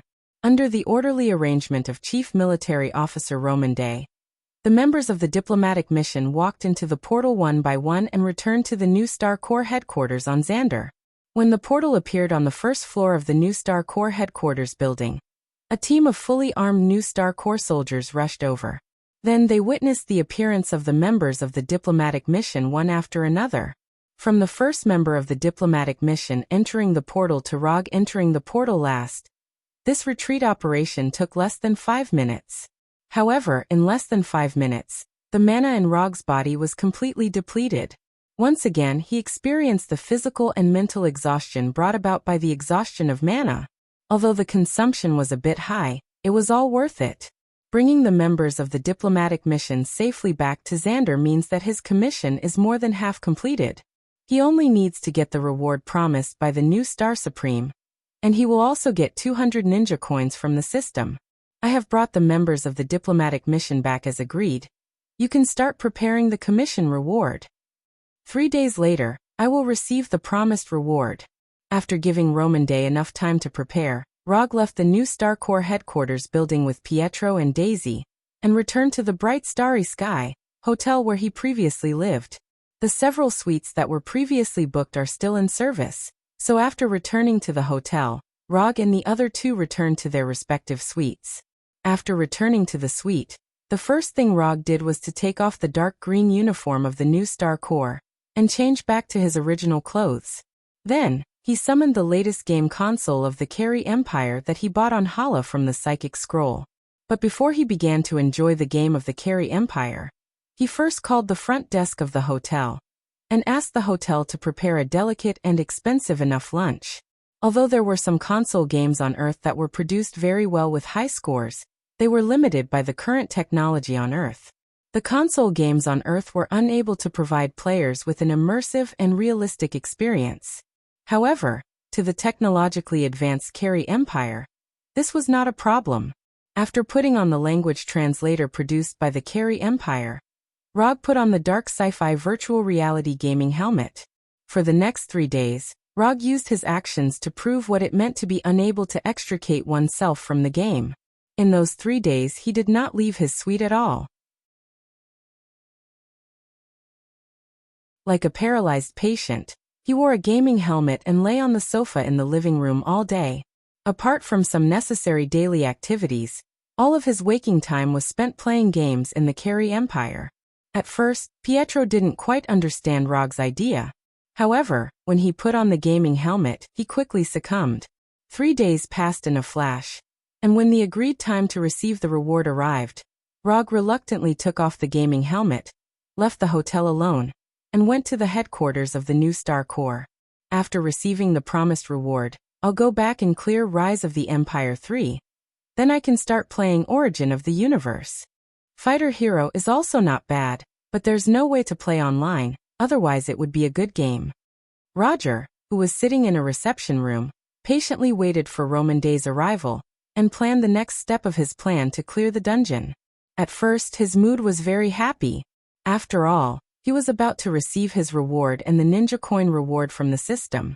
However, as time passed, his mood gradually changed from joy to dissatisfaction. An hour. Now he waited in the reception room for an hour. When will Centurion Roman Day come? I've been waiting here for an hour. This was the third time Rog urged the staff in the reception room. I'm sorry, Mr. Rog. We just received the latest news. Centurion Roman Day received the latest order from the Corps and is now going to the front line of the battlefield. He can't come to receive you. The female staff in the reception room answered with a standard smile and tone. Set off to the front line of the battlefield? Forget it. It doesn't matter if he doesn't come. I just want to know when I can get the promised reward. Rog suppressed his dissatisfaction and continued to ask. I'm sorry, Mr. Rog. We can't inquire about your reward for the time being. The green-skinned female staff continued to answer with a standard smile and tone. Can't inquire? At this time, Rog has realized something. Then can you contact the new Star Supreme? I want to meet with the new Star Supreme directly. I'm sorry, Mr. Rog. You don't have the authority to request a meeting with the Supreme for the time being. It was the same standard smile and tone again. He doesn't even have the authority to request a meeting with the new Star Supreme. Rog understood everything in an instant. This time he encountered a renege again. Seeing that you're just a basic staff, I won't make things difficult for you. Now I'll give you a warm reminder. You have 10 seconds to leave here immediately. I'm going to kill someone. When he said these words, Rog's face didn't show any anger or dissatisfaction, and he said with a smile, I'm sorry, Mr. Rog. You. Lightning release, lightning palm.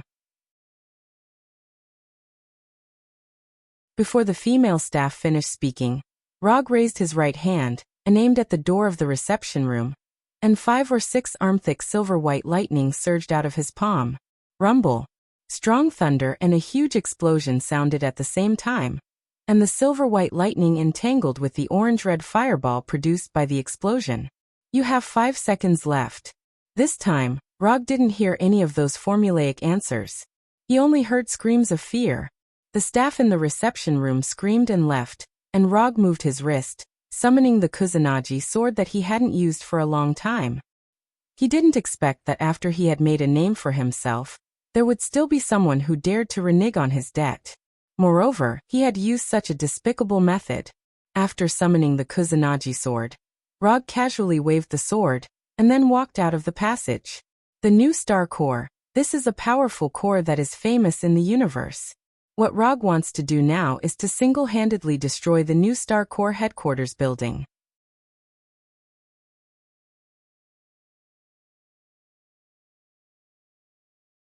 Chapter 392.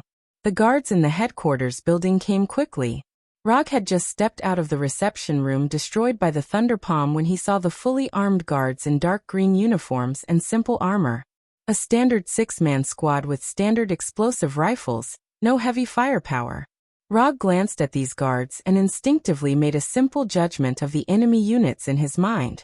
Put down your weapons. Put down your weapons immediately. Looking at Rog, who was strolling leisurely, the captain at the front of the squad immediately shouted, You think you're qualified to make me put down my weapons? Rog replied with disdain. He was in a good mood today. For a gamer like him, the console games of the Kree Empire brought him the most enjoyable and pleasant mood in recent times. However, today's debt-reneging incident had completely destroyed his hard-earned good mood. The target has obvious resistance. Permission to shoot on the spot. The captain made the decision to shoot Rog on the spot. But before he finished his order, Rog, who was more than 10 meters away from them, swept past them like a ghost. Chi. These guards didn't even see the afterimage left by Rog. Their necks were cut by the Kusanagi sword in Rog's hand. Bright red blood sprayed out from the wound like rain. Rog didn't plan to talk nonsense with these guards. Although he knew that these guards were just fulfilling their duties, in a battle, their position was different from the camp, which was enough reason to take their lives. In the reception room he spared the staff because they were not soldiers. And now, Even though the guards he killed were ordinary, basic personnel, they were warriors. They were enemy soldiers who had raised their weapons against him in battle. When the guards whose carotid arteries had been completely cut fell to the ground one by one, Roger casually took the communicator from the last guard while he was still barely able to stand. I don't care what reason you have for refusing to pay me what I deserve, but your decision makes me very angry, very angry. There has never been anyone who cannot pay me. New Star Corps not, New Star Supreme not. After saying this in the public channel of the New Star Corps, Rog crushed the communicator in his hand and walked straight towards the elevator. The New Star Corps did have a strong reputation in the universe, but he never put them in his heart. The New Star Corps was strong, but the strength of the New Star Corps was that it was a well-equipped army with a large number of people. It wasn't because of a single person. But Rog was different. The reason why he was strong was because of his own strength. Rog's speech in the public channel was immediately transmitted to the ears of all the guards in the headquarters building, including the mastermind behind the scenes who tried to not pay him. What do we do now? He doesn't seem to have any intention of holding back. In the command room on the 75th floor of the New Star Army headquarters, the guard commander of the headquarters said to a man in his early 30s, "What are you afraid of? He's only one person. Even if the accuser Ronin is here, he won't be able to leave the building alive. If Roger was present, he would definitely be able to recognize this arrogant carry man in his early 30s. This person was none other than the civil official of the diplomatic mission that he taught a lesson with his Sharingan. He's not the accuser Ronin. He's the man who defeated Ronin twice. Chris, this is just a personal grudge between you two. I can't let the headquarters building fall into a crisis because of your personal grudge. I'll be court-martialed." The guard commander of the headquarters building voiced his concerns. "No one will let you go to court-martialed. This is also my father's decision. Otherwise, why do you think Roman Day received a temporary order to go to the front lines? I can tell you directly what his reward is. After hearing it, you should know why my father supports my plan. 500 sets of Star 4 series power armors, 35th generation new starfighters, and various top-secret scientific documents." The guard commander couldn't help but suck in a breath of cold air after listening to Chris's words. Whether it was the Star 4 series individual equipment or the 5th generation new starfighters, they were all the latest top-notch armaments developed by the New Star Corps. Even the main force that was currently fighting the Carry Empire only had a small number of Star 4 series power armors. As for the 5th generation new starfighters, they were the latest generation of fighters that had yet to enter service. It's unbelievable that Prime would give these equipment to an outsider who doesn't belong to the Corps, and he even used a commission as a reward. The news of Rog accepting Prime Star's commission as a military officer of the diplomatic mission was spread out after the diplomatic mission returned to Xander. In the past few days, many people were curious about what kind of reward Xianxing Supreme offered for Luo Gu, a powerful existence who had defeated Luo Nan, the accuser, twice, to join the diplomatic mission. However, the guard commander of the headquarters building never imagined that Prime Star's reward would be strategic materials like the Star 4 power armor and the 5th generation new starfighter. After knowing the specific content of Rog's reward, the guard commander finally understood why Chris's father, the chairman of the military council, would support Chris's revenge for a personal grudge. Taking revenge on Rog was just a matter of convenience.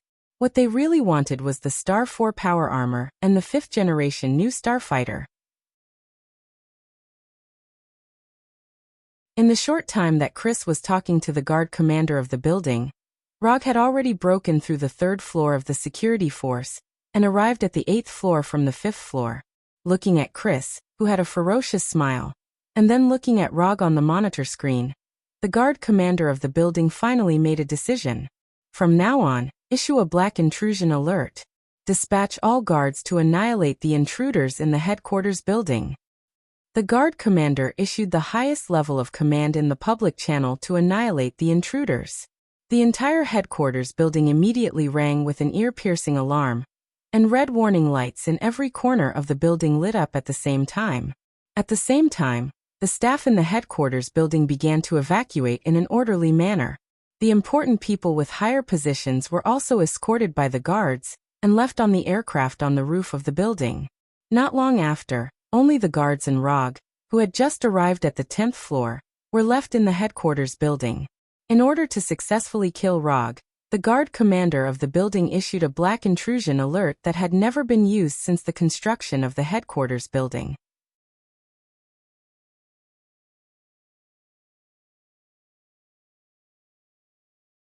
Chapter 393. The Black Invasion Alert was issued, which meant that the only way left for the commander and Chris was to successfully kill Rog. If Rog is killed, with the ability of Chris' father, not only will they not be punished for this operation, but they will also be able to successfully obtain the reward that originally belonged to Rog. Of course, if they fail, the consequences will also be very serious. First of all, the commander of the guards will be court-martialed. Secondly, Chris may die. Finally, Chris' father, the Speaker of the Military Council, will also be strongly impeached by the Supreme Nova or other political enemies. However, Chris and the commander of the guards didn't think that they will fail. This is the headquarters of the New Star Corps, where the strongest guards in the entire Xander are stationed. If even these guards can't deal with Rog, then there are basically not many troops that can deal with Rog. Rog didn't care about the sirens that came one after another. He still maintained his initial leisurely posture and walked slowly toward the top of the building.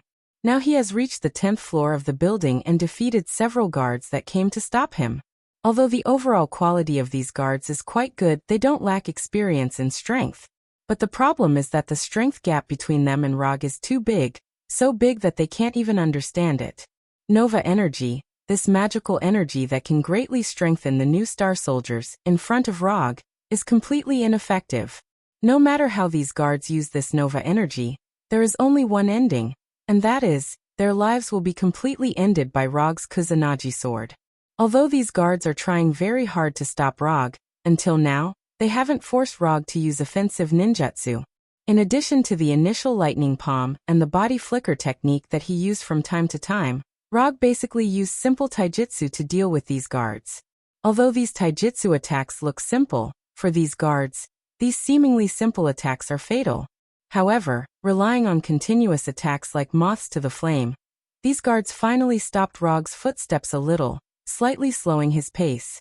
Are the guards of the New Star Army headquarters only at this standard? As the battle progressed, Rog's evaluation of the New Star Army continued to drop. Originally, he thought that these guards with Nova energy would be able to display some dazzling strength. However, it turned out that the strength of these guards was not as good as the Umbu members of Konoha's intelligence agency. In terms of attacking methods and killing efficiency, his dark group members were several levels higher than these guards. The only thing that made them inferior to these guards was that the number of members of the dark group was much smaller. With these guards dying one after another, Rog successfully reached the 20th floor of the building. Then, it took a little time to reach the 30th floor of the building. Because they were inside the building, it was impossible for these guards to mobilize fighters or heavy energy cannons to attack Rog. The emptied building became Rog's stage, a bloody stage where he could fully display his killing skills. Rog's unstoppable advance was finally stopped when he reached the 36th floor of the building. At this time, the enemies he faced were no longer ordinary guards using blasters, but third-level warriors who were proficient in using Nova energy to attack or defend. According to the classification of the New Star Army, the third-level Denarian Army warriors have 75% of the strength of a centurion, and also have the ability to fly. Although this was the classification of the New Star Army, after killing who knows how many guards, Rog knew that this so-called 75% of the strength of a centurion was just a superficial statement. To be precise, the third-level Denarian Army warriors have 75% of the Nova energy of a centurion. The guards that were killed by Rog before were second-level Denarian Army warriors. According to the classification of the army, they should have 50% of the strength of a centurion, just that they can't fly. However, after really fighting, Rog discovered how unreliable this statement was. If the guards that couldn't even block his sword had half of the strength of a centurion, then the New Star Army would have been annihilated by the Carey Empire long ago. These guards didn't have half of the strength of a centurion, but half of the nova energy of a centurion. For a long time, Rog believed that energy was energy, and strength was strength. Energy was a part of strength, but it wasn't the entire strength. Take Rog for example. Although he had never used nova energy before, as long as he was given 10% of the nova energy of a centurion, even if he didn't have any chakra, he was still confident that he could kill all the soldiers below the level of a centurion. Energy was just a weapon. How to use this weapon to quickly kill the enemy was the standard to determine whether a soldier was good or not. Finally, some decent people have come. Seeing that you are unarmed, I won't bully you with weapons. After saying that, Rog threw the Kusanagi sword back into the summon scroll. At this time, there were only 3 guards in front of him. Although their attire was no different from the guards he killed before, Rog didn't see any weapons on them. Whether it was firearms such as blasters, or cold weapons such as sabers and daggers, they didn't have any. The moment the Kusanagi sword disappeared from Rog's hand, the 3 guards didn't hesitate and immediately launched an attack. Their bodies shone with the golden light that Rog had seen from Roman day.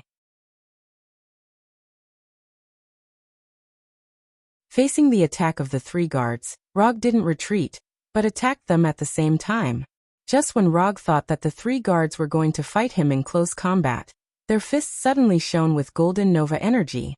Then these nova energy shrouded their fists and attacked him like cannonballs. Young man, you don't have any morals. These 6 golden nova energy attacked Rog's different parts at the same time and blocked several of his escape angles. No matter which angle he dodged to, at least 1 or 2 of the nova energy would hit him. Since his opponent had already unleashed an energy attack, Rog naturally wouldn't be so foolish as to use his physical body to block it. With a thought, a layer of light blue chakra instantly covered his body, giving him a 360-degree energy armor with no blind spots. Boom. Boom. Boom. The 3 nova energy first hit Rog's chakra armor and exploded like a bomb, bursting with a dazzling golden light.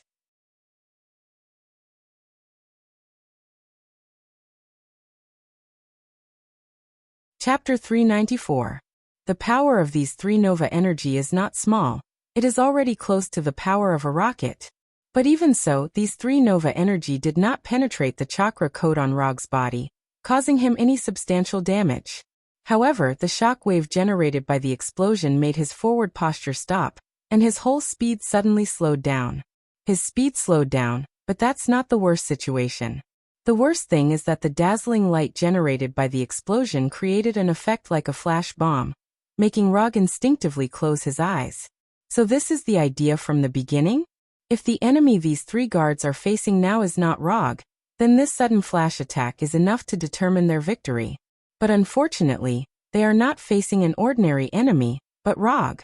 Not long after he crossed into this world, before he mastered enough ninjutsu, Rog once had a favorite tactic. A secret killing tactic based on genjutsu, dark sneak technique. Although he has not experienced the feeling of being completely deprived of his vision by genjutsu, he is good at secret killing tactics, so he naturally knows how to face this kind of attack from the dark. Losing his vision will not have much impact on him, especially in close combat. Almost at the moment when he closed his eyes, he gathered chakra in the nerves of his ears, stimulating the ear nerves and greatly improving his hearing. At the same time, his amazing combat intuition and combat experience honed over the years also made up for the impact of the loss of vision for the first time.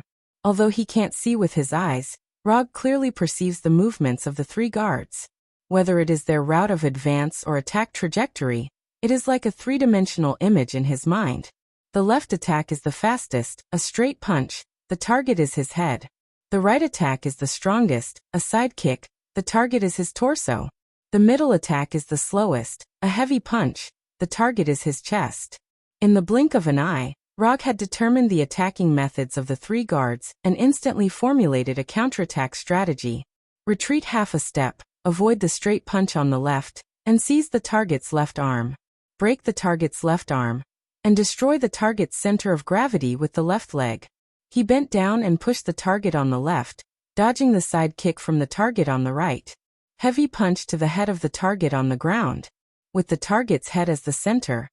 Heavy punch to attack the standing leg of the target on the right to destroy the stability of the target on the right.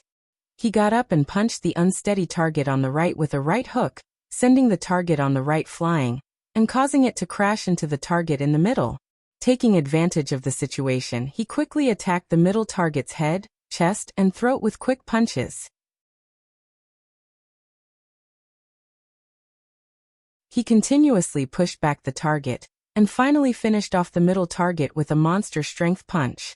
This entire set of counterattack strategies took less than a second to completely emerge in Rog's mind. In the next few seconds, Rog executed this counterattack strategy perfectly. Boom. When the guard in the middle was sent flying by the monstrous strength fist and crashed into the wall behind him, Rog opened his eyes. The sudden flash attack should have allowed the three guards to completely seize the initiative of the battle, and even secure victory in one fell swoop. However, things did not go as they expected. Not only did Rog not fall into the situation of being besieged by the three of them, but he also severely injured two of them, and instantly resolved the situation of being besieged. It wasn't until the guard in the middle was sent flying that the guard on the right, who had not been attacked much, finally stood up and looked at Rog in disbelief. Although he didn't know how Rog did it, he clearly saw that Rog's eyes were always closed during the fight. With his eyes closed, he resolved the joint attack of the three of them and severely injured two of them. The guard finally understood why Rog's invasion was classified as the highest level of black invasion. This was simply not something a human could do. He was a fighting machine with a humanoid appearance. Don't be so surprised. There are many people who can do this. I know a blind top fighter. The blind top fighter in Rog's mouth is none other than Daredevil. Speaking of Daredevil, Rog suddenly found that he hadn't paid attention to his news for a long time, and he didn't know how he was doing now and whether he was still fighting against Kingpin in Hell's Kitchen. You guys rely too much on Nova energy and advanced weapons. If you continue like this, you will forget how to fight in close combat sooner or later. Looking at the shocked guard, Rog gave his own advice. The remaining guard did not refute Rog. After thinking about it, he helplessly found that what Rog said was true. You can think about this problem later. I'm in a hurry now, so. As soon as his voice fell, Rog took the initiative to launch an attack and attacked the guard like lightning. Although the guard tried to resist Rog, the huge gap in strength doomed his resistance to be meaningless. 3 seconds later, the guard was hit in the chest by Rog's monster punch, and he flew out upside down, spitting out bright red blood from his mouth. After dealing with the guard, Rog did not stop at all, and continued to walk towards the upper floor of the building. 40 floors, 50 floors, 60 floors. Although the guards in the building tried their best to stop Roger and kill this menacing intruder, they couldn't do anything about it. However, their efforts did not get the report they imagined. The number of guards decreased rapidly at a terrifying speed, but Rog's advancement was not affected in any way. Mobilize the Imperial Guards. We must mobilize the Imperial Guards, and now only the Imperial Guards of Supreme can stop him. Looking at the godlike Rog on the monitor screen, the guard commander of the building said loudly. The guard commander was not the only one who lost his composure. Even Chris, who was originally arrogant, had an ashen face at this time.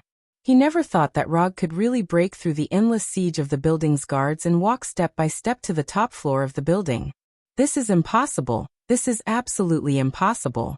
Even if it was a centurion of the New Star Legion, it was absolutely impossible to defeat all the guards of the headquarters building alone. This was simply not something a human could do. Chris's rank in the New Star Legion was not low. Although he walked the path of a civil official in the Legion, he was very clear about the strength of a centurion of the New Star Legion. It was precisely because of this comparison that he placed his hopes on the guards of the headquarters building. But it turned out that Chris underestimated the strength of the New Star Legion's centurion, and also underestimated the gap between the centurion and Rog.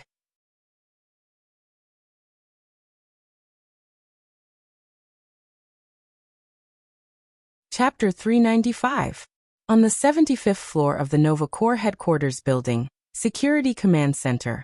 Just because I taught you a small lesson on Hala, you want my reward? At this time, Rog was holding the blaster he took from the guards of the building, and under his feet was Chris, who just wanted to escape but was kicked away by him. The reason why Rog suddenly came from the 60th floor to the command center on the 75th floor and kicked Chris under his feet was because Chris was sure that the guards of the headquarters building couldn't stop him. Looking at Rog, who has come to the 60th floor and showed strength far beyond that of a supernova Corps Centurion, Chris made the decision to leave the headquarters building immediately. As the initiator of all this, Chris knows very well what will happen to him if he falls into the hands of Rog. In the Hologuild Hall, he just scolded Rog and was taught a lesson by Rog with Sharingan Genjutsu. If Rog found out that he was the one who had plotted all of this and caused Rog to be unable to successfully obtain his reward, then he would definitely end up in a worse state than before. Therefore, Chris planned to leave the headquarters building immediately and get away from the madman Rog completely. But he didn't expect that before he walked out of the command center, the floor of the command center was penetrated. At this time, Rog, who he didn't want to see the most, flew up from the hole in the floor. Then he was sent flying by Logue's kick and stepped on by Logue. "No. I didn't, don't talk nonsense." After hearing Rog's question, Chris didn't have time to care about the pain in his chest and immediately denied it. "Really? But I don't believe it." While talking, Rog raised the blaster in his hand and fired a shot at the invisible right back. Whoosh! The green explosive bullet accurately hit the guard who was hiding in the corner and trying to shoot in the dark. It was a headshot. "It's really not me, I just didn't have time to evacuate the building," Chris explained with great emotion, but Rog didn't believe a word of his explanation. Whoosh! Just when Chris was about to continue to explain, Rog fired a shot at his right leg, and the green bullet directly penetrated his thigh. "Ah! My leg is broken." Since he was a child, Chris has never felt such bone-piercing pain, and suddenly issued a harsh scream. "Your leg is not broken yet, but if you don't shut up, I don't mind fulfilling your little wish." Rog looked at Chris, who was stepped on by his foot, with an impatient look on his face. He originally thought that the person who dared to his reward would be a little shrewd and a little domineering. He didn't expect that when he came to the command center, he actually saw Chris, this guy. In the beginning, he only wanted to blow this matter up and let the people of the New Star Army understand the consequences of reneging on their debt. However, when the security commander of the building issued the black intrusion alert and evacuated all unrelated personnel from the headquarters, he suddenly realized that he seemed to have found the location of the mastermind behind the scenes. When all unrelated personnel were evacuated, the only people left in the headquarters, according to common sense, were the guards of the building and Rog himself. However, when he used chakra to sense the situation in the building, he found that on the 75th floor of the building, there was a life form without Nova energy in his body. As everyone knows, the soldiers of the Nova Corps, whether it is the medics who just graduated from the Space Academy or the highest-ranking Centurions, all have Nova energy in their body. A person without Nova energy in his body, after the black intrusion alert was issued, not only did he not evacuate, but he stayed in the security command center of the headquarters. This abnormal phenomenon aroused Rog's curiosity, and it also evoked some of his memories.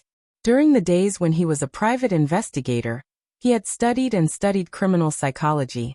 Some criminals like to return to the scene of the crime after committing a crime, and gain a sense of control and satisfaction by witnessing the panic of the crowd and the reaction of the police.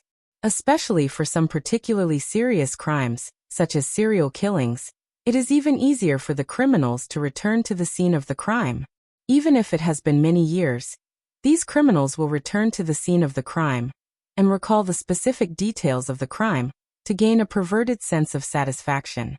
At that time, Rog didn't know that the person in the command center was Chris, but after discovering this abnormal phenomenon, the first thing that appeared in his mind was this theory that he saw in his research of criminal psychology. Then he thought about it carefully and found that his guess seemed to be correct.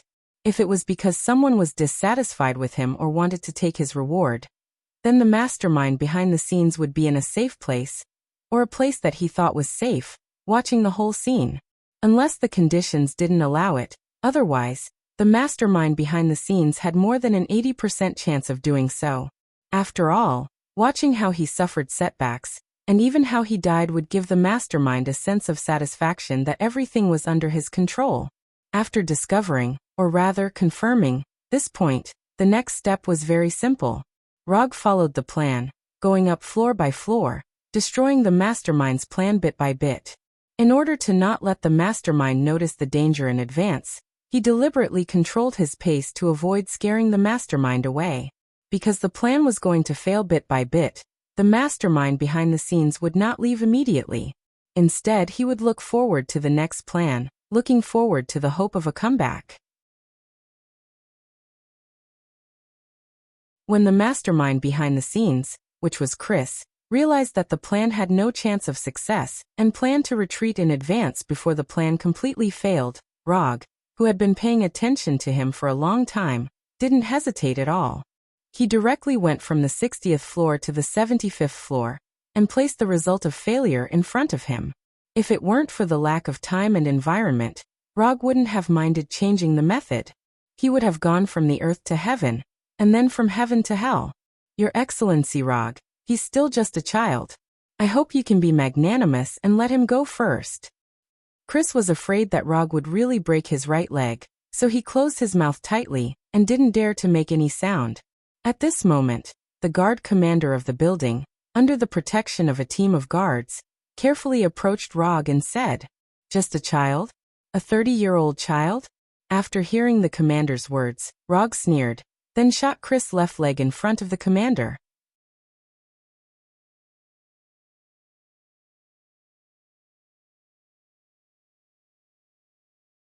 Chapter 396.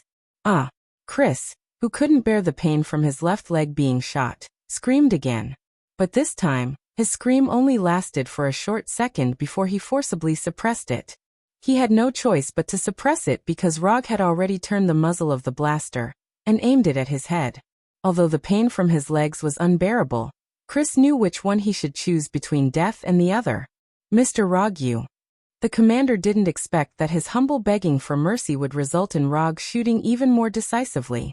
Looking at Chris, who was trying his best to endure the pain, the commander originally wanted to say something, but in the end he didn't say anything. He signaled the guards beside him to put down their weapons and retreat a distance. Rog didn't want to continue shooting Chris, at least not until he figured out the ins and outs of the matter. However, the commander's words, "He's still a child," completely angered him. Although he didn't know how long the average lifespan of Xander's people was, Chris, who was under his foot, didn't look like a child at all.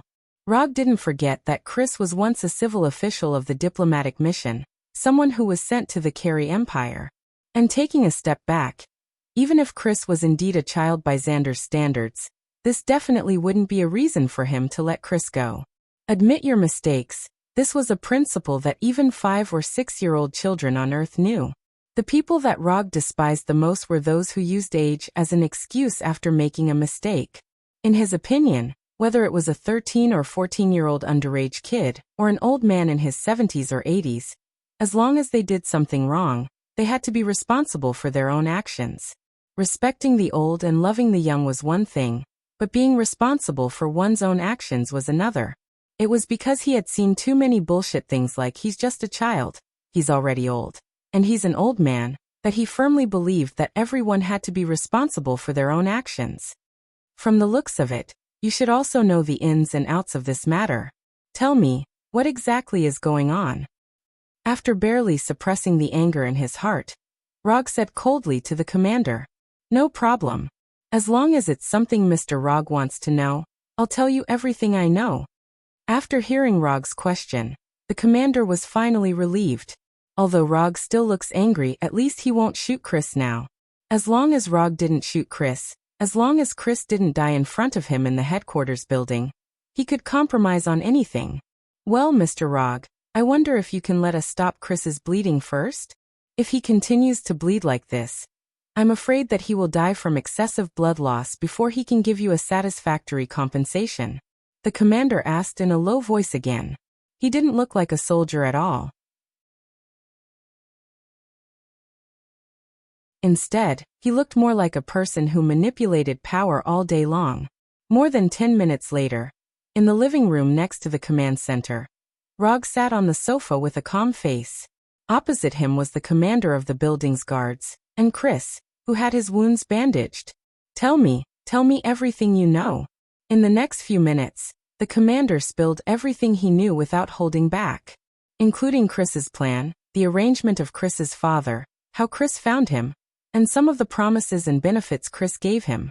In order not to let things continue to develop in a worse direction, the commander did not dare to hide the slightest bit of the truth. He told the whole story in full detail. After the commander finished speaking, Rog turned to look at Chris, who was silent, and his face became colder and colder. Just as he expected, Chris only wanted to use his father's power to retaliate a little, so that he couldn't get the reward he deserved so easily. But when he learned about the details of Rog's reward, he had some thoughts that he shouldn't have and told his father, the chairman of the military council, about the list of rewards. Then his plan changed from the initial revenge to the invasion of Rog's reward. In order to successfully obtain the equipment that originally belonged to Rog, they deliberately set the location of the operation at the headquarters building. As long as they could successfully kill Rog in the headquarters building, they could conclude that Rog took credit for himself and caused a ruckus in the headquarters building and killed related staff members. Although this didn't seem to be in line with Rog's character, at that time, he would be dead, and no one would go against the chairman of the military council. When Rog was still alive, perhaps someone would be willing to fight for justice for him. But if he was dead, then naturally no one would be willing to stand up for a dead person. Especially since this was a dead person from another planet. So as long as Rog was dead, it didn't matter if other people believed it or not, it wouldn't affect Chris's plan. And the equipment that originally belonged to him would naturally return to the new Star Corps, and the military council would make reasonable arrangements. All in all, Chris's plan was feasible and had a chance of success. But the crux of the problem was that they had completely underestimated Rog's strength. In their plan, Luogo, who had defeated Luonan, the accuser, twice, was at most in existence stronger than the Centurion. After all, a Centurion was the strongest individual in the new Star Corps, and the possibility of Rog being stronger than a Centurion by several levels was instinctively ignored by them from the beginning. The new Star Corps was indeed very strong, but what they pursued wasn't the strength of an individual, but the strength of the Corps as a whole. So this possibility that was ignored from the beginning became the most fatal weakness in their plan. So that's how it is. No wonder when I first saw you 3 days ago in the guild hall, I felt that you had an innate arrogance. I didn't expect you to come from a powerful family. After listening to Chris's explanation, Rog said with a smile. Seeing the smile on Rog's face, Chris and the commander finally put down the big stone in their hearts and completely breathed a sigh of relief. Their surrender finally gave them the opportunity to peacefully resolve this matter. Chris didn't need to worry about his own safety, and the commander didn't need to worry about Chris dying in the headquarters building. Everything was starting to develop in a good direction. However, just when Chris and the commander felt that Rog had the idea of resolving the matter peacefully, Rog suddenly picked up the blaster on the table, pointed the muzzle directly at Chris's head, and decisively pulled the trigger. Xiao! The green blaster bullet pierced through Chris's head without any suspense, completely taking away his life. The bright red blood that spurted out immediately dyed the clean table red. Your answer is very detailed, but I'm not satisfied.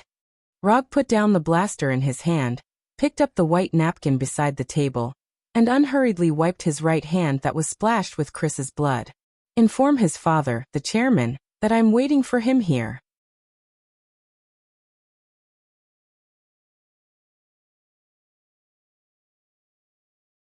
Chapter 397. Inform His Excellency? The commander's eyes kept switching between Chris and Rog, and he said with a look of disbelief. Now he couldn't wait to completely conceal the matter of Chris' death, and then run as far as possible to avoid Chris' father venting his anger on him for the death of his only son. Although the position of commander of the new Star Corps headquarters is very good, compared to his own life, it's nothing. Yes, inform his father. Tell him that I'm waiting for him here. You don't have to go personally, just let your men go. Looking at the panicked commander, Rog said unhurriedly, as if he didn't realize the consequences of his action of killing Chris. It doesn't matter, I can go personally. Yes, I can personally inform His Excellency. After hearing Rog's words again, the commander finally reacted, quickly stood up, and tried to leave the reception room. I just said, let your men go. You stay here. Just by looking at the commander's expression, it's easy to know what he's thinking.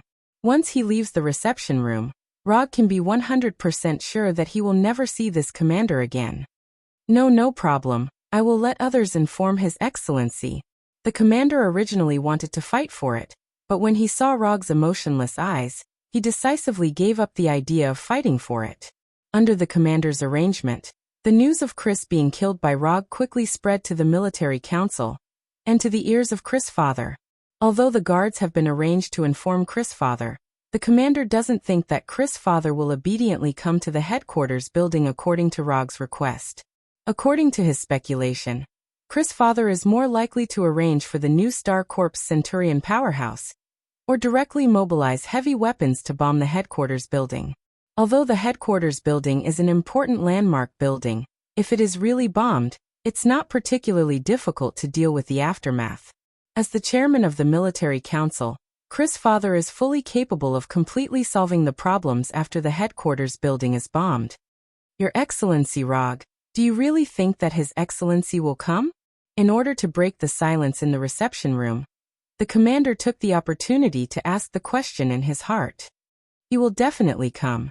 Rog answered decisively. Why? Can you tell me why you're so sure?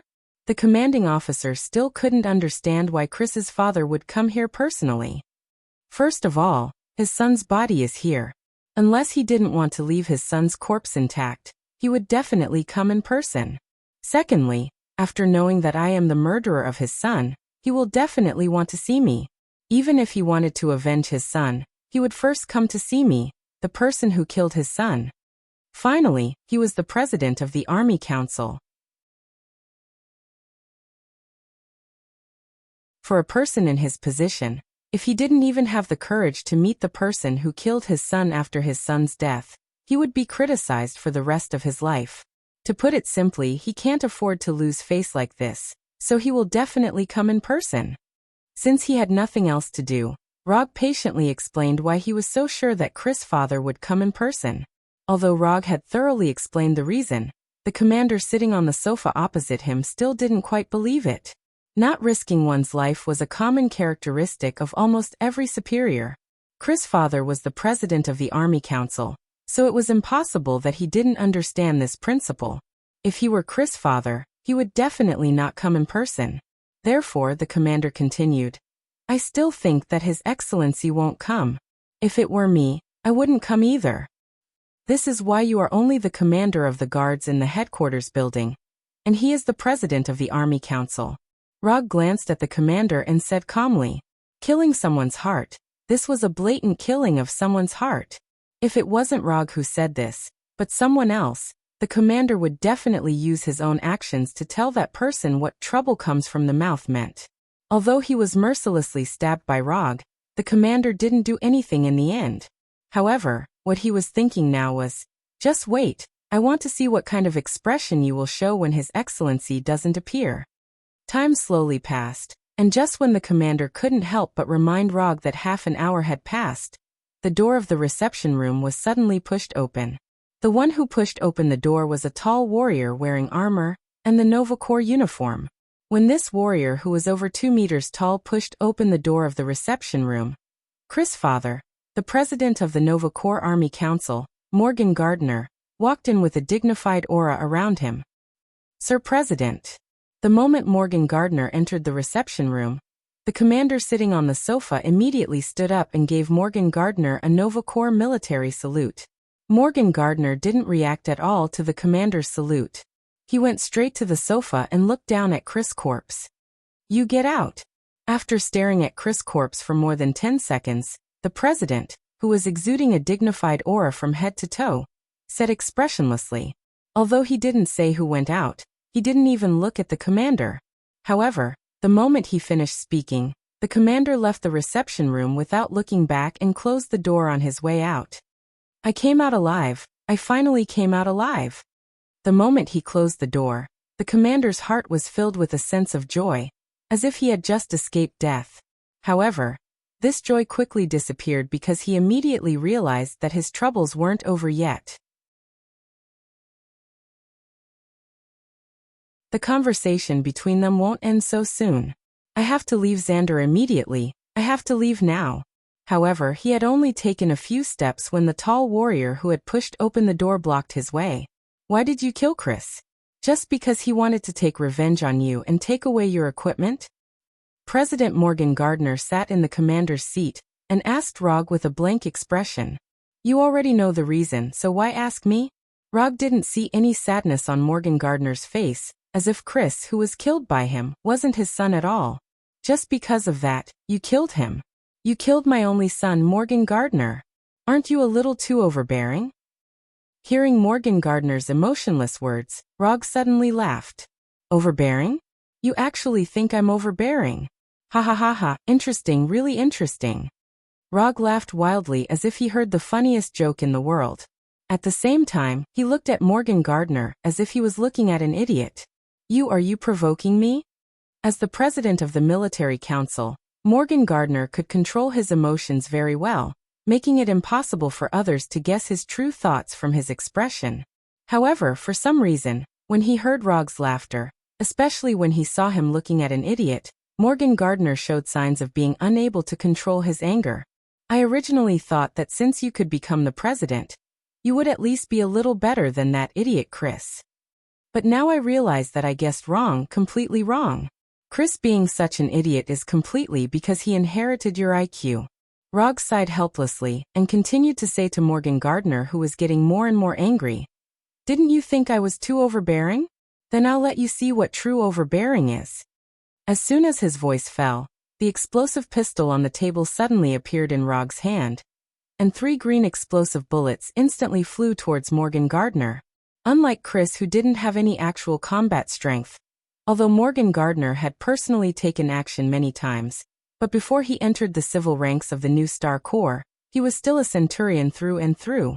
A faint golden light suddenly erupted from Morgan Gardner's body, and the 3 explosive bullets aimed at his head and heart were instantly deflected.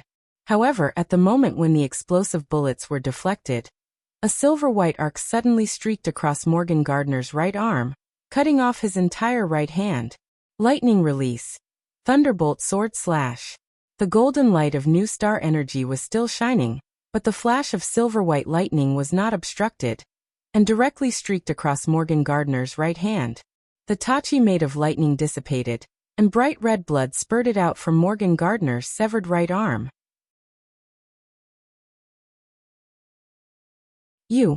Unlike Chris, who liked to yell after being injured, Morgan Gardner's ability to endure pain was clearly several levels higher. However, Morgan Gardner never thought that Rog would actually dare to attack him, and in such a fierce manner. At this moment, Morgan Gardner finally understood why Rog dared to kill Chris, and why he still stayed in the headquarters to wait for his arrival after killing him. Chris had never participated in any kind of battle, so Chris didn't know that in this world, there was a terrifying existence who had completely integrated madness into their instincts. But Morgan Gardner had seen such a person who he would never forget after seeing him.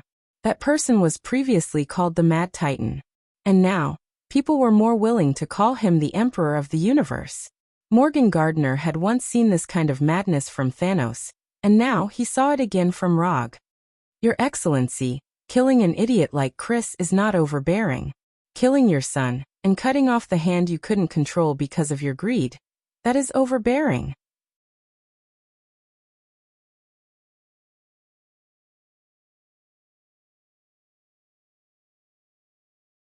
Chapter 398.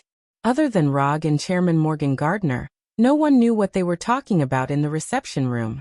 However, 5 minutes after entering the reception room, Chairman Morgan Gardner walked out of the reception room with an expressionless face. Although Morgan Gardner didn't say anything, when he came out, everyone's attention was focused on his injured arm. It was a clean cut that looked like it was cut by a laser, a cut that was still flowing with bright red blood. Morgan Gardner didn't care about other people's gazes, and handed his right hand that was held in his left hand to the tall soldier who opened the door. Then, without saying a word, As if nothing had happened, he left the building with his personal guards. Until Morgan Gardner and his guards completely disappeared around the corner of the corridor, the guard commander of the building finally regained a bit of his rationality. Am I hallucinating? The chairman's right hand was cut off. Rog actually cut off the chairman's right hand? The scene of Morgan Gardner holding a broken hand was completely beyond the commander's comprehension. He couldn't understand why Rog dared to cut off Morgan Gardner's right hand, and why Morgan Gardner was expressionless. What happened to this world? The commander, whose mind was filled with the scene of Morgan Gardner's broken hand, began to doubt whether this world was still the world he was familiar with. Just when the commander and the other guards were confused and shocked, Rog also walked out of the reception room as if nothing had happened. Then, without looking back, he left the New Star Army's headquarters building. Looking at Rog's leaving figure, the commander suddenly remembered the sentence Rog said to him before, the sentence that killed people. This is why you're only the commander of the headquarters building's guards, and he's the chairman of the council. A conflict that was originally enough to cause a war between Rog and the New Star Army ended just like that, in a way that no one knew about. After leaving the New Star Army's headquarters building, Rog directly used the portal magic and returned to the suite of the Bright Starry Sky Hotel and put on the dark game helmet again. Rog's invasion of the headquarters building and triggering the Black Invasion alarm came to an end in a quiet and irresistible way. The New Star Army didn't find trouble with Rog because of what happened in the headquarters building, and he never went to the headquarters building again. 2 days later, Rog received the reward that originally belonged to him in an armory near the New Star Army's headquarters building. At the same time, he also took away a compensation gift that wasn't similar to this reward. At the moment of receiving the reward, the commission status in the system also changed. 200 ninja coins commission reward was sent to Rog's account. Ninja coins not consumed, 610. Looking at his current unconsumed ninja coins, Rog returned to the hotel suite and directly used the portal magic, returning to Konoha's ninja village on Tatooine with Black, Pietro, and Rhodazy. You three go back to the headquarters first. I'm going to train here for a while. If there's anything urgent, you can let Hinata contact me. After that, Rog sent Black and the other two into the portal built by the black boulder.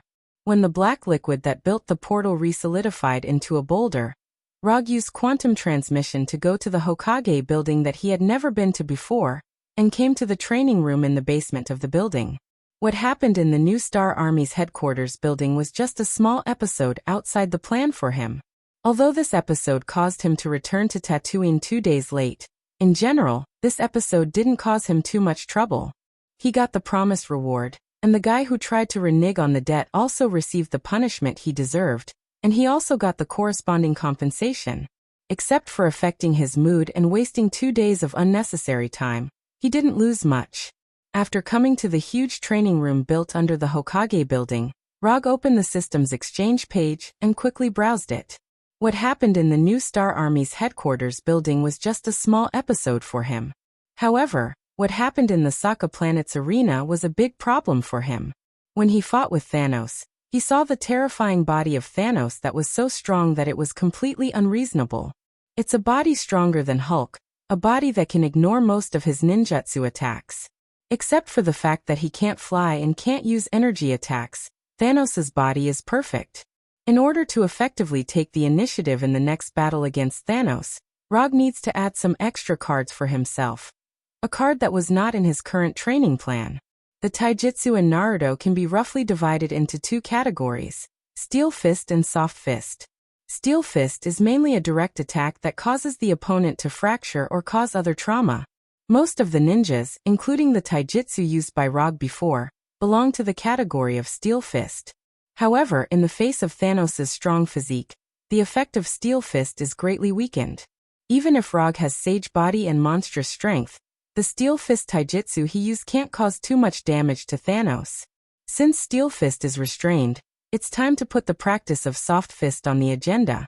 To be honest, Luo Gu did not like Gentle Fist, a fist technique that looks soft and weak. He doesn't doubt the power of Soft Fist. After all, when Soft Fist is developed to the extreme, it may become an ultimate taijutsu. It's just that compared to destroying the enemy's internal organs and meridians, he still prefers to destroy the enemy's body. Simple, violent, and effective.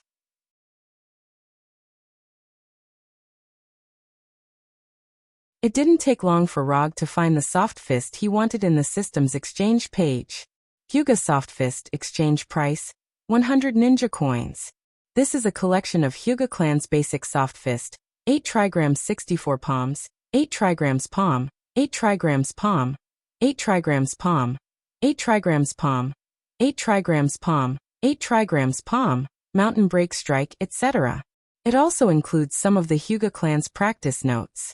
The exchange price is not expensive, which is within Rog's expectations. So he didn't hesitate and directly chose to exchange. The exchange icon symbolizing Hyuga clan's soft fist suddenly disappeared. At the same time, the practice information of Hyuga Soft Fist appeared in Rog's mind out of thin air. Soft Fist is in his hand, but to fully exert the power of Soft Fist, he still needs a pair of special eyes, a pair of eyes that can let him see the enemy's meridians. Byakugan exchange price, 200 ninja coins.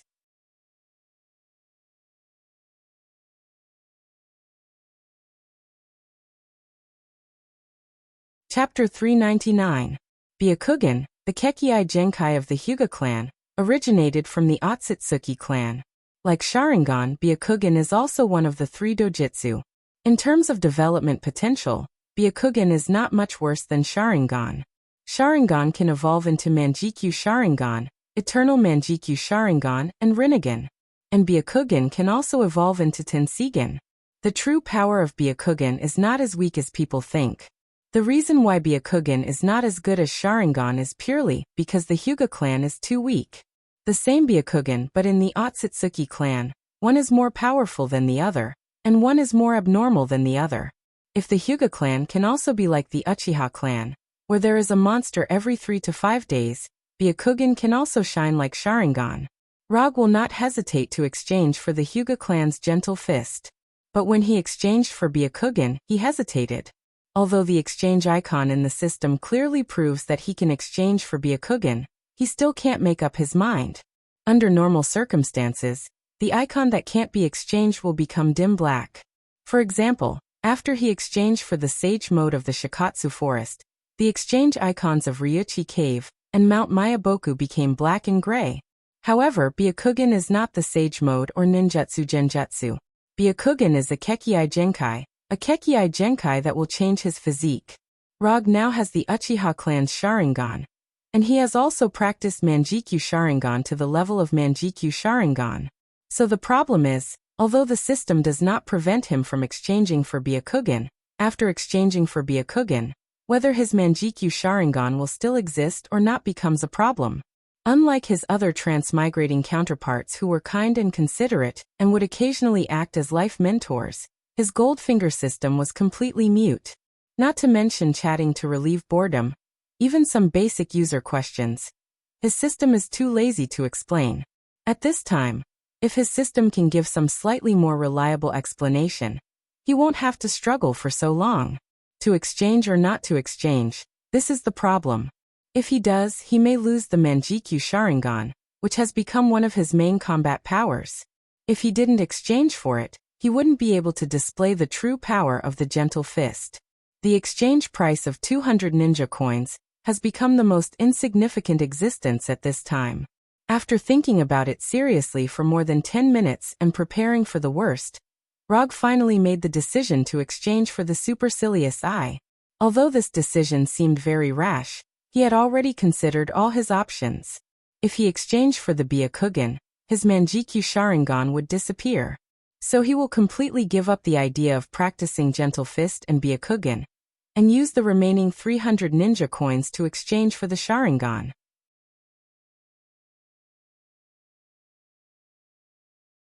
Then he repeated the process of the kaleidoscope's eye-opening that he had done once before.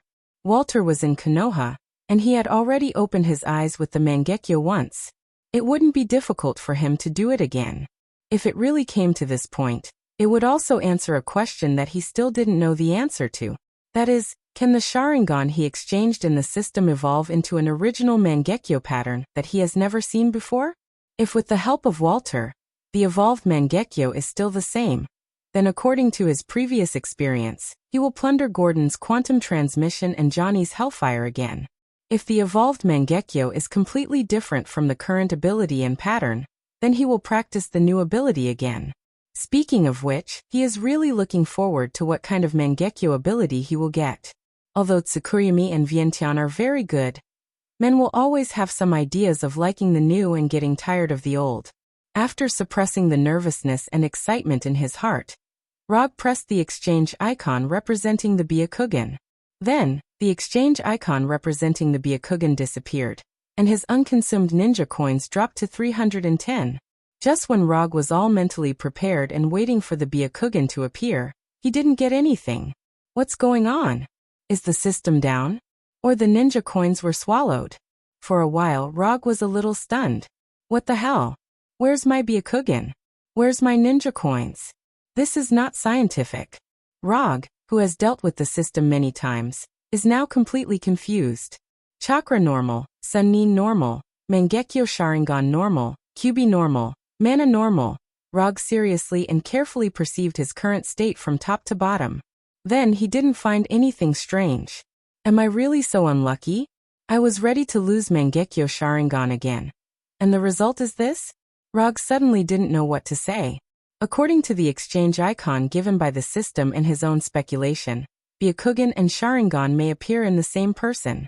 Otsutsuki Kagaya and Otsutsuki Mamashiki all have Byakugan and Rinnegan at the same time. Since Byakugan and Rinnegan can appear in the same person, then the Rinnegan level Sharingan should also be able to coexist with Byakugan. Although this is just a speculation, it is a very reliable speculation. At least in Rog's view, this is the case. If there is any difference between him and Otsutsuki Kagaya and Otsutsuki Mamashiki, it is only that he is not a member of the Otsutsuki clan, and he only has 2 eyes. Forget it, don't think about it, just think of it as the new Star Supreme's commission for free. After adjusting his current lost mentality, Rog used quantum transmission and directly teleported from the practice room to the bathroom of the Hokage's mansion. Right now he no longer had any interest in practicing the gentle fist. At least he didn't have any interest in it now. Without Byakugan, gentle fist can't exert its full power at all. At most, it can be used to deal with enemies who are not as strong as him. Because of his bad mood, Rog soaked in hot water for half an hour in the bathroom, then wrapped in a bath towel, and came to the bathroom's more than 2 meters long mirror. Speaking of which, it seems that he hasn't seen his original black eyes for a long time. Looking at the blood-red eyes in the mirror, Rog suddenly missed his original black eyes. So he closed his 3-tomo Sharingan that is open 24 hours a day. Just when he thought he was about to see his black eyes, he saw an unbelievable scene in the mirror. What the hell? Where are my black eyes? At this time, what appeared in front of him was not the black eyes in his memory, but the opposite white eyes.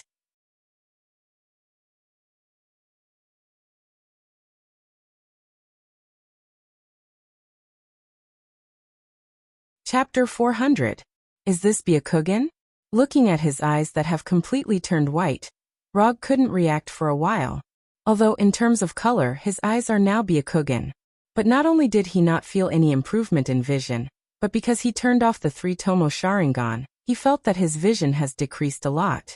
After a few seconds of doubt, he found out what the problem is. Like Sharingan, Byakugan needs to be opened before it can exert its power. But it's not the same as Sharingan. After opening Byakugan, the original color of the iris will not change, but the blue veins next to the eyes will burst. Byakugan, open. After finding the way to open Byakugan in his mind, Rog silently said in his heart, and a few blue veins suddenly burst on the side of his eyes. With the opening of Byakugan, the system's introduction and information about Byakugan finally emerged in his mind. The basic abilities of Sharingan can be divided into observation, replication, and hypnosis. As one of the 3 major dojutsu, Byakugan also has 3 basic abilities: telescopic vision, X-ray, and insight. Telescopic vision, as the name suggests, is to improve the eyesight of the eyes. Even if Rog has just opened Byakugan, his telescopic vision has reached a radius of 1 kilometer. In the state of opening Byakugan, as long as he wants, he can clearly see anything within a radius of 1 kilometer. Of course, with the continuous improvement of Byakugan's ability, the limit of telescopic vision will continue to increase. In addition to telescopic vision, Byakugan's X-ray and insight ability will continue to improve due to cultivation. Among the two abilities of X-ray and insight, Rog's personal favorite is X-ray. Byakugan's X-ray ability allows him to easily see through objects and enemies. Clothes, walls, metal, and other obstacles will be transparent under Byakugan's X-ray. More importantly, Byakugan can see the meridians, acupoints, bones, and chakra flow in the target's body. Just like the replication ability of Sharingan, the system has also made some adjustments to Byakugan's X-ray ability, changing the ability to see through the target's chakra flow to see through the target's energy flow, not just limited to chakra. Rog wasn't surprised by the system's adjustment to Supercilious Eye, because until now he was the only one in this world who possessed chakra. Byakugan's ability to see through things was the key to unleashing the power of Gentle Fist. Only with his X-ray vision could Rog accurately penetrate the enemy's body with his chakra, thereby destroying the enemy's meridian system, or the energy circulation route, thereby achieving the effect of destroying the enemy from the inside. As for the Byakugan's insight vision, it allowed him to have a 360-degree field of vision without any blind spots, unlike normal humans who could only have a horizontal field of vision of 188 degrees at most. Other than the three basic abilities of vision, clairvoyance, and insight, with the Byakugan he could also slightly increase his control over chakra, allowing him to release chakra from all the acupoints in his body at the same time, allowing him to perform high-level physical skills such as 8 trigrams palm, revolving heaven. However, this did not mean that possessing the Byakugan would allow one to release chakra from all the acupoints in one's body. Whether or not one could do this depended on the user's control over chakra, as well as his strength. If it was a ninja with no strength, even if he had the Byakugan, he wouldn't be able to release chakra from all the acupoints in his body. After quickly going through the information of Byakugan in his mind, Rog began to use his Byakugan ability for the first time. The first thing he used was, of course, his most valued clairvoyance ability. When the clairvoyance ability of Byakugan was activated, the mirror in front of Rog instantly became transparent like glass. Even the wall behind the mirror was the same. Under the clairvoyance of Byakugan, Rog could easily see through any obstacles in front of him. Whether it was metal, walls, or anything else, nothing could block his sight. In the case of clairvoyance, Rog also used the clairvoyance ability of Byakugan, allowing his clairvoyance to be improved qualitatively. With the combination of clairvoyance and clairvoyance, he could clearly see the names of the books placed on the bookshelves of the Hokage's office hundreds of meters away in the bathroom of the Hokage's residence. After adapting to the new visual experience of combining clairvoyance and clairvoyance, Rog used the third ability of Byakugan, the clairvoyance ability. With the integration of clairvoyance, Rog's perspective was no longer limited to what was in front of him, but became a 360-degree view without any blind spots. After experiencing the new visual experience brought about by Byakugan, Rog turned his gaze back to himself, instantly seeing through his body and examining the internal situation of his body. The light blue ball burning like a flame was his own chakra, and the blood red ball was the half kyubi sealed in his body, yang kyubi. In addition, he also saw a small ball of rainbow-like gorgeous light in his right eye, as well as an orange-red flame. The rainbow-like brilliance was the quantum teleportation arcana that he had plundered from Gordon. The orange-red flame was the hellfire that he plundered from Ghost Rider Johnny. Not only that, he also saw a golden light in his body, which was the magic he got from learning magic in Kamar Taj. After carefully examining his physical condition, Rog closed the Byakugan, and the bulging blue veins around his eyes returned to normal. With the closing of Byakugan, the clairvoyance, and clairvoyance also disappeared. The appearance of Byakugan did not change the Sharingan, but replaced his original black eyes. Even if he doesn't open Byakugan and Sharingan, his black eyes won't appear again. After a few seconds of sighing, Rog found a new set of clothes from the closet in the bedroom. After dressing up, he used quantum transmission to return to the office in the Hokage building, then turned on the computer and quickly typed. It didn't take long for him to type out all the cultivation methods of the Hashiman Tanku in his mind without missing a word. After checking it again, he silently deleted the cultivation methods of the last 3 gates, and then said, Hinata, use Hulk as the test target, replace chakra with gamma energy or Hulk's vitality, and retest the possibility of cultivating the Hashiman Tanku, and make relevant adjustments. Although Rog hasn't returned to Earth yet, he didn't forget what he promised Hulk. In addition, start a new research project. Project topic: Chakra Energy Transplant Plan. The test target is also Hulk.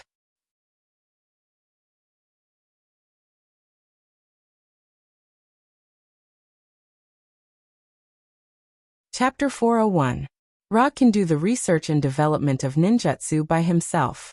But adjusting the Hashiman Tanku to make it suitable for people without chakra is not something he can handle alone. Not to mention the various troubles encountered in the process of testing and adjustment. Just the amount of data needed in the test and adjustment is not something he can calculate by himself. Although ninjutsu is not a science, sometimes it has to pay attention to scientific laws. Finding and calculating the laws is the strength of a super artificial intelligence like Hinata. Roger. When Roger finished speaking, Hinata's virtual image appeared in front of him and said softly to him, "Don't worry, Mr. Roger. Although this Hinata in Konoha's hidden village is not Hinata herself, her calculation ability is not worse than Hinata herself in Konoha's intelligence agency headquarters. After all, compared with Hinata herself, who needs to deal with a lot of tedious things in Konoha's intelligence agency, the workload of this Hinata is relatively less." After instructing Hinata, Rog took out a piece of white paper from the drawer of his desk and began to summarize his next training plan. The first thing to do is to practice Byakugan and Gentle Fist, which are one of his trump cards in the future when facing enemies like Thanos who have a strong body. So he wrote the words Byakugan and Gentle Fist on the white paper and added a number in front of them. In addition to Byakugan and Gentle Fist, Sharingan and Sage Body are also the focus of his training plan this time. Until now, his Susanoo has not completed the 3rd form with armor, so Sharingan still needs to be further improved. As for Sage Body, this directly affects his physical strength, speed, endurance, recovery, and other basic attributes. It is also a link that cannot be ignored. And Sage Body is also the key to evolving Manjikyu Sharingan into Rinnegan in the future. Under normal circumstances, he needs to evolve his Manjikyu Sharingan into Eternal Manjikyu Sharingan, and then evolve it into Rinnegan through the fusion of Hashirama's cells. This is the method used by Uchiha Madara. Although this method is a reliable way to improve, for Rog, this method has innate and irreparable defects. He doesn't have a brother in this world, let alone a brother who has the Manjikyu Sharingan. Therefore, he had no way of upgrading his kaleidoscope to the level of Eternal Kaleidoscope. Since he can't have the Eternal Manjikyu Sharingan, one of the prerequisites for the Rinnegan, he can only start with the cells of Hashirama. Uchiha Madara's Rinnegan evolved from the Eternal Manjikyu Sharingan and the transplantation of Hashirama's cells. And Roger intends to take a different path in the details, but the principle is the same, the path of Rinnegan. He wants to use his Manjikyu Sharingan and Hashirama's Sage Body to evolve his own Rinnegan. Although he can't have the Eternal Manjikyu Sharingan like Madara, he can have Hashirama's cells that are stronger than Hashirama's. In this way, he can offset the shortcomings of the Sharingan and evolve his own Rinnegan. Of course, this was only a theoretical evolution process. In the specific process of opening the eye, there would definitely be some small problems in other aspects. Thus, he wrote down the second content of his cultivation plan on the white paper. Number 2. Sharingan plus Sage Body.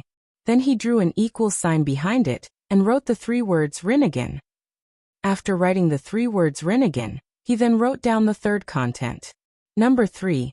Kyubi Resonance. Rog's current resonance with Kyubi is 4, which means that he can now use Kyubi's chakra to 4 tails at most. Although Yambi's state is not low, it is still a long way from the Kyubi mode he wants. Even if it's an incomplete Kyubi mode, he estimates that he must at least reach the level of resonance 7 or 8. As for the complete QB mode, of course, he must reach the highest level of Resonance 9. Byakugan and Gentle Fist, Sharingan and Sage Body, and QB Resonance are all the contents of his next cultivation plan. As for Ninjutsu, Genjutsu, and Taijutsu, they are not in his cultivation plan for the time being. The battle with Thanos in the Sokka Planet Arena made him fully aware of the gap between him and Thanos in terms of basic physical fitness.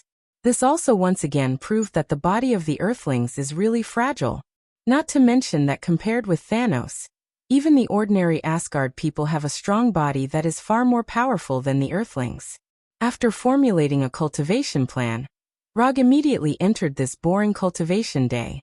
However, he didn't expect that just as he was working hard in Konoha, an invasion happened on the Earth that caught most organizations and forces by surprise.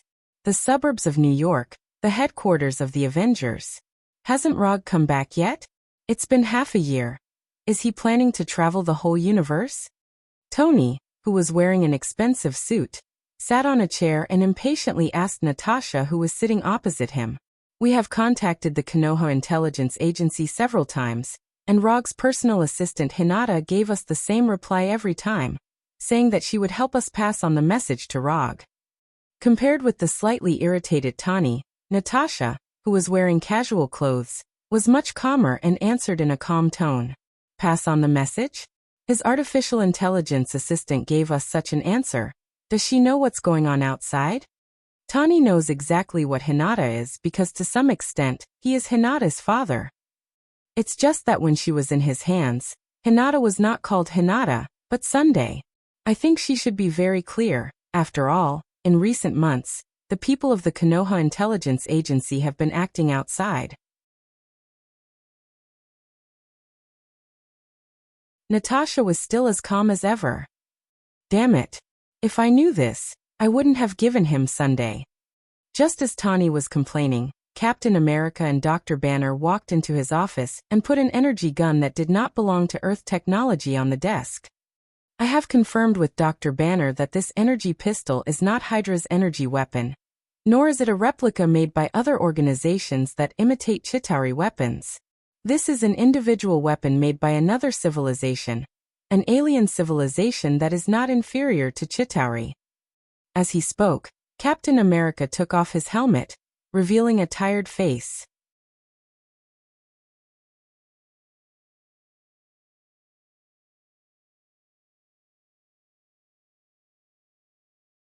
Chapter 402. Washington, Konoha Intelligence Agency Headquarters. When Rogers and Dr. Banner came to Tani's office with energy pistols that didn't belong to Earth, Konoha's intelligence agency was also holding a secret meeting attended by a few people. Frank the Punisher, Bronsky the Abomination, Daisy the Shockwave, Pietro the Quicksilver, Walter the Scarlet Witch, and other well-known superheroes in Konoha gathered in the highest-level conference room of the headquarters building at this time. Unlike the relaxed atmosphere of the headquarters in the past, at this time, a dignified look appeared on the faces of the Punishers and others, and an oppressive silence enveloped the entire conference room. We can't let things get worse. I suggest contacting Rog immediately. We need him now. The first to speak was Daisy. She said with a gloomy face, staring at the empty seat at the top of the long conference table. To be precise, she was looking at the virtual three-dimensional projection standing next to this seat. The main seat at the top of the conference table belongs to Rog.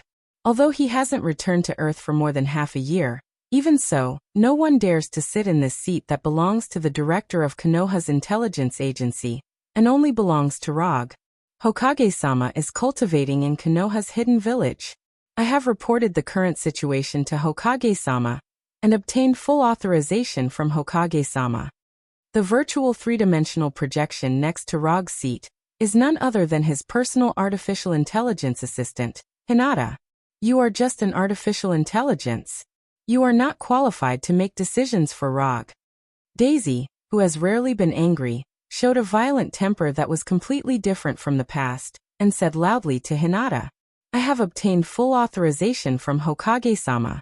If you have any questions, you can wait until Hokage-sama returns to the headquarters and confirm with Hokage-sama in person. Before that, All the affairs of the headquarters will be handled by me. I have made a complete calculation of your proposals, and the highest success rate is less than 30%. Konoha's intelligence agency will continue to maintain the original action plan. Although Hinata's electronic voice is no different from a real human voice, but at this time, her words made people feel the innate cold-blooded and ruthless machine creation.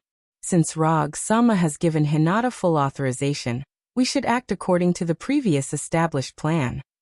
If Konoha's strength is damaged because of our actions, Sama will not be happy when he comes back. When Daisy's anger was about to erupt like a volcano, the Punisher on the left spoke. As the existence that followed for the longest time, the Punishers had a very high status in Konoha's headquarters. Even Peter and Walter, who did not have a clear superior-subordinate relationship with would show him great respect when they saw him. Although the Punisher's strength is far inferior to Abomination, Daisy, Pietro, and the others, in Konoha's headquarters he is the highest existence under In this regard, even Hinata couldn't compare to the Punisher.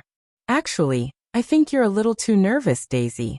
Although the outside environment is indeed a bit bad, in general, it doesn't have much impact on our Konoha intelligence agency. And those extraterrestrial bastards won't dare to have ideas about us. After the Punisher finished speaking, Quicksilver Pietro also expressed his opinion. But as soon as he finished speaking, Walter, sitting next to him, gave him a look that told him to shut up.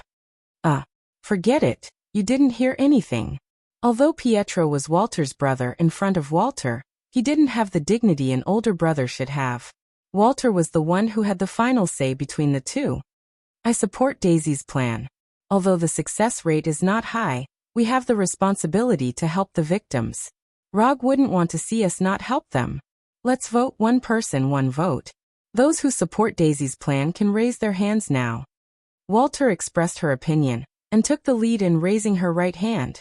Although in Konoha's headquarters, Walter was the kind of person who didn't express her own opinions, and didn't even have much interest in field operations. But strangely, her status in Konoha's headquarters was not much lower than the Punisher's. Although Walter didn't explicitly deny Hinata's opinion, her action of raising her hand clearly expressed her true thoughts. As Walter raised her hand, Daisy and Pietro also raised their hands. Later, Dr. Lizard Connors and Red Tank also raised their right hands. The Punisher looked at everyone who raised their hands, thought seriously, and finally didn't raise his hand. Unlike others, in addition to being a member of Konoha's intelligence agency, he also has a psychic contract with He can't violate Rog's opinion. Although Hinata is now making decisions on behalf of as long as Hinata has Rog's authorization, he won't violate Hinata's orders. The Punisher didn't raise his hand, and Abomination certainly didn't raise his hand.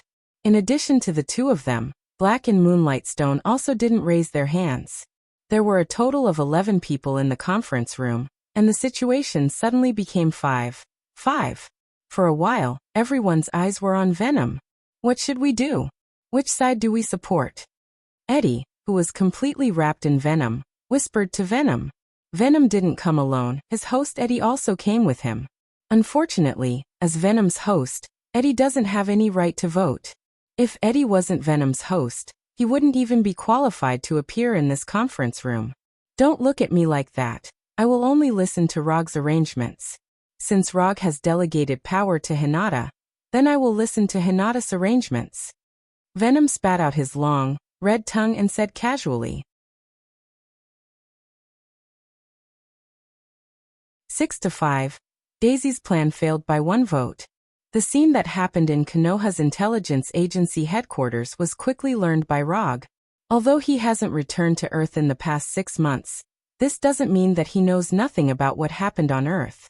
Glancing at the surveillance video of the conference room that Hinata sent, Rog sighed helplessly. Walter is more popular than I thought. Let's not talk about Daisy and Pietro. They will definitely support Walter. But what I didn't expect was that Dr. Connors and Red Tank would also stand on Walter's side. At this time, Rog wasn't in the practice room, but in the office of the Hokage building. After watching the surveillance video, he stood up from the chair and came to the window, looking at the sun that was about to set in the distance. Forget it, let's go back first. If I let the Skrull people continue to play, I don't know what the consequences will be. It's time for this farce to end.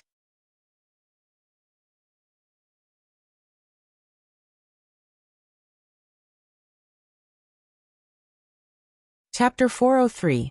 The big event that gave Tani and other Avengers headaches and caused Konoha to be divided, to some extent, is not a particularly serious matter.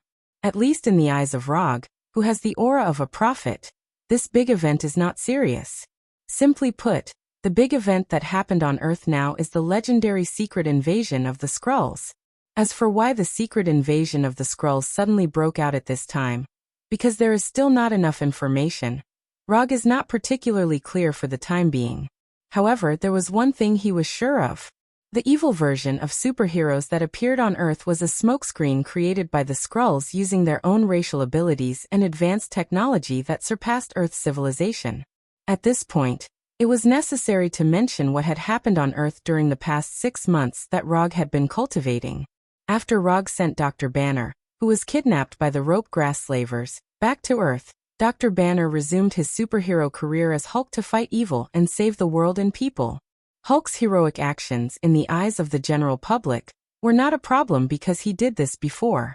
But no one thought that shortly after Hulk resumed his heroic actions, Hulk's reputation plummeted at a speed visible to the naked eye. Now, Hulk is no longer regarded as a superhero, but as a violent vigilante who ignores the law. The reason for such a huge reversal in reputation is due to one of Hulk's actions. It was a normal fire rescue activity. Hulk came to the scene of the fire and rescued ordinary people trapped in the sea of fire. If one only looked at the results, this operation was very normal. After all, Hulk had successfully rescued the victims of the disaster. But the problem was that while rescuing the victims, the careless Hulk accidentally overturned the burning building. Then the collapsed building killed the firefighters on the scene, as well as a large group of reporters on the scene. If this kind of accident only happened once, people's reputation for Hulk would not have deteriorated so badly. After all, this was just an uncontrollable accident.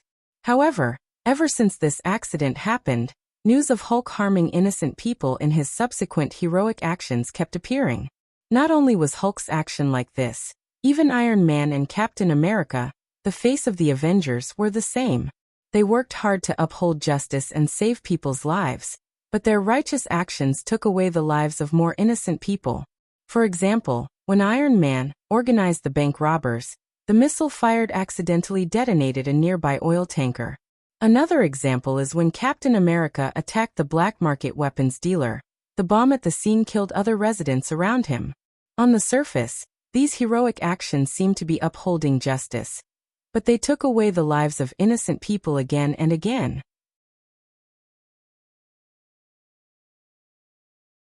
And this kind of incident of innocent people being injured in action, didn't only happen to famous hero teams such as Konoha and the Avengers. Even the less famous vigilante teams such as the Defender League, that just appeared in Hell's Kitchen, have also had similar accidents. As accidents continued to happen and certain people added fuel to the fire, the profession of superhero suddenly fell to the level of a rat crossing the street. Now there were protests against superheroes almost every day, asking the government to regulate these superheroes with extraordinary abilities. There were even many government members who took advantage of the situation to propose a superhero registration bill, requiring every superhero to register their identity and accept government jurisdiction.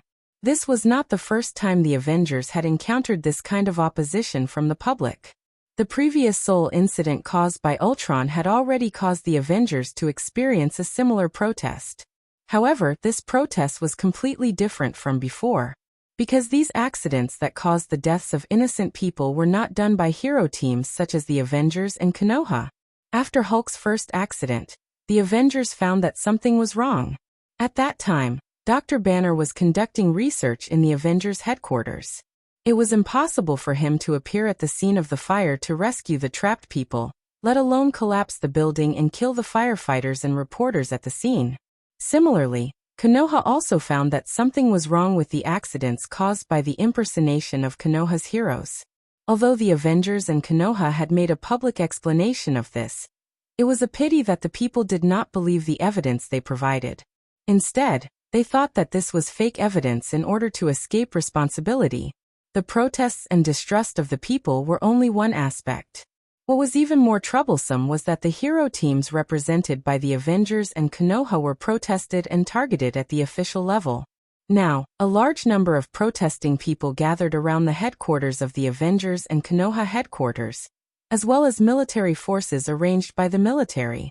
People protested, the government targeted, and these superheroes on Earth suddenly became the most unpopular existence. Rog looked at the various evidence and information sent by Hinata, and saw what was going on at a glance. Using high-tech and their own transformation ability, the Skrulls transformed into superheroes on Earth and put the blame on the superheroes. At the same time, the Skrulls, who had long been hidden in the government, used the power of the government to further solidify this blame. The real superheroes were facing protests from the people and the government, and the fake superheroes of the Skrulls were constantly exacerbating this situation.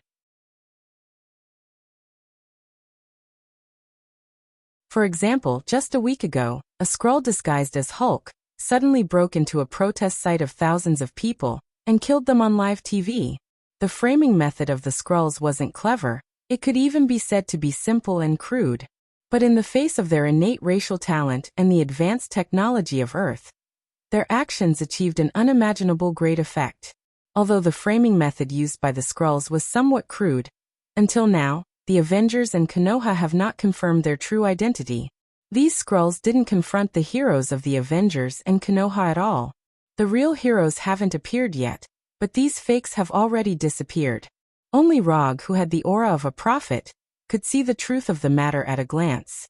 Although it wasn't quite the same as what he remembered, Rog was certain that this incident was caused by the secret invasion of the Skrulls.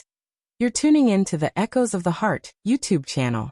Don't forget to subscribe and join us on this journey to catch the most captivating stories.